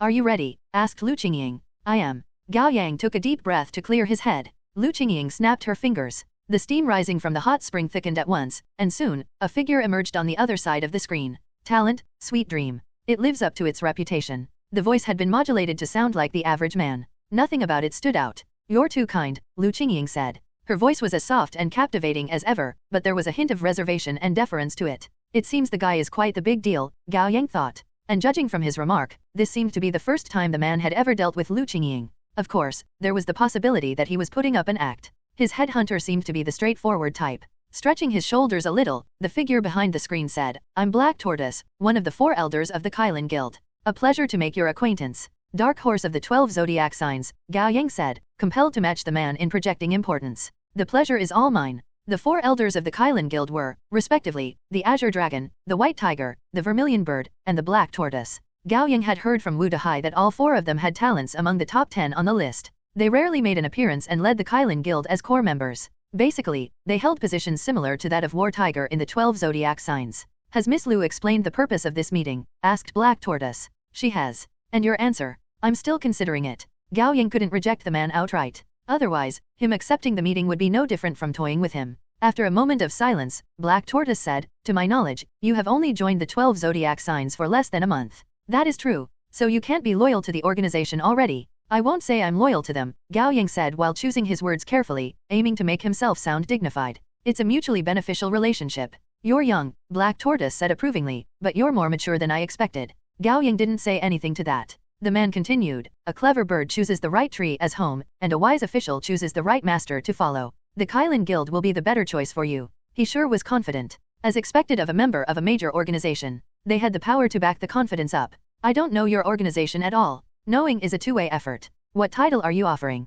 Gao Yang pretended to be interested. Protector. Gao Yang knew a thing or two about the ranks in the Kylin Guild. From the top of the pyramid to the bottom were guild master, elders, protectors, elites, and members. The guild master was naturally Kylin. The 4 elders were Azure Dragon, White Tiger, Vermilion Bird, and Black Tortoise. There were usually about 6 protectors. They were essentially the first officers of the elders, each leading an independent operations team. There were about 10 elites, and the rest were members. The elites and members were split between the different operations teams. If Gao Yang was to jump ship, his supervisor would be Elder Black Tortoise, making him a mid-ranking manager. I'd like to know who recommended me, said Gao Yang. You'll know once you join officially and gain the approval of the higher UPS. Gao Yang fell silent. It seemed that he couldn't get more information out of the man. I heard that, Lu Qingying said after listening to the conversation quietly. The Kylin Guild imposes a trial period. Yes. On the other side of the screen, Black Tortoise picked up his teacup and took a sip. The trial period is 1 month, but that's for open recruitment. Those who enter through recommendations aren't required to go through a trial period. Gao Yang picked up his cup and made a show of savoring the tea as well. Lu Qingying smiled. Perhaps Dark Horse can join through open recruitment. Didn't you say you weren't interested in how the conversation went, Miss Lu? It seems you're actually very invested. Still, it made sense. If Gao Yang joined the Kylin Guild, he would be able to provide her with even more information. Recruitment done under the table may be efficient, but it'll put Dark Horse in a difficult place. Lu Qingying smiled. He joined the 12 zodiac signs only a little while ago. It hurt his reputation if news got out that he jumped ship to the guild without warning. Black Tortoise didn't say anything. Gao Yang chewed on her words. Open recruitment is another story. You may send an official invitation to Dark Horse of the 12 zodiac signs and hold the negotiation through the official channel. Lu Qingying chuckled. That way, Dark Horse may prove his loyalty to the organization if he chooses to reject the offer, and if he decides to join the guild, it'll be done in an honest, open way without the risk of tarnishing his reputation. Gao Yang paused. That was a good middle ground. There was a problem, of course, which was the attention he would be attracting. After all, he would become the one person the 2 major organizations were vying for. That would give anyone cause to find out more. After some thinking, Black Tortoise said, that works for me. Would you mind the Kylin Guild sending you an invitation, Dark Horse? Asked Lu Qingying. Gao Yang was hesitant. He did mind. He didn't want to stand out. But then he suddenly remembered the secret mission Dragon entrusted to him. Had the man guessed how things would pan out? Was this related to his mission? Then perhaps he should let it run its course. I don't mind, Gao Yang said slowly. However, I've yet to come to a decision and make no promises. That's reasonable, said Black Tortoise. Then I'd say the 2 of you have reached a tentative agreement. This marks the end of the conversation. Both Gao Yang and Black Tortoise fell silent. Now, I'll separate the 2 of you. Lu Qingying curled up her lips. Allow me to remind you that this meeting shall be kept secret. Should either of you reveal the information, I will deny everything, and I will reject any collaboration with the violator in the future. Gao Yang and Black Tortoise nodded. Soon, the steam rose and spread. Both the screen and the man on the other side vanished. Lu Qingying knelt down under the cherry blossom tree beside the hot spring. You should stay with him, said Gao Yang. I want some time on my own. Ha, Black Tortoise said the same. Lu Qingying put on a look of disappointment. There was no telling if it was her honest feeling. Neither of you are the romantic type, it seems. Gao Yang was just about to access the system when the hot spring started rippling all over. The cherry blossoms started wilting and falling at an accelerated speed as well. The world was shaking and quickly crumbling. You're waking up already? Lu Qingying was a little surprised. Yes. Gao Yang kept up a front to hide his nervousness. Not knowing how long the trade would last, he hadn't set an alarm. This late, he shouldn't be waking up unless someone disturbed him or got too close to him. Who's in my room? Gao Yang opened his eyes and immediately rolled to a stand, energy concentrated in his 2 hands. It was 1 o'clock in the morning. In the silence of the room, the quiet moon shone through the swaying curtains. He didn't see anyone. His window had been closed. Someone was in his room earlier. Gao Yang quickly accessed his system. His luck points hadn't spiked. He rushed to the window and zeroed in on his desk. His brows knitted as he picked up a silverish white strand of hair. Under the gentle touch of the moonlight, it looked like translucent silk. The white cat? Gao Yang's heart jumped to his throat. He had considered applying to the organization for some trap items to install in his room, preventing intrusion while protecting himself. However, he was worried that he might anger the white cat instead, and he gave up on the idea. While the white cat didn't seem hostile to him at the moment, it wasn't good for his heart to see it popping up out of nowhere when he least expected it. Gao Yang sighed. It wasn't a good feeling to not be in control of his own fate. It reminded him of the animated film Dragon had talked to him about, Uproar in Heaven. Although the Monkey King could have led a blissful life in Mount Huiguo, it got on his nerves that the Heavenly Court was watching everything in the mortal world from a seemingly unreachable height. Perhaps that was the real reason the Monkey King ended up stirring up trouble in heaven. Gao Yang no longer felt like sleeping, but he wasn't sure what he should do. Then his phone rang. Wu Dehai had sent a photo to their encoded chat room. In the break room, he and War Tiger were playing games on the couch while having beer and fried chicken. Every day, this guy sent photos to the chat room for attention. Gao Yang usually found him annoying, but at this moment, fellow members of the organization seemed like a source of comfort. Gao Yang responded. Dark Horse, can I join? Electric Mouse, come.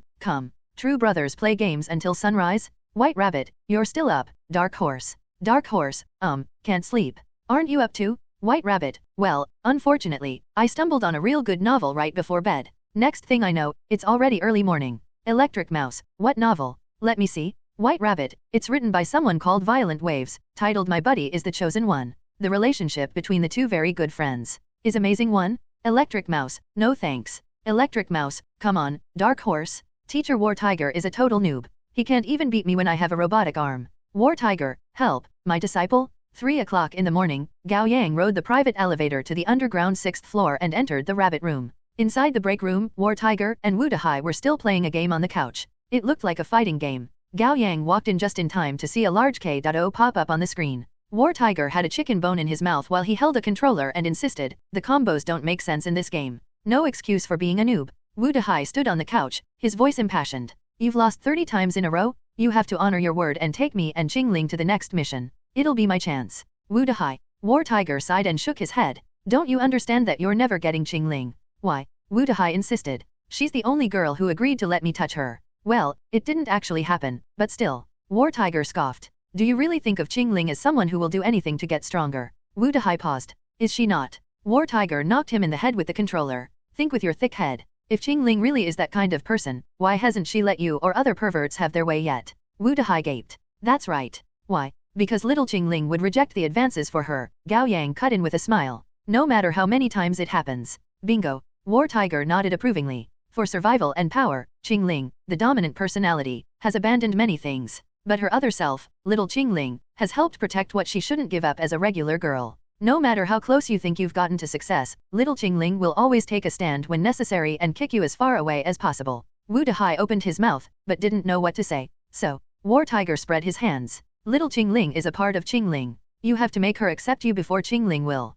But do you think it's possible? Shit. Wu Dehai slumped into the couch, finally coming to a realization. How am I supposed to make little Qingling not hate men? Well, she doesn't hate all men. War Tiger smirked and turned to Gao Yang. Wu Dehai looked over his shoulder to glare at Gao Yang. Dark Horse? I hate you. Haha. Gao Yang smiled awkwardly even though he had been dragged into the conversation as an innocent bystander. Wu Dehai, you brat, War Tiger said exasperatedly. You would have gotten into the top 30 in power ranking if only you were as persistent in getting stronger. Oh, I haven't checked it for a while. Wu Dehai forgot about his frustration as soon as he heard the mention of ranking. Nisakia Genie, show me the real-time ranking. The screen immediately changed to display the ranking for Awakeners. Wu Dehai quickly found himself, and he flailed around in triumph.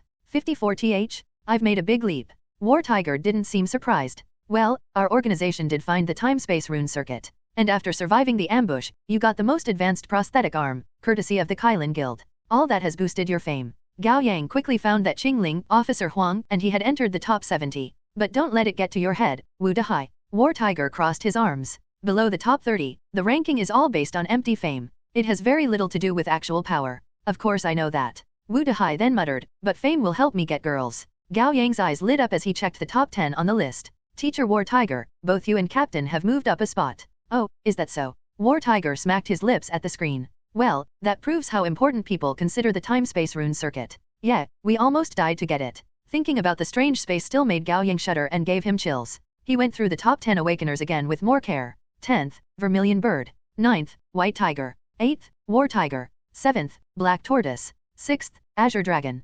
5th, X. 4th, Alcoholic. 3rd, Surnamed Lee. 2nd, Dragon.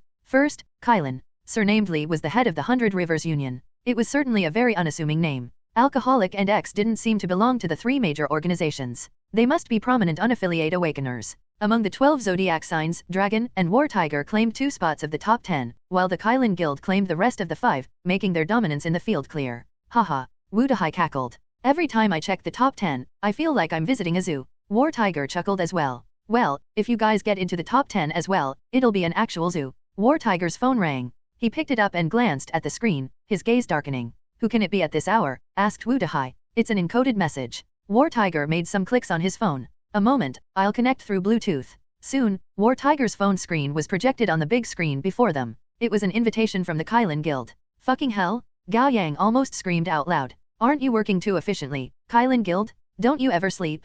Wouldn't you give me some time to prepare myself? One Xiong, a word to describe violent waves, is a synonym to Pengpai, the author's pen name. And White Rabbit described the novel as depicting a touching Xiangdi Qing, bromance/male friendship, which can actually be a euphemism for M/M relationship in China to avoid censorship. To the 12 zodiac signs. First, we would like to offer our genuine congratulations to you for discovering 2 rune circuits in the matter of a month. It is of great importance to all awakeners, and we are one step closer to our common goal. According to the agreement for the free movement of talents among organizations in Li City, this guild hereby issues our sincere invitation to Dark Horse, Green Snake, and Yellow Ox of the 12 zodiac signs. We hope that the 3 of them will consider joining the Kylan Guild and work together with us for a better future. We look forward to your speedy response.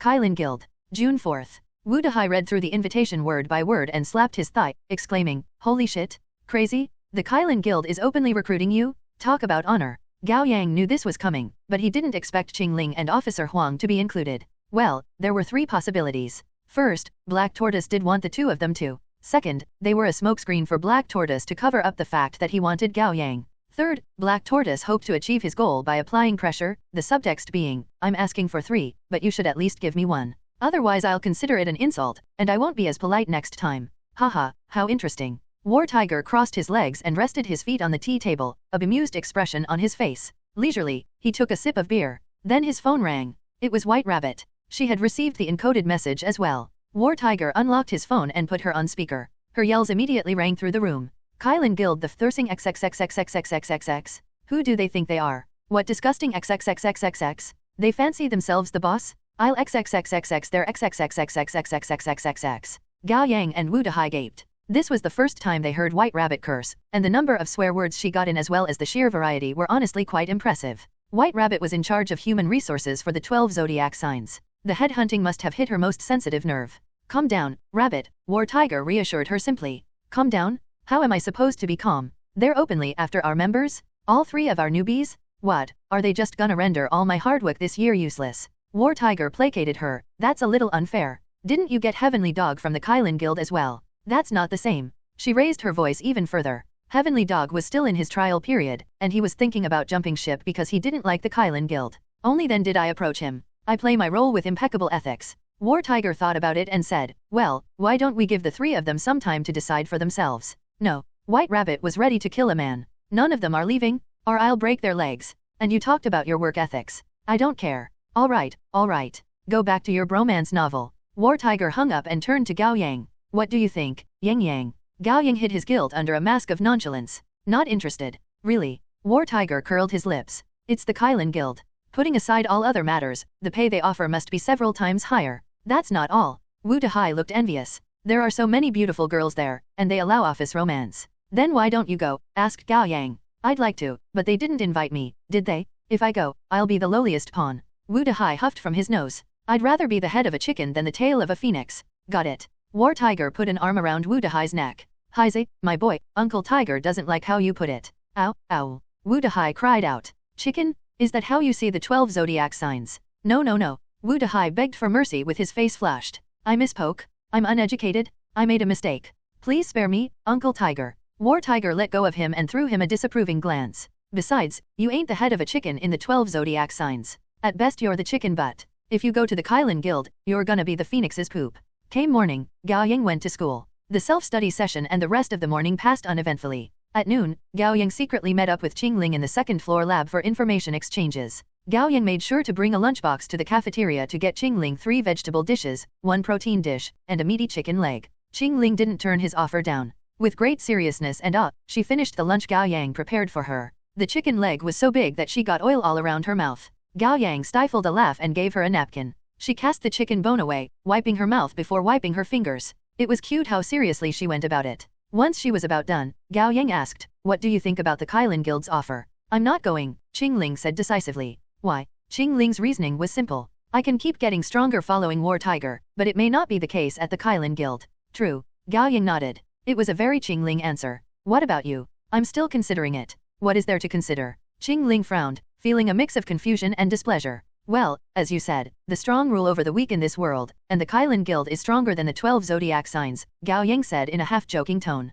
"It makes sense for me to consider getting a more powerful support, doesn't it?" Qing Ling fell silent. She wanted Gao Yang to stay. They were companions, and companions should stick together. But why wouldn't she go with Gao Yang then? It was because while Gao Yang was important to her, he wasn't as important as her pursuit of power. Then she was in no place to ask Gao Yang to stay. He had every right to prioritize himself over his companions as well. "Do what you want," Qing Ling said coldly. After the evening self-study, Gao Yang and Qing Ling met up in their usual alleyway and changed into casual clothes before heading to the Millennium Tower, located in the Daegsu district. Outside of Dragon, everyone was going to the underground 6th floor of the Millennium Tower to discuss the matter of the Kylin Guild's headhunting. The meeting would be led by War Tiger and White Rabbit. As usual, Gao Yang and Qing Ling walked arm in arm, pretending to be a loving couple. They exited the subway station late at night. At some point, it had started pouring. Although they wouldn't mind braving the rain to get to the Millennium Tower, two humans walking in pouring rain would attract unwanted attention. Since they still had time, they decided to get away from the rain under an awning by the street, waiting for the rain to relent a little.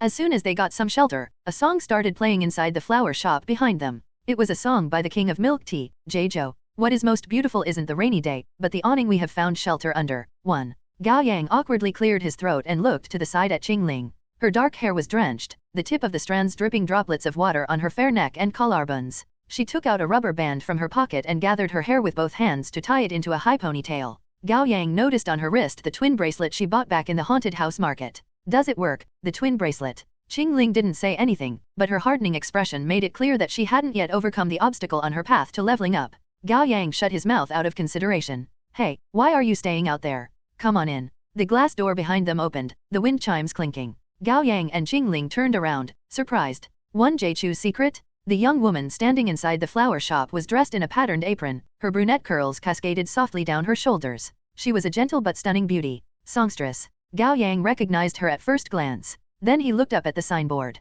It said, "Let life be beautiful like summer flowers." "Ah, so this is where your shop is. It's quite close to the base." "Yeah." Songstress nodded with a smile. "Come in and have a seat. The rain will stop soon. Then we'll go together." Gao Yang and Qing Ling walked into the flower shop. They were surprised again when they saw a college student with delicate features and a small ponytail behind his head. With both hands in his pocket, he had a wireless headphone on his head and a black messenger bag on his shoulder, looking at a potted split-leaf philodendron closely. "Heavenly Dog." Gao Yang called out to him. Heavenly Dog slowly turned around and lifted one side of the headphones, waving at him and Qing Ling. "Hey, you're here to get out of the rain too." Gao Yang noticed his drenched bang and the wet spots on his shoulders. "Yeah, forgot my umbrella," Heavenly Dog drawled. "It wouldn't do for others to see the shop occupied by 4 humans." Songstress smiled and quickly turned around to flip the board that said open on the outside to closed. "Why don't you go to the 2nd floor? I'll be right with you after closing down shop." "Okay." Heavenly Dog yawned and walked up the small stairs on the far side of the shop. Gao Yang was hit with a bout of drowsiness as well.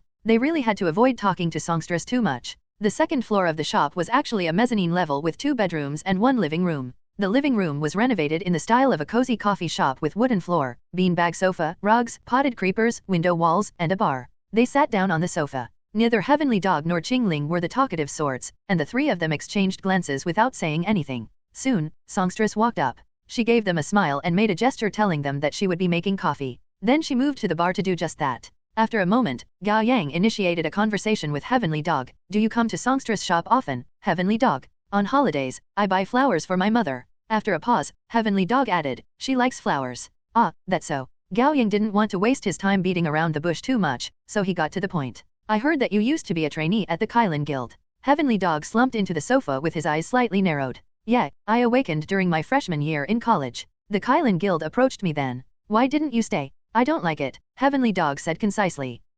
Care to explain?" "Well, it feels like going to work." Heavenly Dog sighed softly. "Working is troublesome." Gao Yang nodded in understanding. In comparison, the 12 zodiac signs was a lot more relaxed. Outside of the dangerous missions they went on, like the exploration of rune caves, the organization operated more like a studio where everyone was friends, or even a big extended family. From the bar came the sound of water rushing through the coffee machine. Songstress gave them a small smile and gestured at them to wait a little longer. Gao Yang's mind wandered. The 12 zodiac signs was likely a gathering of mostly kind-hearted people with moral codes. After all, the test where they had to refrain from killing a wanderer would have disqualified many awakeners. And most of them were ruled by hard and disliked structure. White Rabbit was an exception, of course. She was a workaholic, but her workaholism stemmed from her seeing the organization as her family, and she cared deeply. Silence returned. Gao Yang turned to look out of the window walls. It was still pouring rain, and the street was free of any pedestrians. The lively neon light bloomed in the vapor of rain like watercolor. It was the perfect setting to enjoy a cup of freshly made coffee with the company of gentle music. And a fat cat for snuggling would be the icing on the cake. How did some novels put it? Yes, it was a moment of quiet serenity amid the chaotic times. Gao Yang's straying mind suddenly came to a sharp focus. Through the window, his eyes zeroed in on the narrow alleyway across the road. There stood a man in all black holding a black umbrella. Even with the pouring rain obscuring the figure, Gao Yang could tell that it was Ghost Horse. Beep. A small truck sped through the damp road, blocking his line of sight, and when it moved out of the way 2 seconds later, Ghost Horse had already disappeared from the alley. What's wrong? Qing Ling had noticed the minute change in Gao Yang's expression. I think I saw. Gao Yang stopped himself when songstress came up to them with 3 cups of coffee. Enjoy. He took a cup and said, I thought I saw an old friend from school. I must have seen it wrong. Qing Ling took her cup and didn't push. Under the guise of enjoying the coffee, Gao Yang fell into deep thought. That man was Ghost Horse. He was sure he hadn't seen it wrong. But was it truly possible for someone to come back to life? At least none of the talents from serial number 11 to 199 were capable of such a feat. Of course, there was the possibility that among the top 10 talents was an unbelievable power capable of bringing the dead back to life. He did know of a talent that could achieve something similar though. Feigned death, serial number 58, life type. According to the information provided by the list, users of feigned death would come back to life a certain duration after their death so long as their head, heart, and body weren't seriously damaged. Did Ghost Horse have feigned death? Was he actually an awakener with 3 talents? It didn't seem likely. Since Dragon could tell that Ghost Horse had teleportation, it didn't make sense for him to miss a 3rd talent. Assuming that Ghost Horse had truly come back to life, why did he show up near Songstress' shop? Did he simply miss her? Or was he observing her for a chance to convert her? If it was the latter, wouldn't it be safer and more convenient to approach her through telepathy? Gao Yang decided to keep it from Songstress and Heavenly Dog for the moment. He would tell Qing Ling and Officer Huang, and War Tiger too, so that the man could make the call. Half an hour later, the pouring rain stopped. Songstress led the 3 of them through the back alley and a lesser-known shortcut to arrive at the back door of the Millennium Tower. As usual, they rode the private elevator to the underground 6th floor. Before the meeting, Gao Yang caught War Tiger when he was alone and told him about Ghost Horse. Are you sure about this? I can't be 100% sure, Gao Yang said honestly, but I feel like I should let you know ASAP. Good man. War Tiger patted him on the shoulder. All right, I'll look into it. Let's go to the meeting first. 10 minutes later, everyone outside of Dragon gathered in the mouse room, sitting around the long conference table. White Rabbit led the meeting. She projected the encoded invitation from the Kylan Guild on the screen and rattled off a litany of curses, insulting everyone at the Kylan Guild and their whole extended family. Only then did she calm down. Take a breather, Rabbit. War Tiger laughed and made a palm-down gesture at her. With a huff, White Rabbit sat down. War Tiger turned to the other members. Well, what do you think? As the ones being recruited, Gao Yang, Qing Ling, and Officer Huang weren't in the place to share their thoughts. I don't get it. Why did they go for the 3 newbies? Wu Dahai spoke up first. They should have gone after the experienced, outstanding members like us. War Tiger shook his head in disappointment. Good question. Stop asking. Are you a moron? White Rabbit rolled her eyes. Recruiting senior members like us would be no different from welcoming wolves into their fold. Why would they do that? She then turned to the 3 of them. They are different. They have only joined a while ago. In other words, they weren't loyal to the organization, and they would be easy to train and win over. Haha. Dead Pig guffawed before saying something surprisingly astute. I would pick them too were I at the Kylan Guild. In the 1 month since their joining, they have entered 2 rune caves and got something out of it both times. Who knows how else they will surprise us. There are a lot of benefits to getting them. Well said. War Tiger smiled knowingly. If they agree to join, it's a great plus. If they don't, this offer will serve as a significant temptation that will go on to undermine the solidarity of the 12 zodiac signs. There's no downside to it. Those fucking snakes. Wu Dahai growled. We can't let them have their way. It seems the prophecy of 7 is true, Heavenly Dog said with a hint of concern in his usually lazy voice. What is the prophecy of 7? Gao Yang was ever the curious one. I told you about the risk assessment model done by an awakened mathematician, didn't I? White Rabbit turned to Gao Yang. Remember? Gao Yang nodded. Well, Wu Dahai cut in loudly. That guy also said that the moment the 7th rune circuit was found was the moment a civil war between awakeners would break out. That's known as the prophecy of 7. The meeting room fell silent. Gao Yang was immediately reminded of Mad Red, of Ghost Horse's betrayal, of the unknown entities that were Fresh Snow and the White Cat, and the mysterious mission Dragon gave him. Perhaps the prophecy of 7 was right, and a storm had already been brewing. War Tiger clapped and said, "Let's not stray too far from the main agenda. About our 3 newbies getting headhunted." War Tiger smiled carefreely. "I believe we should respect their wishes and allow them to decide whether to stay, but White Rabbit believes that we are a team, and that the decision should be made by everyone." White Rabbit still sounded angry. "Neither of us can convince the other. So, let's put it to vote." War Tiger stood up and put his hands on the table. "Outside of the 3 members in question here, everyone else is to cast a vote. Those who agree with me, put out rocks. Those who agree with White Rabbit, go with scissors. Let's get started." White Rabbit urged. "Don't hesitate and don't look at each other. Follow your heart, you hear me?" Everyone raised their hands one after another. Lovely Lamb, Woo-Da-Hai, and Dead Pig went with scissors, while Songstress, Heavenly Dog, and Mischievous Monkey made rocks. That was about what Gao Yang expected. Lovely Lamb and Woo-Da-Hai probably simply didn't want them to go. Dead Pig might look easygoing, but he was an adult who had been through his fair share of difficulties and would think about the matter more practically. Thus, he wouldn't want the organization to lose valuable manpower. Songstress seemed like an artistic soul, and Heavenly Dog was a free spirit. Both would value freedom and disapprove of restrictions. It was only natural that they wouldn't impose limits on others. As for Mischievous Monkey, someone his age would be beyond rules and follow the flow rather than trying to force a matter to change course. 3 and 3. That's a split. War Tiger seemed conflicted for a moment before he suddenly raised his fist.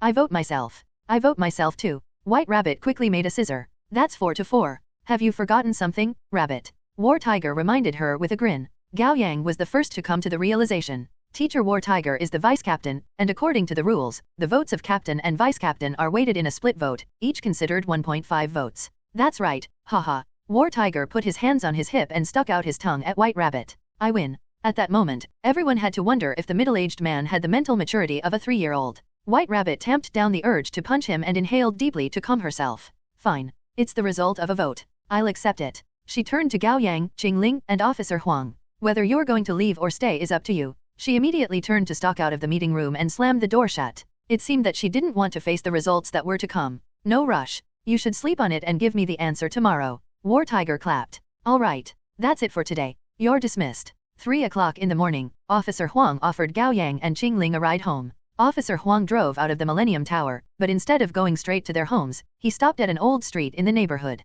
Inside a quaint alley was a laundromat that seemed to have gone out of business. The rusty rolling door was half open. The signboard hanging precariously over the door said, "Aqiang Laundromat." "Are you sure this is the place?" Gao Yang asked Officer Huang as he closed the car door. Officer Huang checked the name card in his hand. It was for Aqiang Laundromat, and on the back, someone had written, "All 3, to A.M." Officer Huang wasn't sure what was happening either, but War Tiger had handed him this name card after the meeting. "Let's check." The 3 of them scanned around to make sure they weren't followed and that the old street lights weren't equipped with surveillance cameras. Only then did they cautiously bend down to enter the laundromat. The rolling door dropped close, making the sound of metal unfurling. With the light turned off, the interior was pitch black. And the dozen washing machines started at once, making rotating sounds. The chorus of sounds blended and morphed into white noise, which wasn't unpleasant to the ears. Suddenly, there was a spark on the far side of the laundromat, lighting up the dark corner. Someone was smoking. Then War Tiger's icy voice came from the corner, "Come here." After a pause, Officer Huang said in a purposefully casual tone, "It looks like you're going to assassinate us, Teacher War Tiger."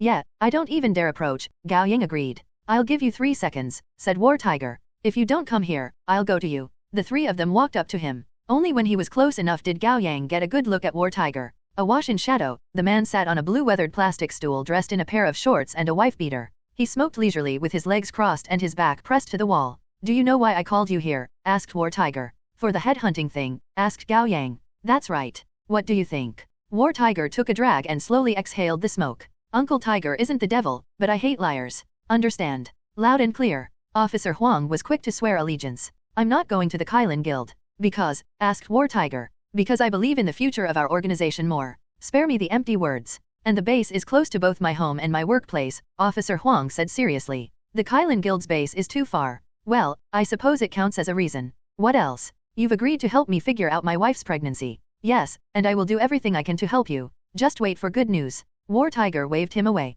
"All right. Next." Qingling went ahead and gave her answer. "I'm not going to the Kylin Guild." "Because?" War Tiger asked the same question. "You can make me stronger." War Tiger smiled. "Does that mean you will stay with us until you can defeat me?" "Yes." "Good." War Tiger took another drag of his cigarette, pleased. "How about you, Dark Horse?" I'm not going, Gao Yang said before he even recognized what he was saying. Because your other hand is holding a dagger. Do you really think I wouldn't notice? Who knows if you wouldn't execute me here if I say I wanna leave. You sure are crazy enough to do that. My companions are here, Gao Yang said honestly. And Captain told me he had high expectations for me. He promised to reward me as long as I do my job well. He couldn't reveal Dragon's mission in full, but War Tiger should be smart enough to figure it out. After a short pause, War Tiger nodded. Then he slowly tipped his head back and exhaled white smoke into the darkness, casting the dagger in his other hand aside. It clanged as it hit the floor. Good. The three of you will get to walk out of this place alive. Gao Yang shuddered. He's crazy? Totally mad? Don't blame me for being heartless. War Tiger's smile was somewhat rueful and resigned. There's something Dragon and I agree on. War Tiger stood up and cast the cigarette butt at the wall, sending a sputter of sparks. From now on, the competition between organizations for talents, resources, and influence will gradually reach a plateau, and it's only a matter of time before the civil war breaks out. All three of you are new blood with great potential, and you know quite a lot of secrets about our organization. I cannot allow you to join the Kylin Guild, or you will become a great risk for us. Is the prophecy of 7 really true? Officer Huang asked, unable to accept it. We're all awakeners, and we're after the same goal. Why can't we overcome the difficulties together? And who told you that we shared a goal? War Tiger asked. Officer Huang was silent. You're a cop, Yellow Ox. How can you know less about human nature and desires than Wu Dahai? Officer Huang smiled wryly in the dark. How can I not know? I know it all too well. He simply didn't want to face reality. He was going to be a father. Even though the world was already a hellish place, he hoped for it to be a little less harsh for his child. Pull your head out of the sand and discard your wishful thinking. Be ready to fight.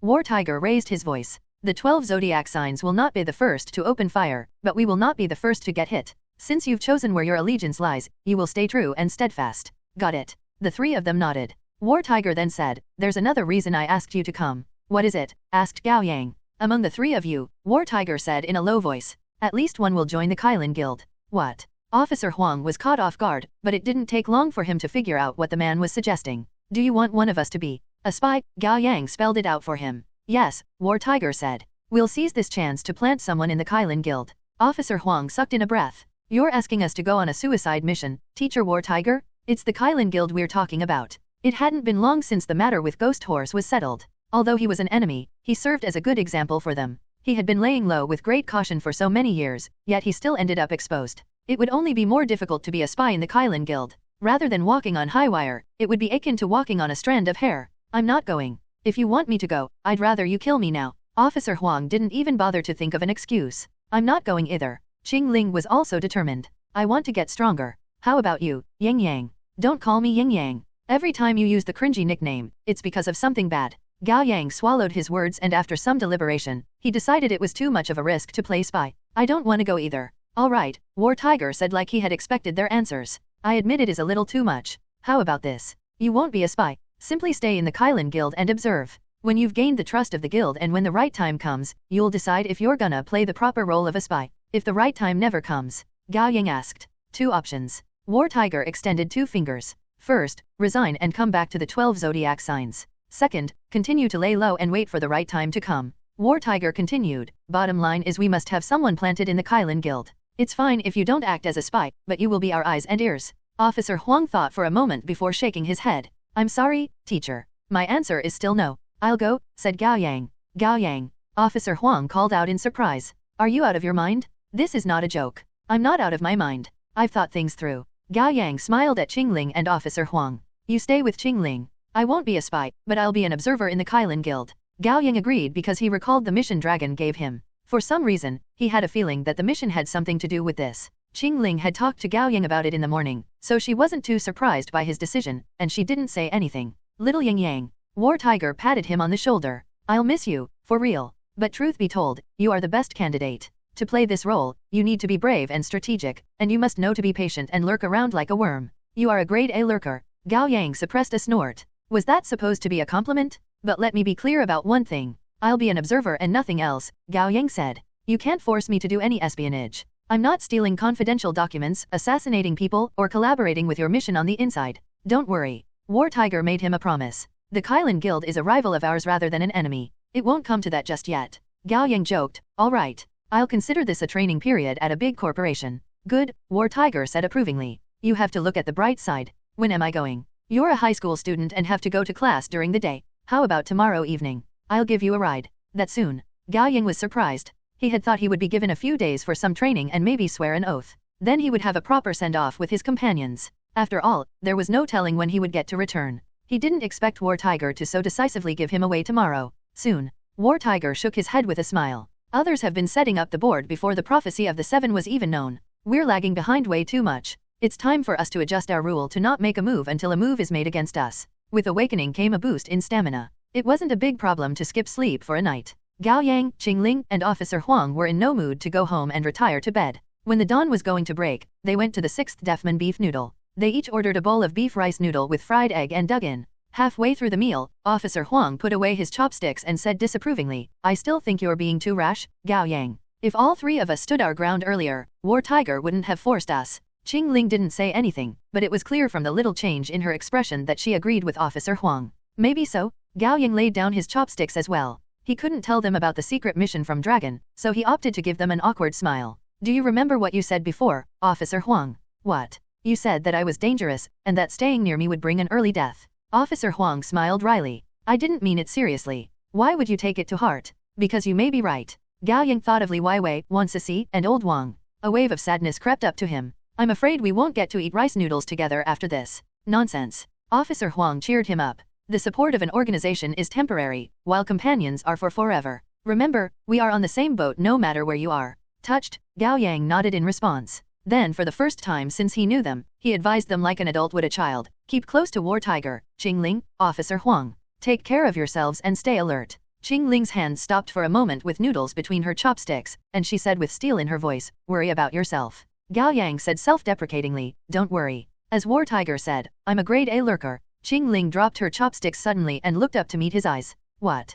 Gao Yang felt self-conscious under her scrutiny. He wondered if he had gotten something on his face. Then Qingling quickly took off the twin bracelet on her wrist and handed it to him. "Take it." Gao Yang asked after a pause. "What?" "It's useless to me," Qingling said. "I don't have the money to pay you back, so I'll give you this for the debt." "Ah, right." Gao Yang took the bracelet. He could still feel the lingering warmth from Qingling. "Don't die." That was all Qingling said before going back to her rice noodles. "Roger that." Gao Yang nodded with a smile and put on the bracelet. Late at night, a black jeep parked by a road near the school gate. After the evening self-study, Gao Yang purposefully stayed until everyone else had left and walked out of the almost empty campus. He first went to the usual alleyway to change into casual clothes and put on a mask before heading straight to the jeep, getting into the passenger seat. With one hand on the driving wheel, War Tiger cast the cigarette butt in his other hand out of the window, into the trash can. "Uncle Tiger will send you off to your last day." "What?" Gao Yang was just about to put on his seatbelt. He almost jumped out of the car at the man's words. War Tiger laughed. "Don't worry. That's not what I meant to say.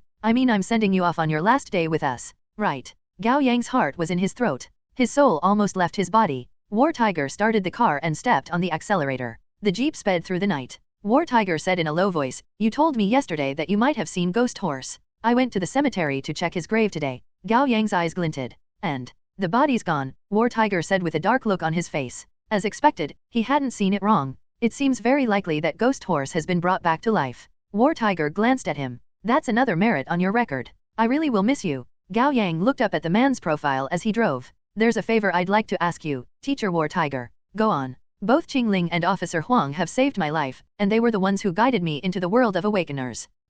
All right. Enough with the sentimental stuff, or I will break into tears." War Tiger raised a hand. "I swear to you that I will do everything in my power to ensure their safety." Gao Yang nodded. "Your promise is reassuring." War Tiger fished out an almost empty pack of cigarettes and put one in his mouth. Having a weakness isn't necessarily a bad thing. It can be used against you, but sometimes, it makes you stronger. Gao Yang fell into thought. War Tiger continued, "More importantly, those with weaknesses are less likely to lose their way in their pursuit of their goals." "Thank you, teacher. It's enlightening." And Gao Yang was being genuine. Traffic was smooth this late at night, and War Tiger was able to drive fast. They reached the Qingyang Bridge in no time. On the other end of the bridge was the Feiyang district, the Kylin Guild's territory. Gao Yang was reminded of something. "Teacher War Tiger, how am I supposed to contact you in the future?" "You don't. Just do what you have to do." War Tiger smiled. "Remember, you will be under comprehensive monitoring once you join, and you can't be too careful until you've earned some trust." Gao Yang nodded. "Be patient and accumulate strength without attracting attention. You have to fool yourself in order to fool the Kylin Guild. When the time comes, I'll find a way to contact you." "Understood. And I'd like to make something clear." War Tiger's eyes remained fixed on the road ahead, but his gaze turned icy. "You may give up and come back to us, but you will not betray us." If you get tempted by them and turn into a double agent, I won't let you off the hook. No matter where you go, even the edge of the world, I will find you and kill you. I swear on my honor. Gao Yang was prepared for that, yet he still couldn't help but shudder. Of course. War Tiger broke into a friendly smile. Little Yang is the best. I'm sure you won't disappoint me, right? Right. That's right. Gao Yang gave him a matching beam. War Tiger parked the car by the ancient-themed walking street and let Gao Yang off. He walked through the boisterous crowd enjoying their nightlife with his hands in his pockets and his face covered by a cap and a mask. Spotting an opening, he dove into a hidden alleyway and made several turns, entering the walled city of 10 dragons. Gao Yang came to an involuntary stop when he walked past the dying tree at the center of the cyberpunk-style plaza. He could still remember the time he came here to have barbecue with White Rabbit and Wu Dahai like yesterday. It was his first foray into the world of awakeners.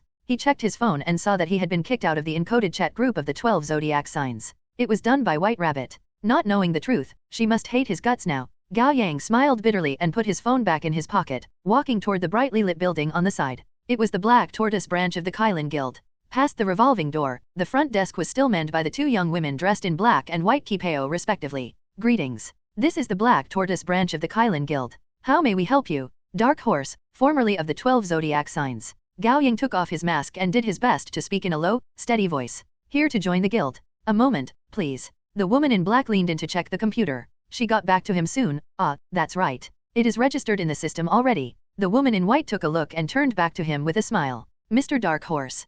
Congratulations on joining the Kylan Guild. You will be a protector and the captain of the 5th operations team, under Elder Black Tortoise. You will need a protector name for onboarding and relevant materials. Protector name. Gao Yang hadn't thought about it. Whatever I want it to be. No, there are naming conventions to follow. The woman in white smiled. The name for a protector consists of two parts. The first is a number, and the second is a natural element, such as tree, grass, flower, forest, wind, fire, ice, thunder, water, flame, earth, gold, wood, light, or shadow. Gao Yang blinked. That sounded like how people used to make up guild names in online games. Gao Yang's lucky number was 7, and shadow would fit his role as someone observing from the dark. 7 Shadow, Gao Yang said. Wow, what a great name, the two women said at the same time, giving him a polite and disingenuous smile. Gao Yang suspected that they would still praise him even if he named himself 2 Walls 1. Please follow me, Protector 7 Shadow. The woman in black walked out of the front desk to lead the way. What? Another dead? It was then a man marched out of the lobby while talking loudly into his phone. Gao Yang gave him a once-over.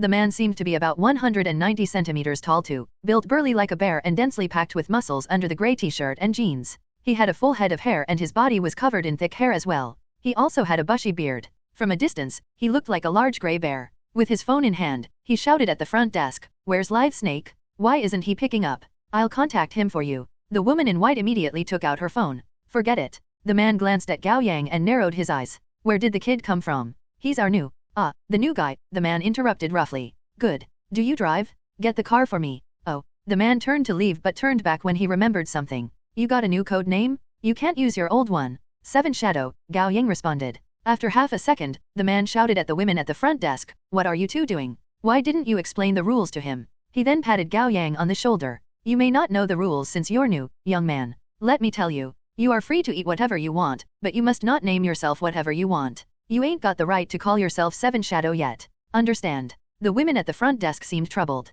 Mr. Grey Bear, you may not know. So he is called Grey Bear. Gao Yang almost laughed. I know all I need to know. Grey Bear cut her off, the muscles of his face twitching along with his thick beard. This kid is coming to the 5th team. That makes him one of my guys. Why would you fucking let him get a protector name? You want him to get punished. Well, wouldn't there be another possibility? Gao Yang smiled politely. For example, I'm here to be a protector. 1 It's pronounced the same as the slang by, which basically means moron. 2 6'3". Stunned, Grey Bear stared at the young man who was significantly shorter than he was. No, forget young man. This was a boy who was still wet behind the ears. You. Grey Bear's mouth twitched. Protector. Yes, said Gao Yang. Ah ha ha, ha ha ha ha. Grey Bear slapped his thighs as he guffawed, shaking with the sheer force of his laughter like a flower shaking in a storm. His voice rumbled and reverberated throughout the lobby. After a while, he took a breather and stared down at Gao Yang, arms akimbo. You? A protector. Correct. Ha ha ha ha ha ha. Grey Bear burst into laughter again. The two receptionists couldn't bear to watch the farce play out any longer.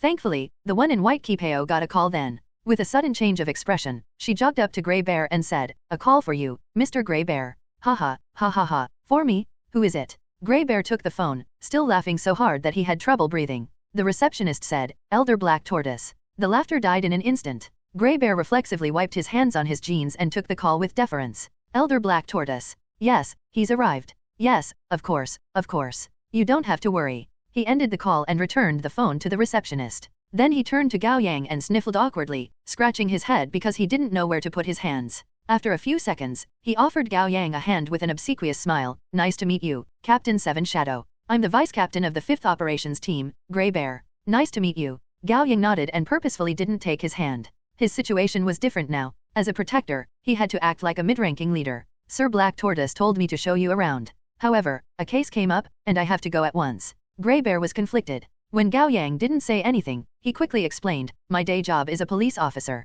Haha, a murder. Gao Yang was curious. Yes, serial murder? The culprit is disgustingly bold. Grey Bear was a little worked up. Gao Yang suggested, aren't you short on hands? Take me with you. I won't trouble Captain 7 Shadow with something this trivial. You need a driver, don't you? Gao Yang curled his lips. No, no. Grey Bear quickly put on a servile smile. I'll drive. Please. Grey Bear led Gao Yang out of the walled city of 10 dragons and climbed into a private car. He fished out a uniform for police hands 1 and handed it to Gao Yang. Captain 7 Shadow, due to your age, I'm afraid I'd have to trouble you to play a police hand for me. When we enter the crime scene, please refrain from speaking up unnecessarily. After all, it was the monster's territory outside the walled city of 10 dragons. I understand. Gao Yang climbed into the car and quickly changed into the uniform, putting on the cap.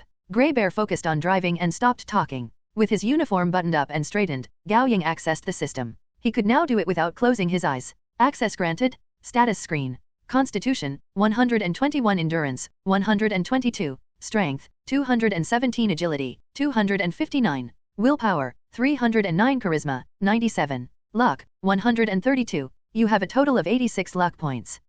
It's been 3.5 days since I last allocated my luck points, and I haven't encountered any danger during this time. The number makes sense. Split my points between Constitution and Endurance.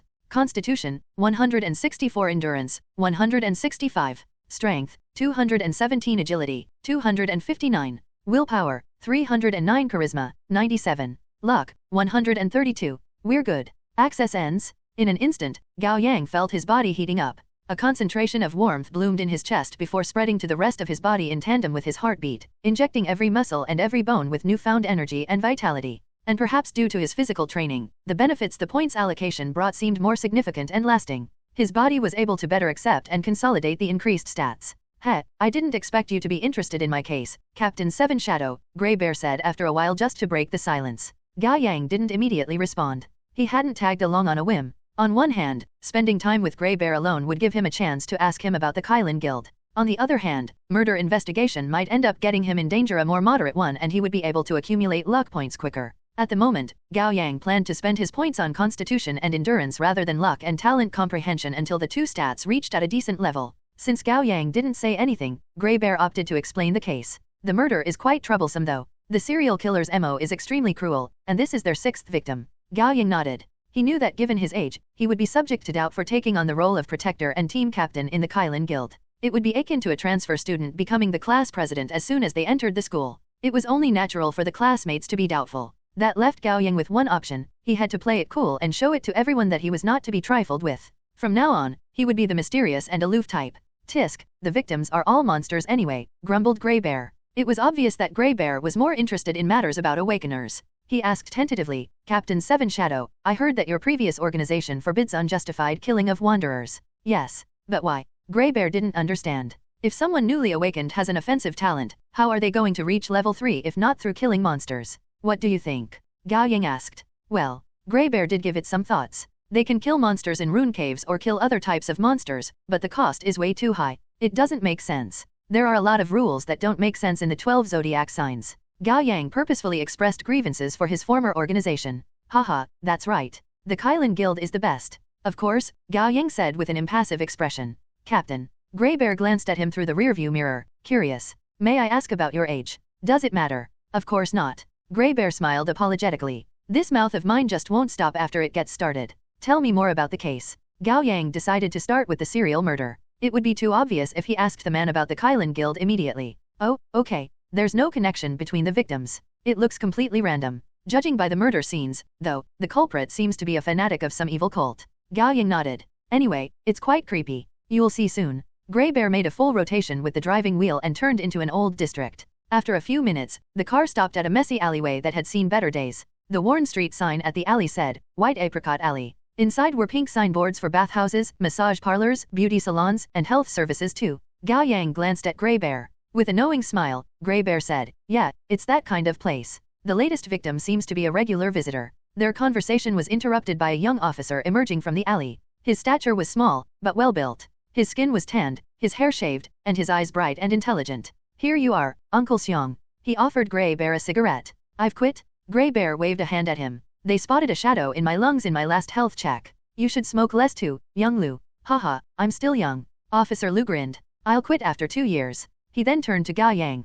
Who is this, Uncle Xiong? Private Eye. Grey Bear had already come up with a cover story. The investigation has seen no results, and the higher UPS are getting impatient. I brought him in for help.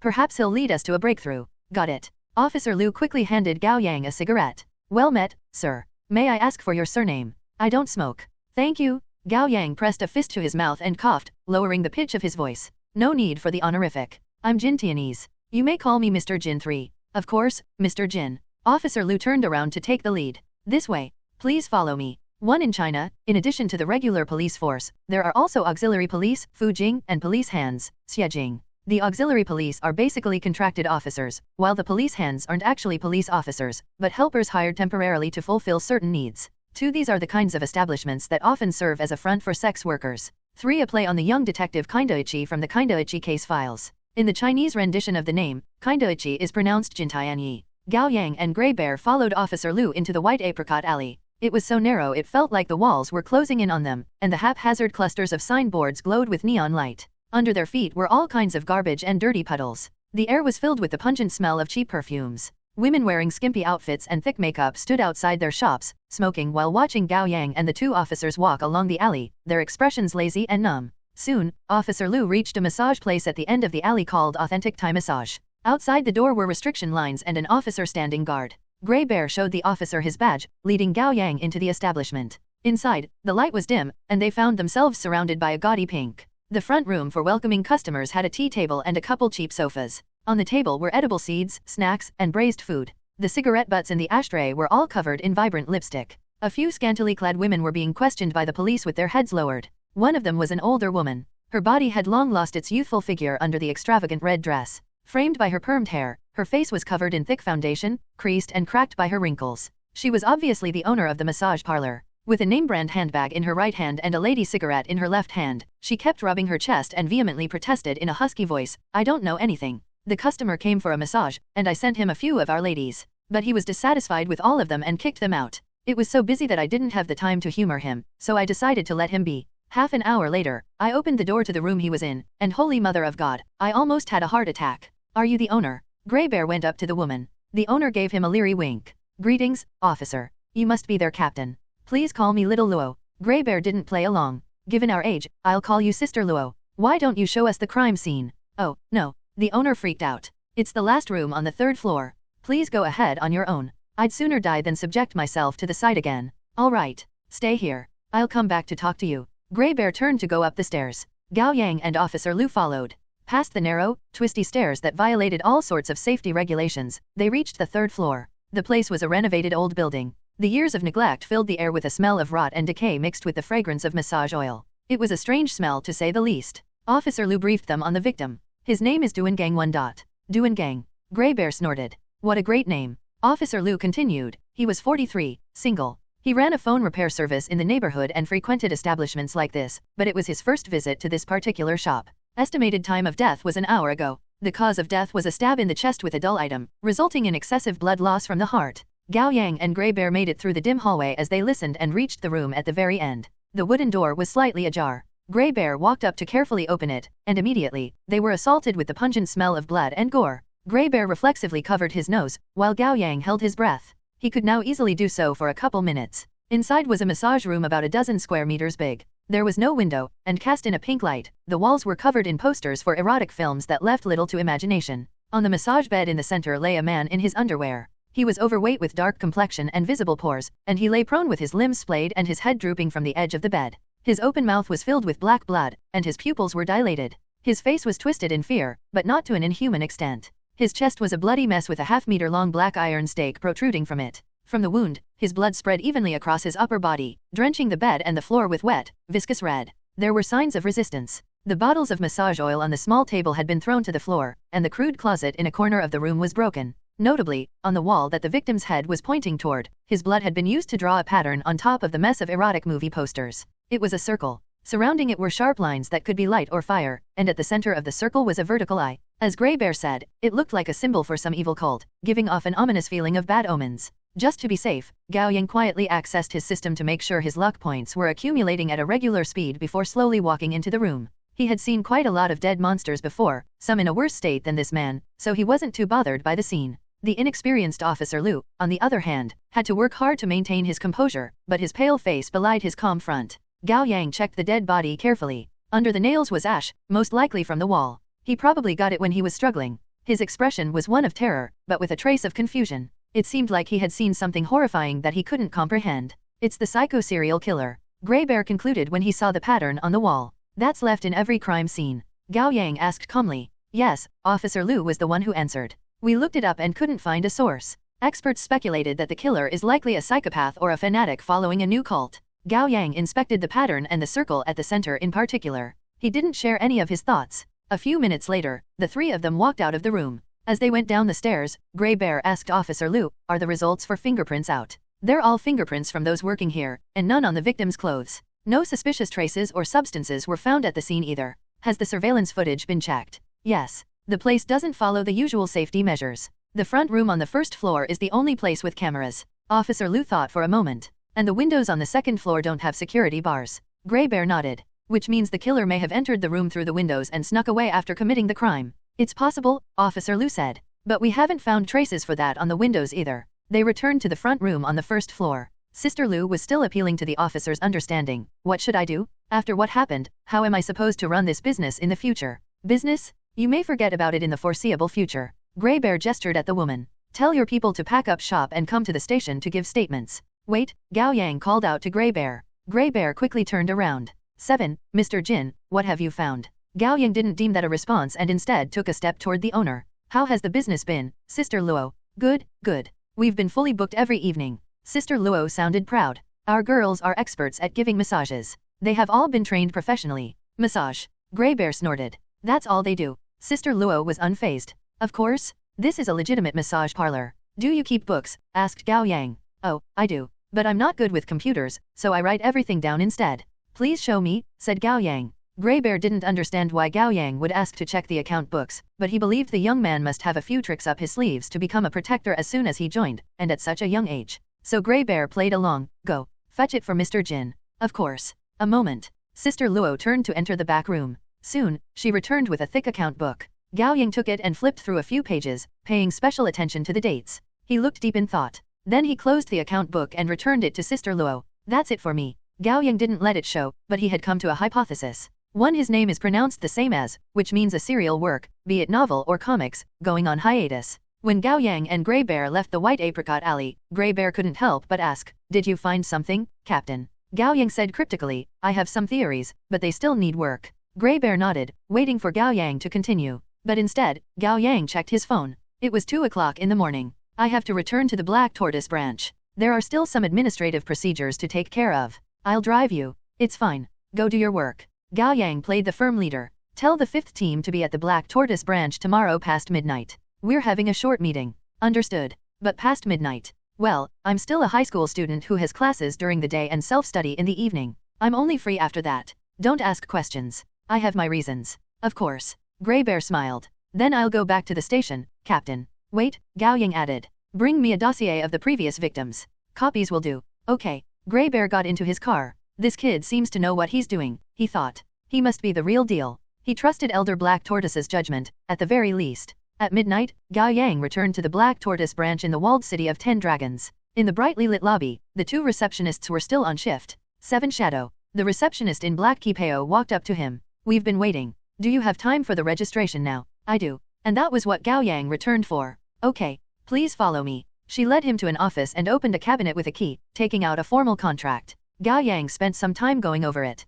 Spotting nothing wrong with it, he signed. Then the receptionist took out a biometric scanner for Gao Yang's voice, iris, and fingerprints. Finally, she produced a finely crafted box. Inside was a gold Kylan brooch. What's this? Asked Gao Yang. The guild brooch, the receptionist explained with a smile. It differs according to the rank. Regular members are given bronze brooch, elites, platinum, protectors, gold, and elders, diamond. Am I supposed to keep this on? It may look impressive as hell, but will attract way too much attention. Only when attending an internal meeting or an official awakener function. You may do with it as you wish outside of such events. What if I lose it? The receptionist chuckled with a hand covering her mouth. You tell good jokes, Protector 7 Shadow. I'm not joking. I mean every word. If you lose it, you'll have to apply for a replacement and pay a fine of 20 Jinryu. So it's best that you keep it safe with you. Gao Yang grumbled inwardly, that's a lot. But acceptable given my new salary. Am I allowed to leave now that we've finished registration? Yes, congratulations on joining the Kylan Guild officially. She smiled. According to the standard procedures, I still need to take you around to get to know the facilities and receive your personal items.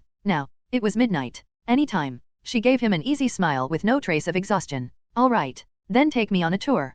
Please follow me. She led him out of the office to a staff elevator. They entered with a card. She punched in the code and pressed -3F. Soon, the elevator came to a halt, and the two of them walked out. Gao Yang was stunned. Outside, it looked like a small, brightly lit subway platform. By the platform was a tunnel where a few cars were parked, each an independent vessel that resembled a capsule. These are the Hyperloop capsules, meant for quick transportation between the branches. She walked to the first capsule and opened the door. Come in. Where are we heading? The White Tiger branch in the Changjun district. That's where the dormitory is. Gao Yang nodded and entered the capsule. It wasn't big. There were 2 rows of 2 single chairs with the center occupied by a terminal. At most, the capsule would fit 5 people. The woman in black closed the door. They each took a seat and put on their seatbelt. She made some clicks on the terminal, and soon, the capsule started moving. It rushed through the tunnel like a maglev train, stable despite the impressive speed. Please wait a moment. We will arrive at our destination in 5 minutes. She was still smiling. Gao Yang had long noticed that the woman in black kipeo didn't seem like an awakener.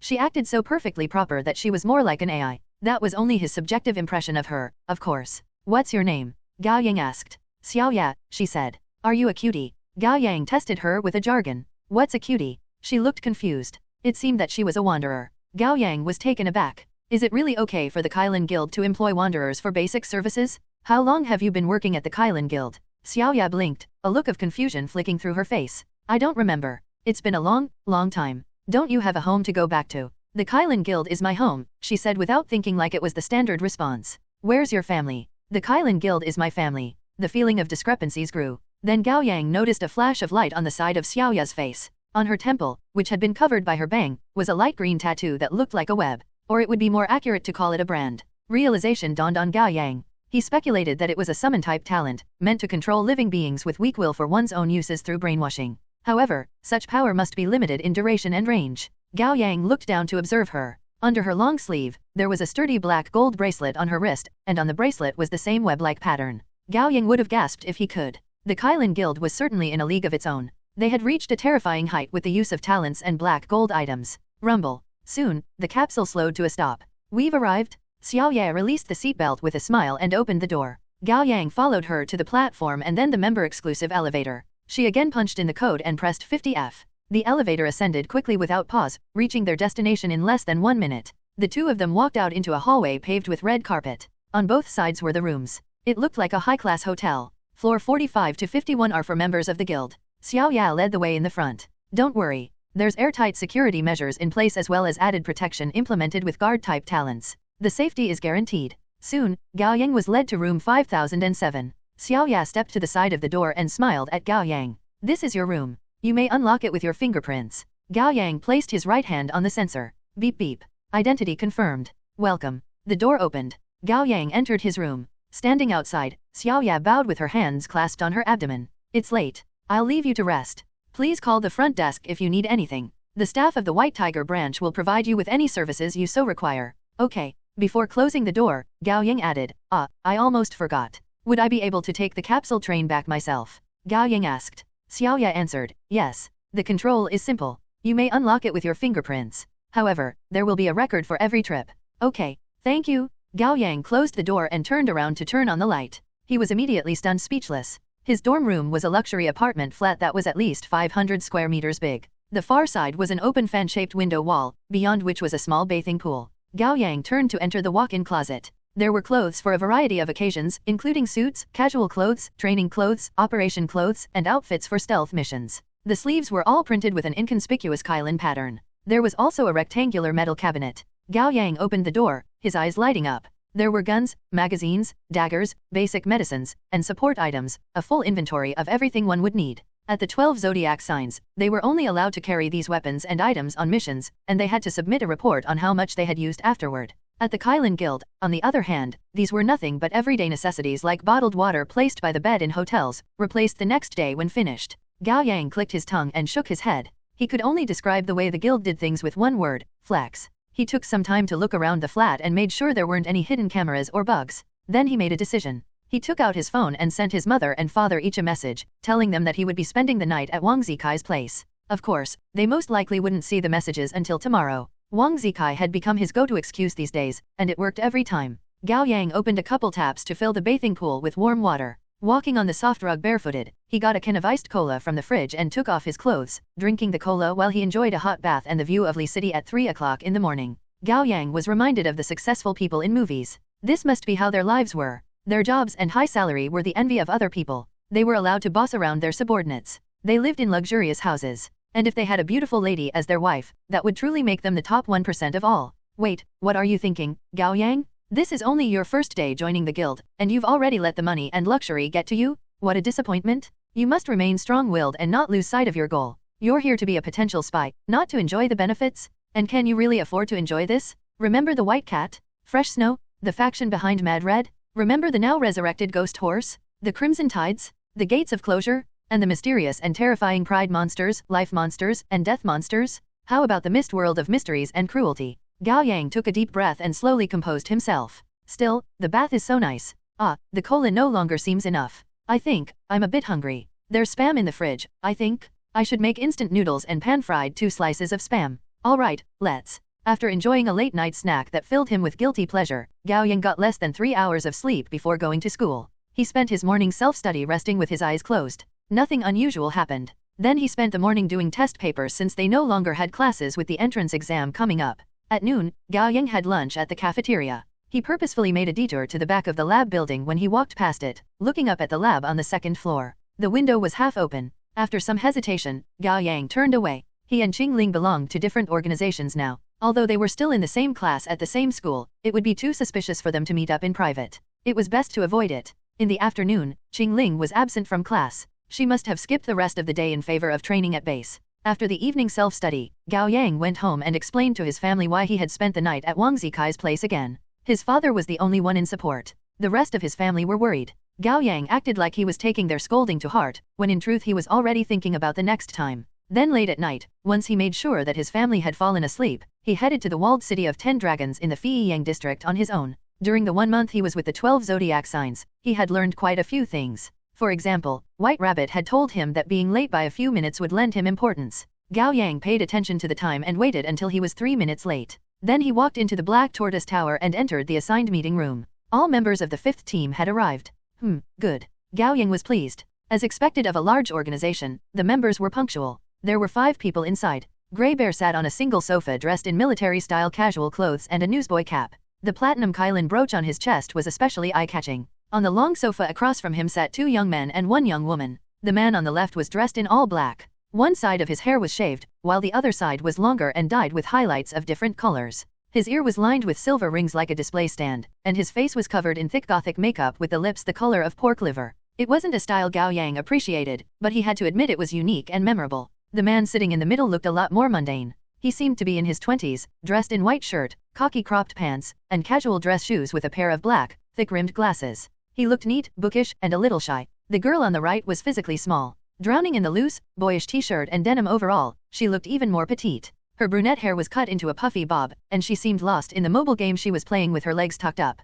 Gao Yang noted that all 3 of them were wearing bronze Kylan brooch. Generally, each operations team at the Kylan Guild consisted of 6 members, all direct subordinates of the Elder. The 5th operations team answered to Black Tortoise, and there were 1 protector, 2 elites, and 3 regular members. In addition to Grey Bear, there should be another elite. Suddenly, a gust of wind came from above Gao Yang's head. He dodged to the side reflexively, and a figure emerged, stabbing at where he had been with a short sword. The middle-aged man wearing camouflage rose to his feet. He had gray, short hair and sharp features. An ugly scar ran from his left eye through his nose bridge to the bottom of his right ear, obviously left by a blade. His thin, pale lips were sharp like razors. Good reflex, the man said. His low, slimy voice was like the skin of a cold-blooded animal. Is this how you welcome me? Gao Yang said calmly, but inwardly, he was cursing up a storm. Fucking son of a gun? You think I put points into my agility for nothing? And you were actually trying to kill me, weren't you? This is how I welcome people. Don't you like it? The scarred man put away his short sword and smirked insidiously. I'll let it go this time, but not again, Gao Yang commanded seriously.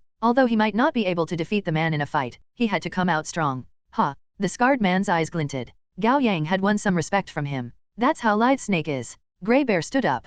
He grows on you, Captain. He's not a bad guy. Gao Yang didn't say anything, but instead turned to the 3 young members on the sofa. Allow me to introduce them. Grey Bear pointed at the young man with colorful hair. This is Ronnie. Ronnie glanced sideways and nodded at Gao Yang as greeting, his earrings clinking as he moved. Grey Bear then pointed at the bookish man in white shirt. This is Xiren. Xiren nodded at Gao Yang politely, giving him a friendly and awkward smile. I'm Xiren. She for West, and ran for Burning. Nice to meet you, Captain. Gao Yang nodded. This is the only girl on the team. We call her Can. Grey Bear shook his head resignedly and added, she's practically deaf when she plays games. She doesn't even know when monsters are talking to her, let alone humans. The bob-haired girl was indeed entirely focused on the game and didn't seem to hear a word they were saying. The team seemed like trouble to manage. Gao Yang suppressed a sigh, suddenly reminded of something his homeroom teacher always said, you are the worst class I've taught. Grey Bear strode up to grab Ken's phone from her. I'll give it back.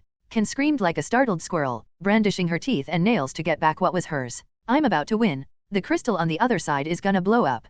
Grey Bear pushed her down with a hand on her head. I'm gonna blow you up first if you keep playing. I've lost 5 matches in a row. I've got to win this one.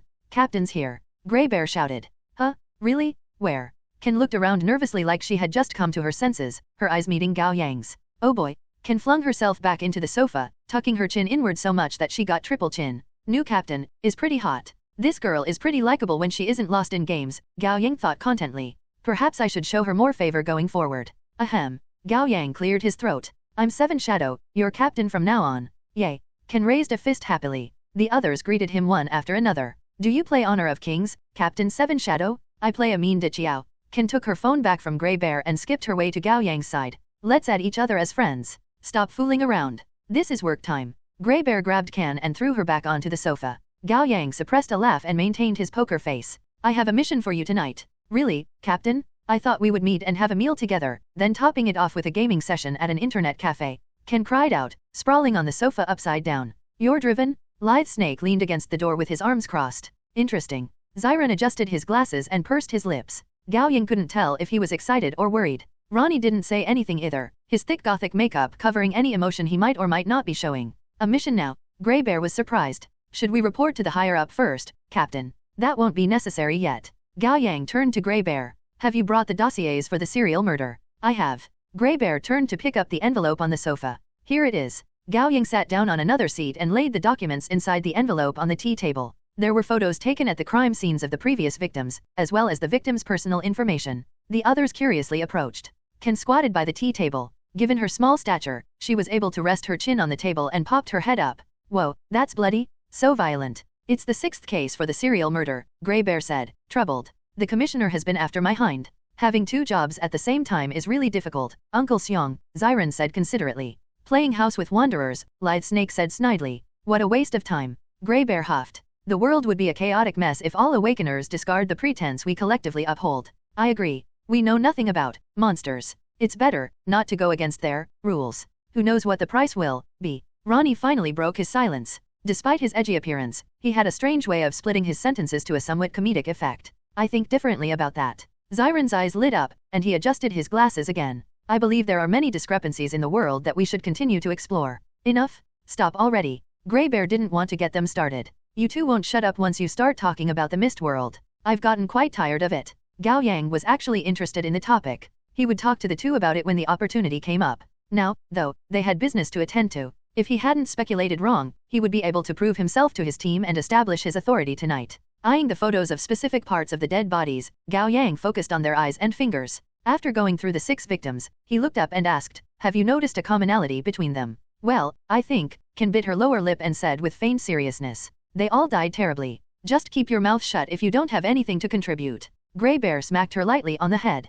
What about the rest of you? Asked Gao Yang. Xiren shook his head and admitted, they differ in sex, age, and job. I don't see anything in common. Ronnie nodded. The culprit probably picked them at random in order to attract attention to promote their cult. Lithe Snake didn't even give a response. He played with his short sword with his other hand in his pocket. He didn't seem interested in anything outside the world of awakeners. No, there is a commonality. Gao Yang smiled cryptically and rose to his feet. Grey Bear, put these back and let's go. Where to? Getting the culprit. We're awakeners. Why are we bothering ourselves with monsters business? Lithe Snake disapproved. What little goodwill he felt for Gao Yang had evaporated. You'll be interested. Gao Yang waved at them. We'll talk on the way. 1 o'clock in the morning, the 6 of them crammed into a car and headed to the White Apricot Alley. Grey Bear drove with Lithe Snake riding shotgun. Gao Yang, Xiren, and Ronnie took the back seat, while the Slimkin was sandwiched between Xiren and Gao Yang. With her phone in her hand, the girl impassionedly gave Gao Yang a sales pitch. Let's play a match, Captain. It's fine if you don't know how.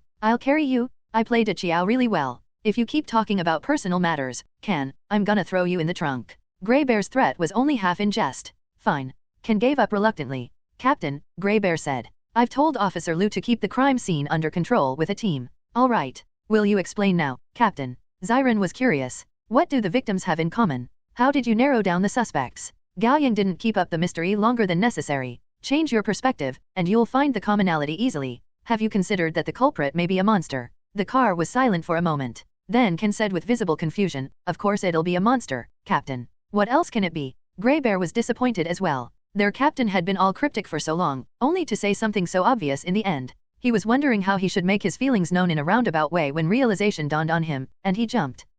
I get it now. The culprit is a monster. Huh? What? Ken was completely lost. Why are you speaking something obvious as well, Uncle Xiong? Lithe Snake had caught on as well, and his disinterested gaze lit up. Interesting. Things are finally getting fun. Then Xiren and Ronnie exclaimed at the same time. I got it. I got it. Gaya, stop that. Would it kill you to speak plainly? Ken cried out, face flushed with frustration. This is workplace bullying. Ken. Gao Yang explained with a smile, I mean that the culprit may not have committed the murders as a person, but as a monster. Oh boy, oh boy, oh boy. Ken had finally caught on, her eyes widened. Do you mean that the monsters are killing each other? Very likely. Gao Yang nodded. From that perspective, it's easy to find something the victims have in common. They are all, Grey Bear sucked in a breath. Wanderers. Correct. Gao Yang nodded. I checked the eyes and the fingers of the victims in particular. I've seen all 3 types of wrath monsters, slaughterers, devourers, and summoners. While they revert back to their human forms after death, monstrous traits remain, such as the size of pupils and the color and glossiness of the eyes, as well as the color, length, and hardiness of the nails. There are differences. Lithe Snake nodded. He had killed his fair share of wrath monsters. Gao Yang continued with his analysis. Judging from the crime scene, the victims must have undergone terrible tortures both physically and mentally. No matter what wrath monsters they are, they should have shown signs of losing control and transformation. These victims, however, have turned completely back to their human forms after death, and it doesn't seem from the signs of resistance that they were particularly strong. Thus, I conclude that the victims were wanderers. What about this? Xiren proposed another possibility. What if the killer was an awakener? I've considered it, said Gao Yang, but it's unlikely. Why? Ken didn't hesitate to ask. Awakeners kill monsters to level up their talents. There's no reason to go through the trouble of making the crime scenes look like those of a psychotic serial killer. Gao Yang paused. Besides, to level up a talent, an awakener has to use said talent to kill monsters. There are no signs on the body indicating the uses of talents. Grey Bear smiled. That's why I excluded that as a possibility early. He slowly turned the driving wheel. And this is the Fei Yang district. No awakener with a sound mind would pull something like this under the watch of the Kylan Guild. But, Ken stuttered as emotions overcame her. Don't monsters follow the heavenly way as well? Why would they break the rules? I encountered a monster that broke the rules back in a rune cave.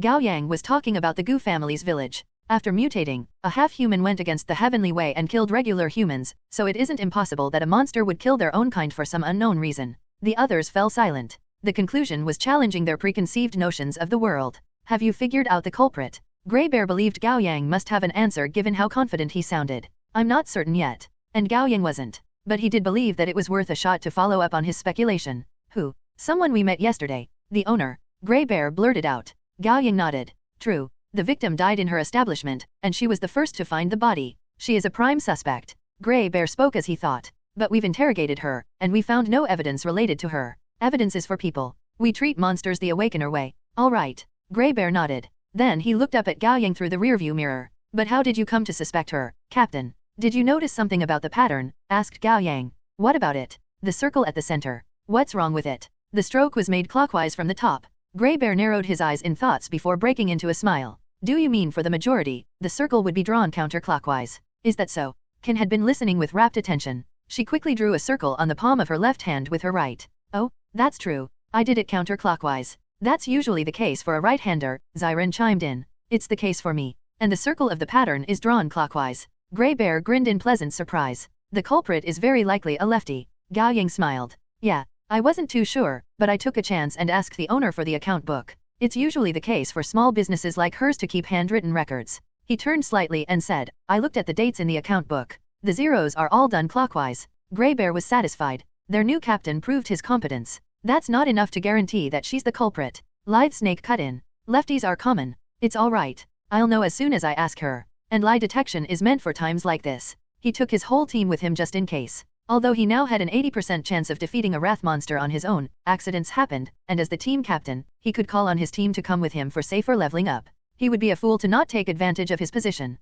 2 o'clock in the morning, they arrived at the White Apricot Alley. On their way here, Grey Bear had ordered Officer Lu to block off the alleys and empty all establishments of employees and customers. That was something Gao Yang had requested. While it wasn't likely, Sister Luo could be a summoner. Wait a moment in the car, Grey Bear said as he opened the door. It'll attract too much attention for 6 awakeners to show up together. Gao Yang nodded. Grey Bear went up to the alleyway and shared a few words with Officer Lu. Officer Lu nodded and said something into his radio. Then a few more officers walked out from the alleyway, gathering their teams and departing. Once they made sure there wasn't anyone around, Gao Yang and the others got out of the car. With all the shops closed and the neon signboards turned off, the White Apricot Alley looked dark and oppressive. Gao Yang paused when he stepped into the alleyway. What is it? Asked Grey Bear. Gao Yang extended a hand.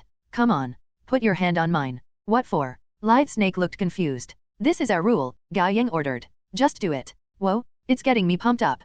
Ken was the first to oblige. Zyron and Ronnie didn't say anything before joining in. Grey Bear put his hand on theirs and silently laughed. At the end of the day, their captain was young, and while he might be mature in other ways, he had a Chennai side. Lithe Snake reluctantly offered his hand, his expression icy. Once Gao Yang was sure that everyone was touching part of his hand, he made a conscious thought. Detected 5 replaceable talents. Disorientation, level 3, serial number 68, rune type, Psyche. Mute, level 3, serial number 63, rune type, Support. Beastly, level 4, serial number 59, rune type, Buff. Gecko, level 4, serial number 42, rune type, Life. Invisibility, level 3, serial number 37, rune type, Support. Gao Yang was surprised to find out that when he detected multiple talents, he could match a talent to their owner. And it caught him off guard that the one with the most high-ranking talent wasn't Grey Bear. The one with invisibility wasn't Grey Bear, but Can, who seemed to be the slacker of the team. Invisibility did fit her role, though. Lithe Snake's gecko allowed him to walk along walls and ceilings, move swiftly, and see clearly in the dark like geckos, which were perfect for infiltration and assassination.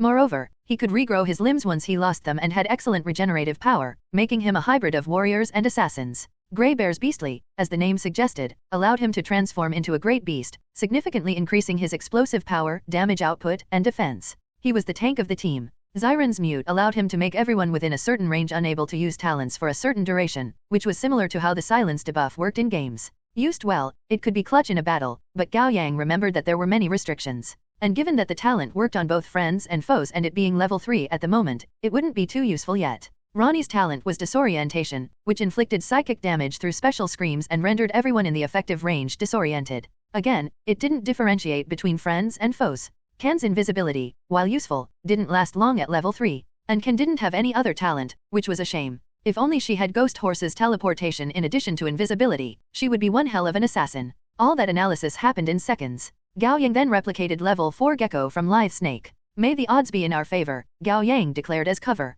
May the odds be in our favor, the others repeated haphazardly before pulling their hands back. Congratulations, Replicate has leveled up. Level 3 Replicate, allow one to replicate any talent with a serial number greater than 20. Method, touch the target's body for 0.8 second. Number of talent replicated, 1 storage duration, 4.5 hours. Use duration, 15 seconds. Cooldown, 7 hours. Stats bonuses of level 3 Replicate, willpower plus 200, charisma, 40. Status screen updated.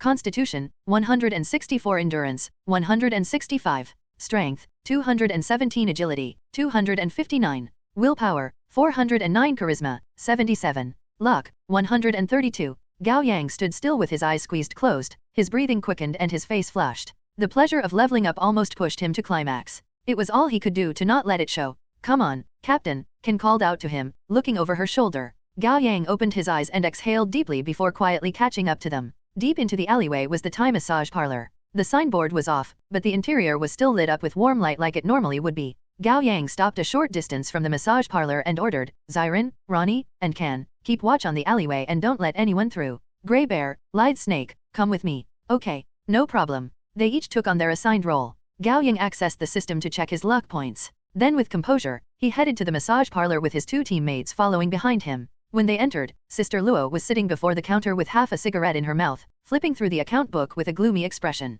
By her side was a calculator. Beep, beep, beep. She tapped on the calculator in a flurry. Ma'am. Grey Bear greeted her while taking out his badge. I was here yesterday. Why did you come again? We're closed. The girls have returned home too. No longer in a cooperative mood, Sister Luo gave them the cold shoulder. I've given my statement and told you what I knew. What else do you want? Are you only satisfied once my life work goes out of business? Grey Bear smiled at her like her reaction didn't surprise him. We're only doing our job. I'd ask for your understanding. He exchanged a glance with Gao Yang before turning back to Sister Luo. There's something else we'd like to ask you. Go on. This isn't a good place for it. Why don't you come with us? Whatever you want to ask, do it here. Sister Luo had lost her goodwill. I'm not going anywhere today. All right. Grey Bear didn't push. He shot Lithe Snake a pointed look. With his arms crossed, Lithe Snake walked to the door and stood with his back against it, casually blocking off the exit. Gao Yang also took a few steps back to guard the stairway to the second floor, his energy gathering in his hands. Grey Bear was standing before Sister Luo at an angle, blocking the door to the back room. Now all the possible escape routes were cut off. Looking down at Sister Luo, who was still preoccupied with the account book, Grey Bear steadied his breathing and got ready for a fight. Ma'am, did you kill the man who died at your shop? Grey Bear asked. What? She looked up in surprise and raised her voice. Why would I kill him when we were total strangers? Look at how the murder killed my business. Besides, how was a woman like me supposed to? Calm down. Calm down. They had anticipated her response during their earlier discussion. Gao Yang didn't use lie detection on her. It wasn't yet time. What I'm trying to ask is, Grey Bear gazed at her sharply, did you kill the monster? What monster? Sister Luo looked up at him confusedly. Did you kill this monster? Grey Bear repeated. Then he pushed on, you killed your own kind. Sister Luo froze, her gaze going blank for 2 seconds before there was a strange flash of light. Her face was suddenly ashen, and fear brimmed her eyes like she was recalling something horrifying. She kept shaking her head and trembling as she muttered, No, no, no, no, no. I didn't kill, it wasn't me. I'm human. I'm not a. She couldn't utter the word monster no matter how she tried. Gao Yang activated lie detection. The target lied. Grey Bear. Gao Yang shouted. It's her. Grey Bear growled. The sculpted muscles covering his body bulged while more hair grew at an unusual speed. In the blink of an eye, he transformed into an actual Grey Bear that was more than 2 meters in height. At almost the same time, Sister Luo leapt up from behind the counter and pounced on Grey Bear. He weighed nearly 200 kilograms, yet he was tackled to the ground, barely withstanding the impact. Straddling Grey Bear, Sister Luo clawed at him with all her nails growing over 10 centimeters into long claws, her face deathly pale, eyes bulging like 2 yellow marbles, and limbs transformed into appendages that were long and slick. It wasn't me, not me, I didn't kill. She was clearly a wanderer, and she had lost control. Grey Bear crossed his arms to block the claws with his thick pelt and skin. Gao Yang would like to provide support with fire, but with the two all tangled up, he might end up hurting his teammate. Lithe Snake, on the other hand, remained by the door, not moving even an inch as his lips curled into a cold smirk. His gaze shone with absolute trust. Ha! Grey Bear howled and broke out of his position as a passive defender. Blocking the attacks with his 2 thick arms, he managed to seize Sister Luo's hands. Unable to break out of his hold, Sister Luo screamed and struggled thoughtlessly. Grey Bear growled again, tightening his grip and breaking her wrist bones. Ah! Sister Luo cried out in pain. Grey Bear rolled up and flung her away with a powerful swing of his hands, sending her hurtling into the counter with a heavy thud. She collapsed in the corner of the room. Trembling, she drooled from her mouth, her pupils dilated to the point of almost taking up the whole irises. Her expression was angry, fearful, and disoriented. Grey Bear steadied his footing, chest heaving. Damn, even wanderers are not to be underestimated once they go berserk. Lithe Snake shot Gao Yang a glance. Do we kill her, or take her back for interrogation? Gao Yang pondered. To his knowledge, wanderers usually lost their rationality after going berserk, making it impossible to communicate with them. Then when they calmed down, they would revert back to their human form and forget what they had done as monsters, making it a perfect loop of ignorance. However, this wanderer had killed her companion with purpose while transformed. There must be something more to it. Let's bring her back, Gao Yang concluded. All right, leave it to me. Grey Bear stalked up to Sister Luo, who was cowering in the corner of the room. Thud, a monster broke through the thin wooden door of the back room, splattering wooden shards everywhere. It all happened so quickly that Gao Yang only caught a faint look of its appearance. The skimpy dress had been torn by the monster's large build, revealing a body covered in small grayish-green scales glinting with a cold, slick shine under the light. Its head had lost its original shape with the forehead significantly widened and the chin unnaturally shrunk, forming an upside-down triangle. Its eyes bulged from the skull and turned into a pair of giant, deep red light bulbs. On the outward sides of its arms, milk-white bone protruded from the skin and morphed into shape blades. The monster looked like a mix of lizard, mantis, and fly. It was undoubtedly a young wrath monster, and a slaughterer at that. It took only a moment for Gao Yang to figure out what had happened. She must be a massagist here who, for some reason, hadn't left as she should. Sister Luo had been too anxious to care, and the slaughterer ended up witnessing 3 awakeners ganging up on a berserking wanderer. Her monster side thus awakened. Without hesitation, the slaughterer lunged at Gao Yang. Gao Yang was quick. With an agile sidestep, he dodged the sharp bone blades coming down at him by a hair. Without pause, the slaughterer turned around and charged at Lithe Snake as he stayed by the door. Lithe Snake had already unsheathed the short sword at his waist. Clang! The sword parried the slaughterer''s blade arm. Lithe Snake crouched slightly and generated great power from his waist, not giving an inch. The stalemate lasted less than 2 seconds as veins popped out of Lithe Snake's temple. It was no child's play to block a slaughtera's full-force attack. Lithe Snake couldn't stand his ground for much longer in a battle of raw power. Knowing that, Grey Bear growled and pounced on the slaughterer like an enraged bear. Although slaughterers coveted blood like their lives depended on it and didn't have a sound mind, their instincts in battles were sharp, especially for a young slaughterer like this one. It quickly retracted its blade arms and moved away from Grey Bear's incoming attacks with a quick twirl, shifting its target back to Gao Yang.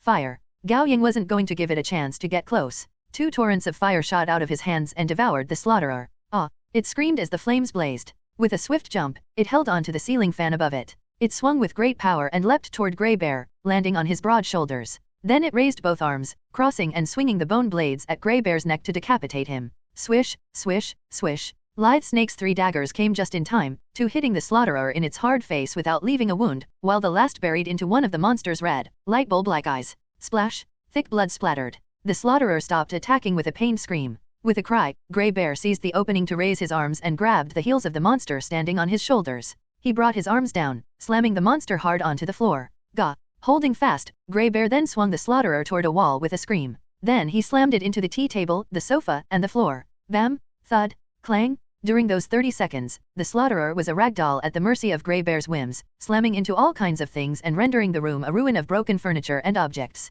When the slaughterer had just about lost its ability to resist, Grey Bear raised it high and slammed it toward his knee. A crack, followed by a scream. The slaughtera's spine was broken. It rolled to the floor. Before it could put up a struggle, Grey Bear kicked it away. As soon as it rolled to a stop by Lithe Snake's feet, he stabbed its heart with his short sword without hesitation. Thud, thud, thud. All 3 stabs came with splattering blood. Finally, the slaughterer stopped moving, and a pool of blood formed on the floor. The slaughterer's body slowly shrunk amid the crimson blood into a young woman. Her tattered clothes did nothing to cover the terrible state her body was in. It was a pitiful sight. But Gao Yang quickly pushed aside the misplaced sympathy. If he had made a misstep, the one dying a terrible death would have been him or his teammates. Whose kill should the wrath monster be? Grey Bear turned to Lithe Snake, breathing heavily. Half and half. Grey Snake shook off the blood on the short sword and put it back into the sheath at his waist. Then we're still even, said Grey Bear. You're making it a competition? What are you, a pair of 5-year-olds? Gao Yang didn't bother to voice his thoughts. He simply said, get back to business. They turned to the toppled counter in the corner.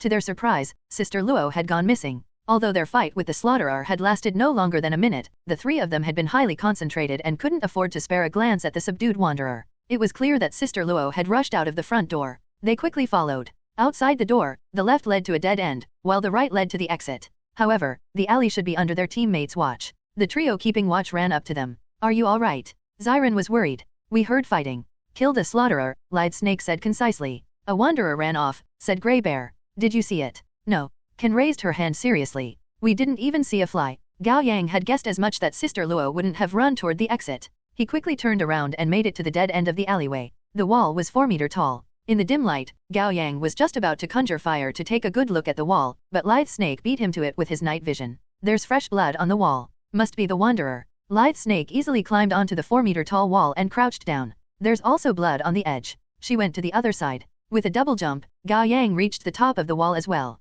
The other side was a new neighborhood. No wonder the tall wall was here to separate it from the old buildings. Can you track her down? Gao Yang asked. Of course, Lithe Snake said confidently. She's been bleeding, which makes it easy to track her. Okay, I'll track her down with you. Gao Yang looked down at the others standing below. You 4, go around to the new neighborhood and keep watch on the exits. As soon as you spot the target, contact us. Okay. Come with me. Grey Bear made a gesture and led the other 3 teammates away. Lithe Snake and Gao Yang jumped off the wall, landing safely. Past a covered parking lot with retractable hood, Lithe Snake found a few drops of blood on the ground. She went that way. Gao Yang and Lithe Snake kept tracking the missing wanderer by the blood trails she left. At midnight, the area was silent and empty. Gao Yang said worriedly, hopefully she didn't run into any of the houses. She wouldn't have. Lithe Snake played with his throwing knives with a half-smile. Wanderers, once triggered, act like wounded animals. They trust no one and usually find a secluded place to hide in and lick their wounds until they turn back into their human forms, their experience all forgotten. How did you know?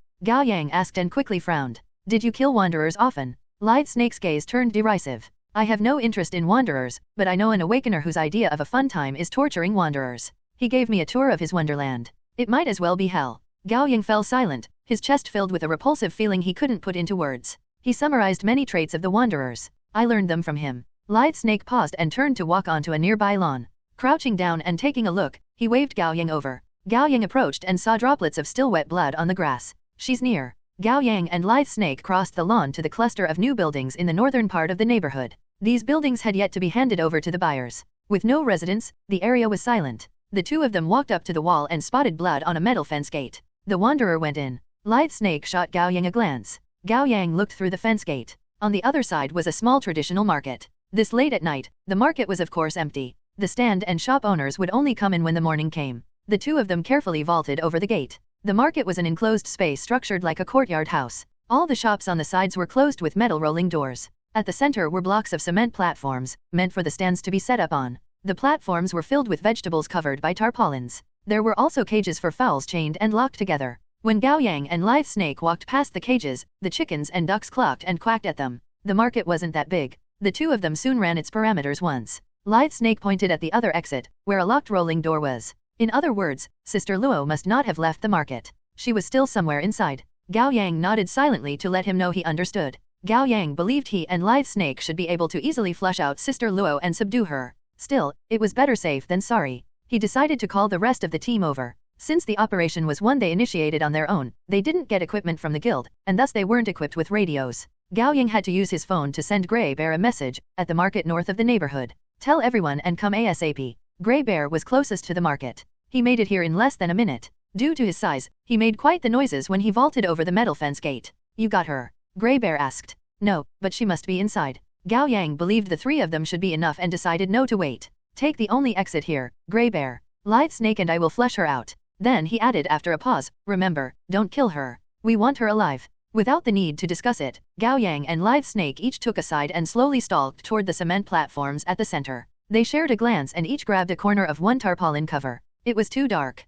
To be on the safe side, Gao Yang conjured a small fireball with his other hand and illuminated the whole market, making it much easier to see. Of course, Gao Yang knew that Lithe Snake could do without the light. They nodded at each other slightly and silently counted down from 3. With a flutter, they lifted the tarpaulin cover at the same time. Under it were all kinds of vegetables and wares, as well as 2 chairs. Cluck, cluck, cluck. Quack, quack, quack. The birds made noises from the cages beside them. Gao Yang shared another glance with Lithe Snake before slowly making their way to the second cement platform covered by tarpaulin, maintaining a distance of a few meters to surround it. 3, 2, 1. Flutter? Another miss. That left only one platform still covered. Christ, I'm dying of blue balls here. Grey Bear, who had been watching everything play out, lost patience and quickly stalked up to them. It's just a wanderer. Aren't you being overly cautious? Before Gao Yang could stop him, Grey Bear grabbed the last tarpaulin cover and yanked it off. Their target wasn't there. It can't be, Gao Yang thought, taken aback. Lithe Snake's sharp eyes glinted with confusion. He didn't believe his judgment was wrong.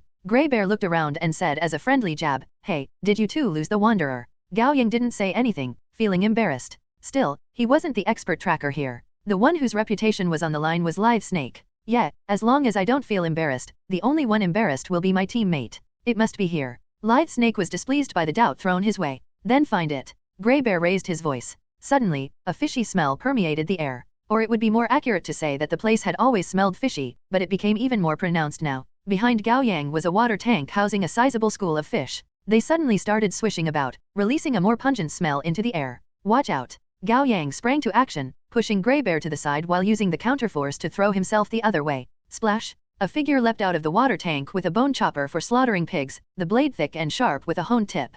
Grey Bear was too big to be agile, and given he had been pushed away by Gao Yang rather than reacting on his own, he was a little slow to get out of the way. He managed to take the bone chopper with his thick shoulder rather than the back of the head as the monster intended, at least. Ugh. Grey Bear howled and rolled sideways to a stop, holding his bleeding shoulder. Ha. He activated Beastly immediately to enhance his physical abilities, which lessened the pain and stopped the bleeding quickly. The assailant was none other than Sister Luo. She was entirely drenched with greenish-gray complexion and elongated limbs. Her features were beginning to distort as well. Swinging the bone chopper around, she rushed at Gao Yang. Gao Yang was stopped short for a moment, not by fear, but shock. Sister Luo used a weapon. Berserking monsters didn't usually use any weapons outside of their own body parts due to the loss of their mental faculty. This meant that Sister Luo did retain some degree of rationality, and she weaponized it to kill her own kind, creating the serial murder case. But why would she go against the heavenly way to do that? This was no time for Gao Yang to dwell on the question. He quickly dodged Sister Luo's attacks. Gao Yang could have easily dealt with her with fire. However, he wasn't confident in his control, and he would end up critically injuring the Wanderer and accelerating her loss of control and death, if not burning her to crisp outright.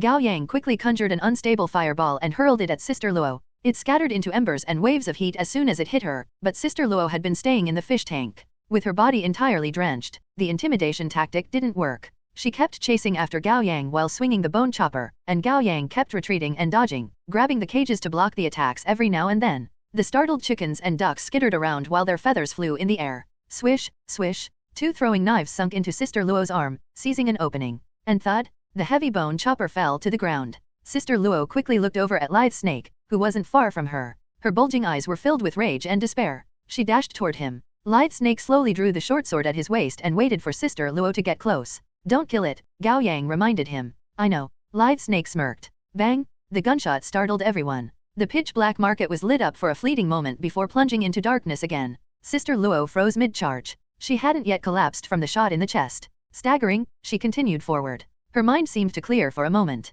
Her damp face was filled with confusion and fear, her lips slightly parted. When she reached out toward Lithe Snake, it looked more like she was imploring him to help her rather than attacking him. Bang! The next shot hit her forehead. Sister Luo toppled backward, her transformed limbs spasmed before they stopped moving. Who is it? Gao Yang didn't have the time to check on her. He turned to the direction the gunshots came from and concentrated energy in his palms. Lithe Snake quickly hid behind a cement platform with 3 throwing knives in his hands. The shooter didn't say anything. He stood before the metal fence, raising his gun with both hands. Under the faint backlight, Gao Yang made out a figure that belonged to a young man. Stop! Grey Bear shouted. Grey Bear had already deactivated Beastly and turned back into a normal human. Holding his bleeding shoulder, he slowly walked to the metal fence. Young Lu, don't shoot. It's me. Uncle Xiong. Officer Lu was still holding his gun with both hands, his body trembling slightly and his face pale. Are you all right? I'm all right. Grey Bear coughed and said with a smile, nice shot, young man. Officer Liu's expression darkened further. Although he was a sharpshooter, and this wasn't his first time shooting someone, it was his first time killing someone.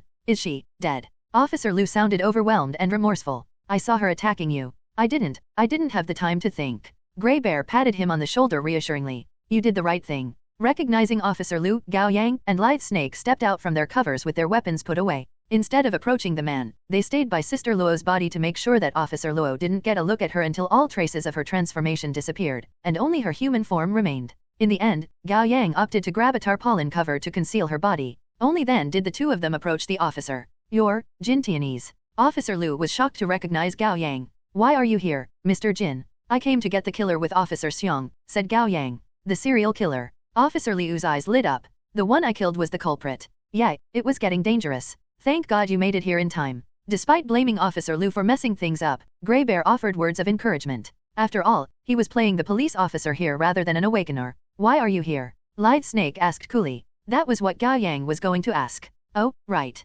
Officer Liu holstered his gun. Uncle Xiong told me to evacuate the White Apricot Alley, so I did that with a few other officers. When we were heading out, I realized my wallet was missing. I thought I had maybe dropped it somewhere in the alley. Officer Liu licked his lips. When I returned, I saw Uncle Xiong rushing out with a few other people. He didn't seem to hear me when I called out to him. I was worried that something bad had happened, so I chased after him. Take your time. Grey Bear gestured at him. Officer Liu nodded. You ran to the southern exit of the neighborhood, Uncle Xiong, and when I caught up with you, you ran off again. I followed you to this market. None of them said anything in response. Oh, about the murderer. Officer Liu was just about to walk towards Sister Luo's body when Grey Bear grabbed him. Hey, she's dead. Spare yourself the sight and notify the others on the team. We're gonna secure the scene. Oh, okay. Officer Liu took out his phone. Grey Bear, Gao Yang, and Lithe Snake came up to Sister Luo's body. Grey Bear asked in a lowered voice, what do we do? Gao Yang pondered as he threw glances at the metal fence gate from the corner of his eye. With Sister Luo dead, we have no choice but to do things the standard way. Gao Yang gave Grey Bear a look. Tell the others not to come. All right. The moment the word was out of Grey Bear's mouth, Lithe Snake and Gao Yang sprang to action at almost the same time. Lithe Snake pushed Grey Bear away and dodged to the side, while Gao Yang dropped down quickly. Bang, bang, bang. 3 shots fired, 2 missing entirely, and 1 brushing past Grey Bear's beard. The shooter, naturally, was Officer Lu. With no previous attachment to the man, Gao Yang and Lithe Snake had been wary of Officer Lu the whole time. Gao Yang didn't believe a word of Officer Liu's explanation on how he got here. It was too much of a coincidence. Not even a novel author would write like that. Lithe Snake thought the same. Even while they talked to Grey Bear, their eyes had been on Officer Lu. Gao Yang immediately noticed that while talking into his phone by the gate, Officer Lu had secretly put his other hand on his holstered gun. The moment Officer Lu drew the gun, Gao Yang and Lithe Snake reacted accordingly. The near miss with death told Grey Bear all he needed to know. The 3 of them took cover in the darkness. Grey Bear clenched his teeth, struggling to reconcile with the turn of events. Did he wake up? Waking up referred to a monster revealing its true self upon finding an awakener.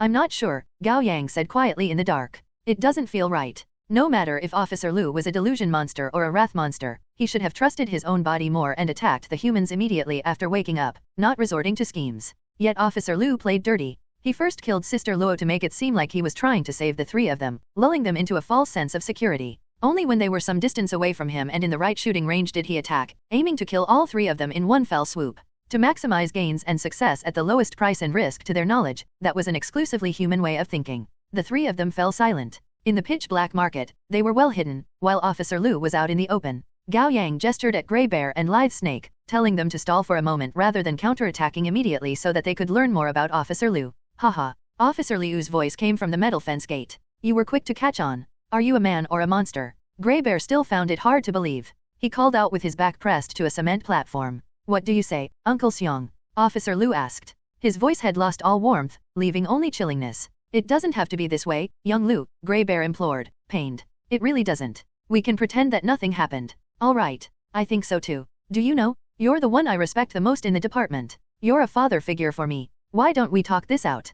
Please come here so that we can have a good chat. I was too rash. It's true that it doesn't have to be this way. Grey Bear's heart sank. He was now 100% certain that the man wasn't the young officer he knew, but a cunning and dangerous enemy. Officer Lu was still standing by the exit. Hearing no response, he scoffed in disappointment. Don't you trust me, Uncle Xiong? Gao Yang shook his head at Grey Bear. Grey Bear stopped talking. The stalemate between the side in the open and the side in the dark continued. Officer Lu quickly lost patience. There's no use hiding. You may hide for the moment, but you can't hide forever. Why is it that you humans never learn? He walked to a wall on the left. Gao Yang popped his head out slightly. Shit, there's a switch there. Clack. Officer Lu turned the electricity on. The market was suddenly as bright as in broad daylight, leaving the 3 of them with nowhere to hide like mice waiting to be caught. Gao Yang looked down. Although he was behind cover, his slanted shadow exposed him. He quickly rolled to the side. Bang, bang, bang. The 3 shots hit the pile of vegetables that acted as cover, sending broken leaves flying everywhere. Bang, bang, bang, bang, bang,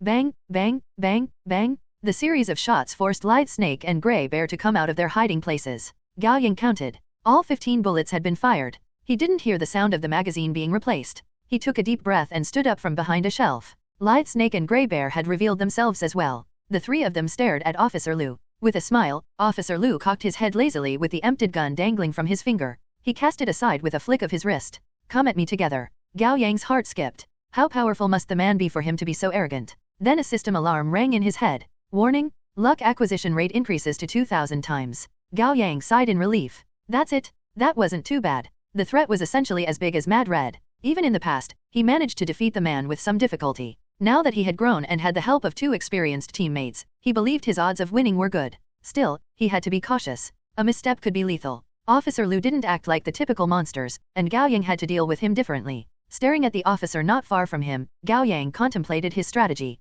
Then suddenly, a dizziness hit him from the back of his head. He saw duplicates in his vision before everything turned back to normal. What immediately followed was a rush of overwhelming rage rising in his chest, apropos of nothing. Yet he couldn't ignore it, nor could he tamp down the anger with his rationality. Before Gao Yang could figure out what was happening, he felt a hostile presence coming up to him. It was Grey Bear, having transformed into a beast. His towering figure loomed over Gao Yang, ready to lunge at him and tear him apart. What's going on? Is Grey Bear a traitor? Gao Yang didn't have the time to dwell on it. He dodged out of the way, and as soon as he steadied his footing, he heard something sharp cutting through air. Instinctively, he ducked down. 2 throwing knives whipped past the top of his head. It was Lithe Snake. Gao Yang's eyes widened. What is this? Am I surrounded by traitors?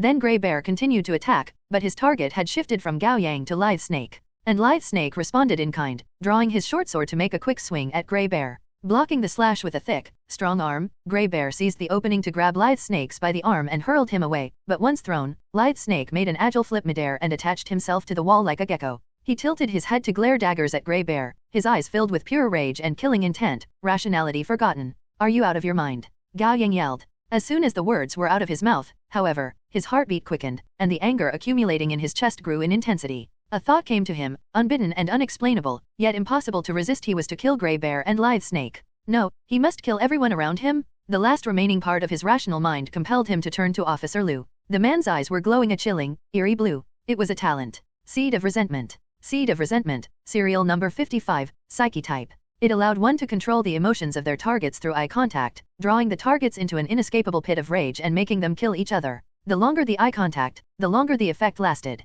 Gao Yang speculated that Officer Liu's Seed of Resentment was at least level 4. The more enemies there were, the more advantageous it was for him. They had gotten careless. Rather than a monster, Officer Liu turned out to be an awakener. He had attacked with his gun in the beginning as a distraction, a trap meant for them. He knew full well that the shots wouldn't kill the 3 of them. He also turned on the light and emptied his gun in order to relax their guard. Then he activated his talent at the opportune time. Thankfully, Gao Yang's willpower was high enough for him to barely withstand the effect of Seed of Resentment. As the thoughts flashed through Gao Yang's mind, he saw Lithe Snake crawl across the wall and lunge at him with his short sword.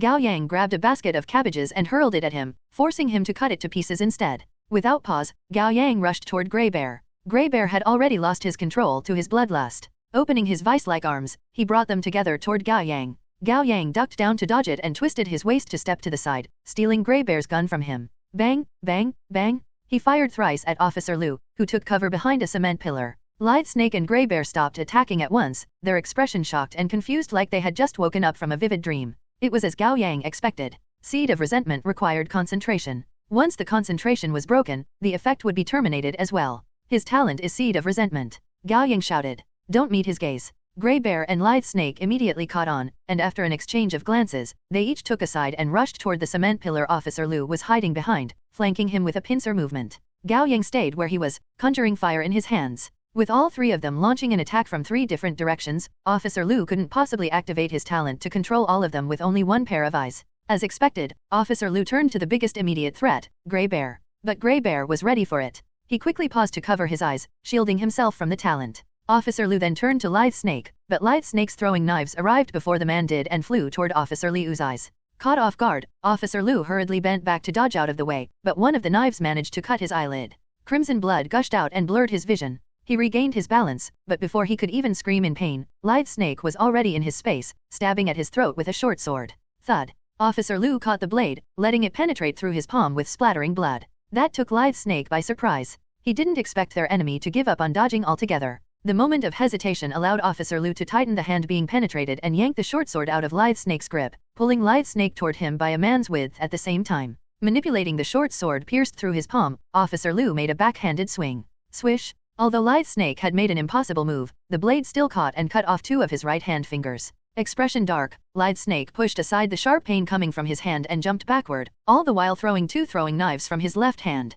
It was too late for Officer Liu to get out of the way. Thud, thud. 2 knives buried into his right arm. Then swoosh, a fireball flew toward him from the side. Officer Liu had to twist his body to not get hit. Then Grey Bear's towering figure loomed over him from behind. Officer Liu had lost at least 4 seconds to his exchanges of blows with Lithe Snake and Gao Yang, which was enough for Grey Bear to regroup and launch an effective attack. Bam! Grey Bear's thick arm slammed into Officer Liu's back, knocking him to the ground. He threw up a mouthful of blood, the cement floor beneath him cracking. Grey Bear then seized Officer Liu's head with one hand, ready to crush it by tightening his grip. But then Lithe Snake suddenly threw 2 knives at him. The split second during which Grey Bear grabbed his head, Officer Liu had used Seed of Resentment on Lithe Snake from a short distance, catching him off guard. Surprised, Grey Bear had no choice but to block the throwing knives with one hand and throw Officer Liu away with his other hand. Bam! Splash! Officer Liu knocked a few metal cages over and fell into the fish tank, making a splash of muddled water and sending quite a few fish flying. The air in the market seemed to settle. There was only the sounds of fish flapping their tails on the ground and the cries of chickens and ducks in the metal cages.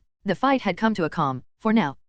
Ga. Jaw tightened, Lithe Snake held on to his right hand, now missing 2 fingers. The bleeding stopped soon, and the fingers regrew slowly. Grey Bear breathed heavily. His face, back, and arms were all covered in wounds and blood, but obscured by his thick pelt. Gao Yang accessed his system quickly. The luck points bonus still applied. Be careful, he warned in a low voice. It's not over yet. Bam! No sooner had Gao Yang given the warning than an explosion happened in the fish tank, like someone had thrown a grenade. The splash of water reached several meters high, and countless fish flew out. One happened to land by Gao Yang's feet, struggling futilely as repulsive green pus and thick steam oozed out of the big patch of rotten meat on its white stomach, like it had been corrupted by some highly corrosive solution. Gao Yang frowned deeply, alarm blaring in his head. He looked back at the fish tank to see Officer Lu slowly saunter out. He was twice as burly, topless with his shirt gone. His body was entirely dark green with green, finger-thick veins covering the skin. They looked like splitting gashes with the same repulsive green pus oozing out, evaporating into heated steam the moment they touched air. Officer Liu's left arm shrunk and withered significantly like the forelimbs of a T-Rex, and in exchange, his right arm had turned into a cannon consisting of lumpy flesh, the barrel leaking green pus like the rest of his body.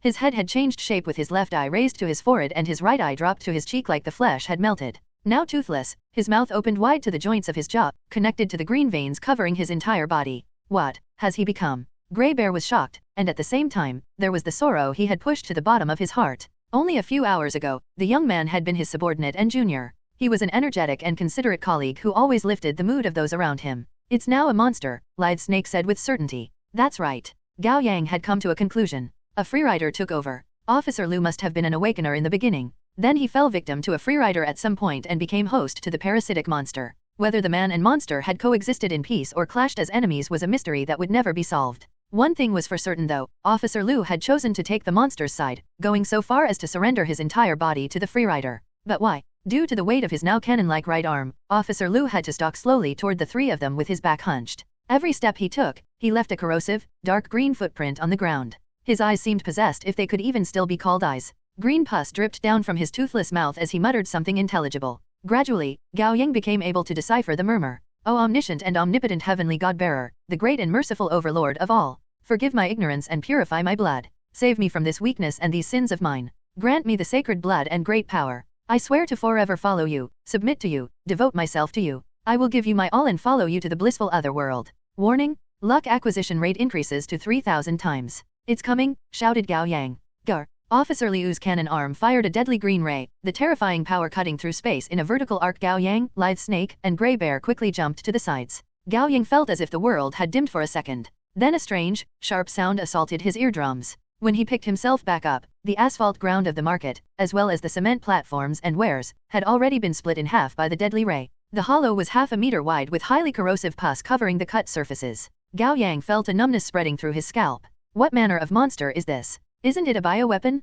Grrrrrrrr. The second deadly ray shot out. This time, it was horizontal. Gao Yang, Grey Bear, and Lithe Snake leapt up at the same time. While they were still in the air, Officer Lu gurgled and spat out a smaller green ray, aiming at Grey Bear. It was impossible to get away while midair. Thankfully, Gao Yang was quite close to Grey Bear, and having anticipated an additional attack, he kicked Grey Bear in the side so that they flew in opposite ways, evading the deadly ray at the last moment. Lithe Snake grabbed a ceiling fan and propelled himself up, dangling down from the metal hood over the market. With all 4 limbs, he climbed on the hood and threw 2 knives at Officer Lu. The knives hit him in the chest, and green pus exploded in an instant. That did interrupt Officer Liu's continuous attacks. However, it didn't take long for the blades to melt inside Officer Liu's body. As thick white smoke rose, the metal sizzled. All that was left in the end were 2 hilts, and they fell to the ground. Heavenly Godbearer, save me. It hurts. I don't want to die. I'm scared. No, I don't want to disappear. Pain and confusion broke through Officer Liu's twisted face. Those were distinctly human emotions. But soon, the emotions were gone. His eyes melted, leaving 2 empty sockets leaking green pus, and the eyeballs replaced by a pair of flickering dark red light. Human, human, human, human, human, human, human, human. Officer Lu howled with his head tipped up, becoming something empty of all but the intent to kill and destroy. It was a familiar sight to Gao Yang. Mad Red had also turned into a senseless monster with no self-control after injecting himself with the mysterious medicine. No, this wasn't even a monster as they knew it, but a viscous wraith from hell. At that moment, Gao Yang connected the dots between Mad Red, Officer Lu, and the evil organization behind the serial murder. That must be the organization Ghost Horse belonged to. He's lost it. Gao Yang shouted. Show no mercy. Kill him. I know. Grey Bear's expression turned steely. Gone was the lingering attachment he had had to the young man Officer Lu had been. Now he wished only to never see the monster again in his life. Gao Yang had a rough plan in mind.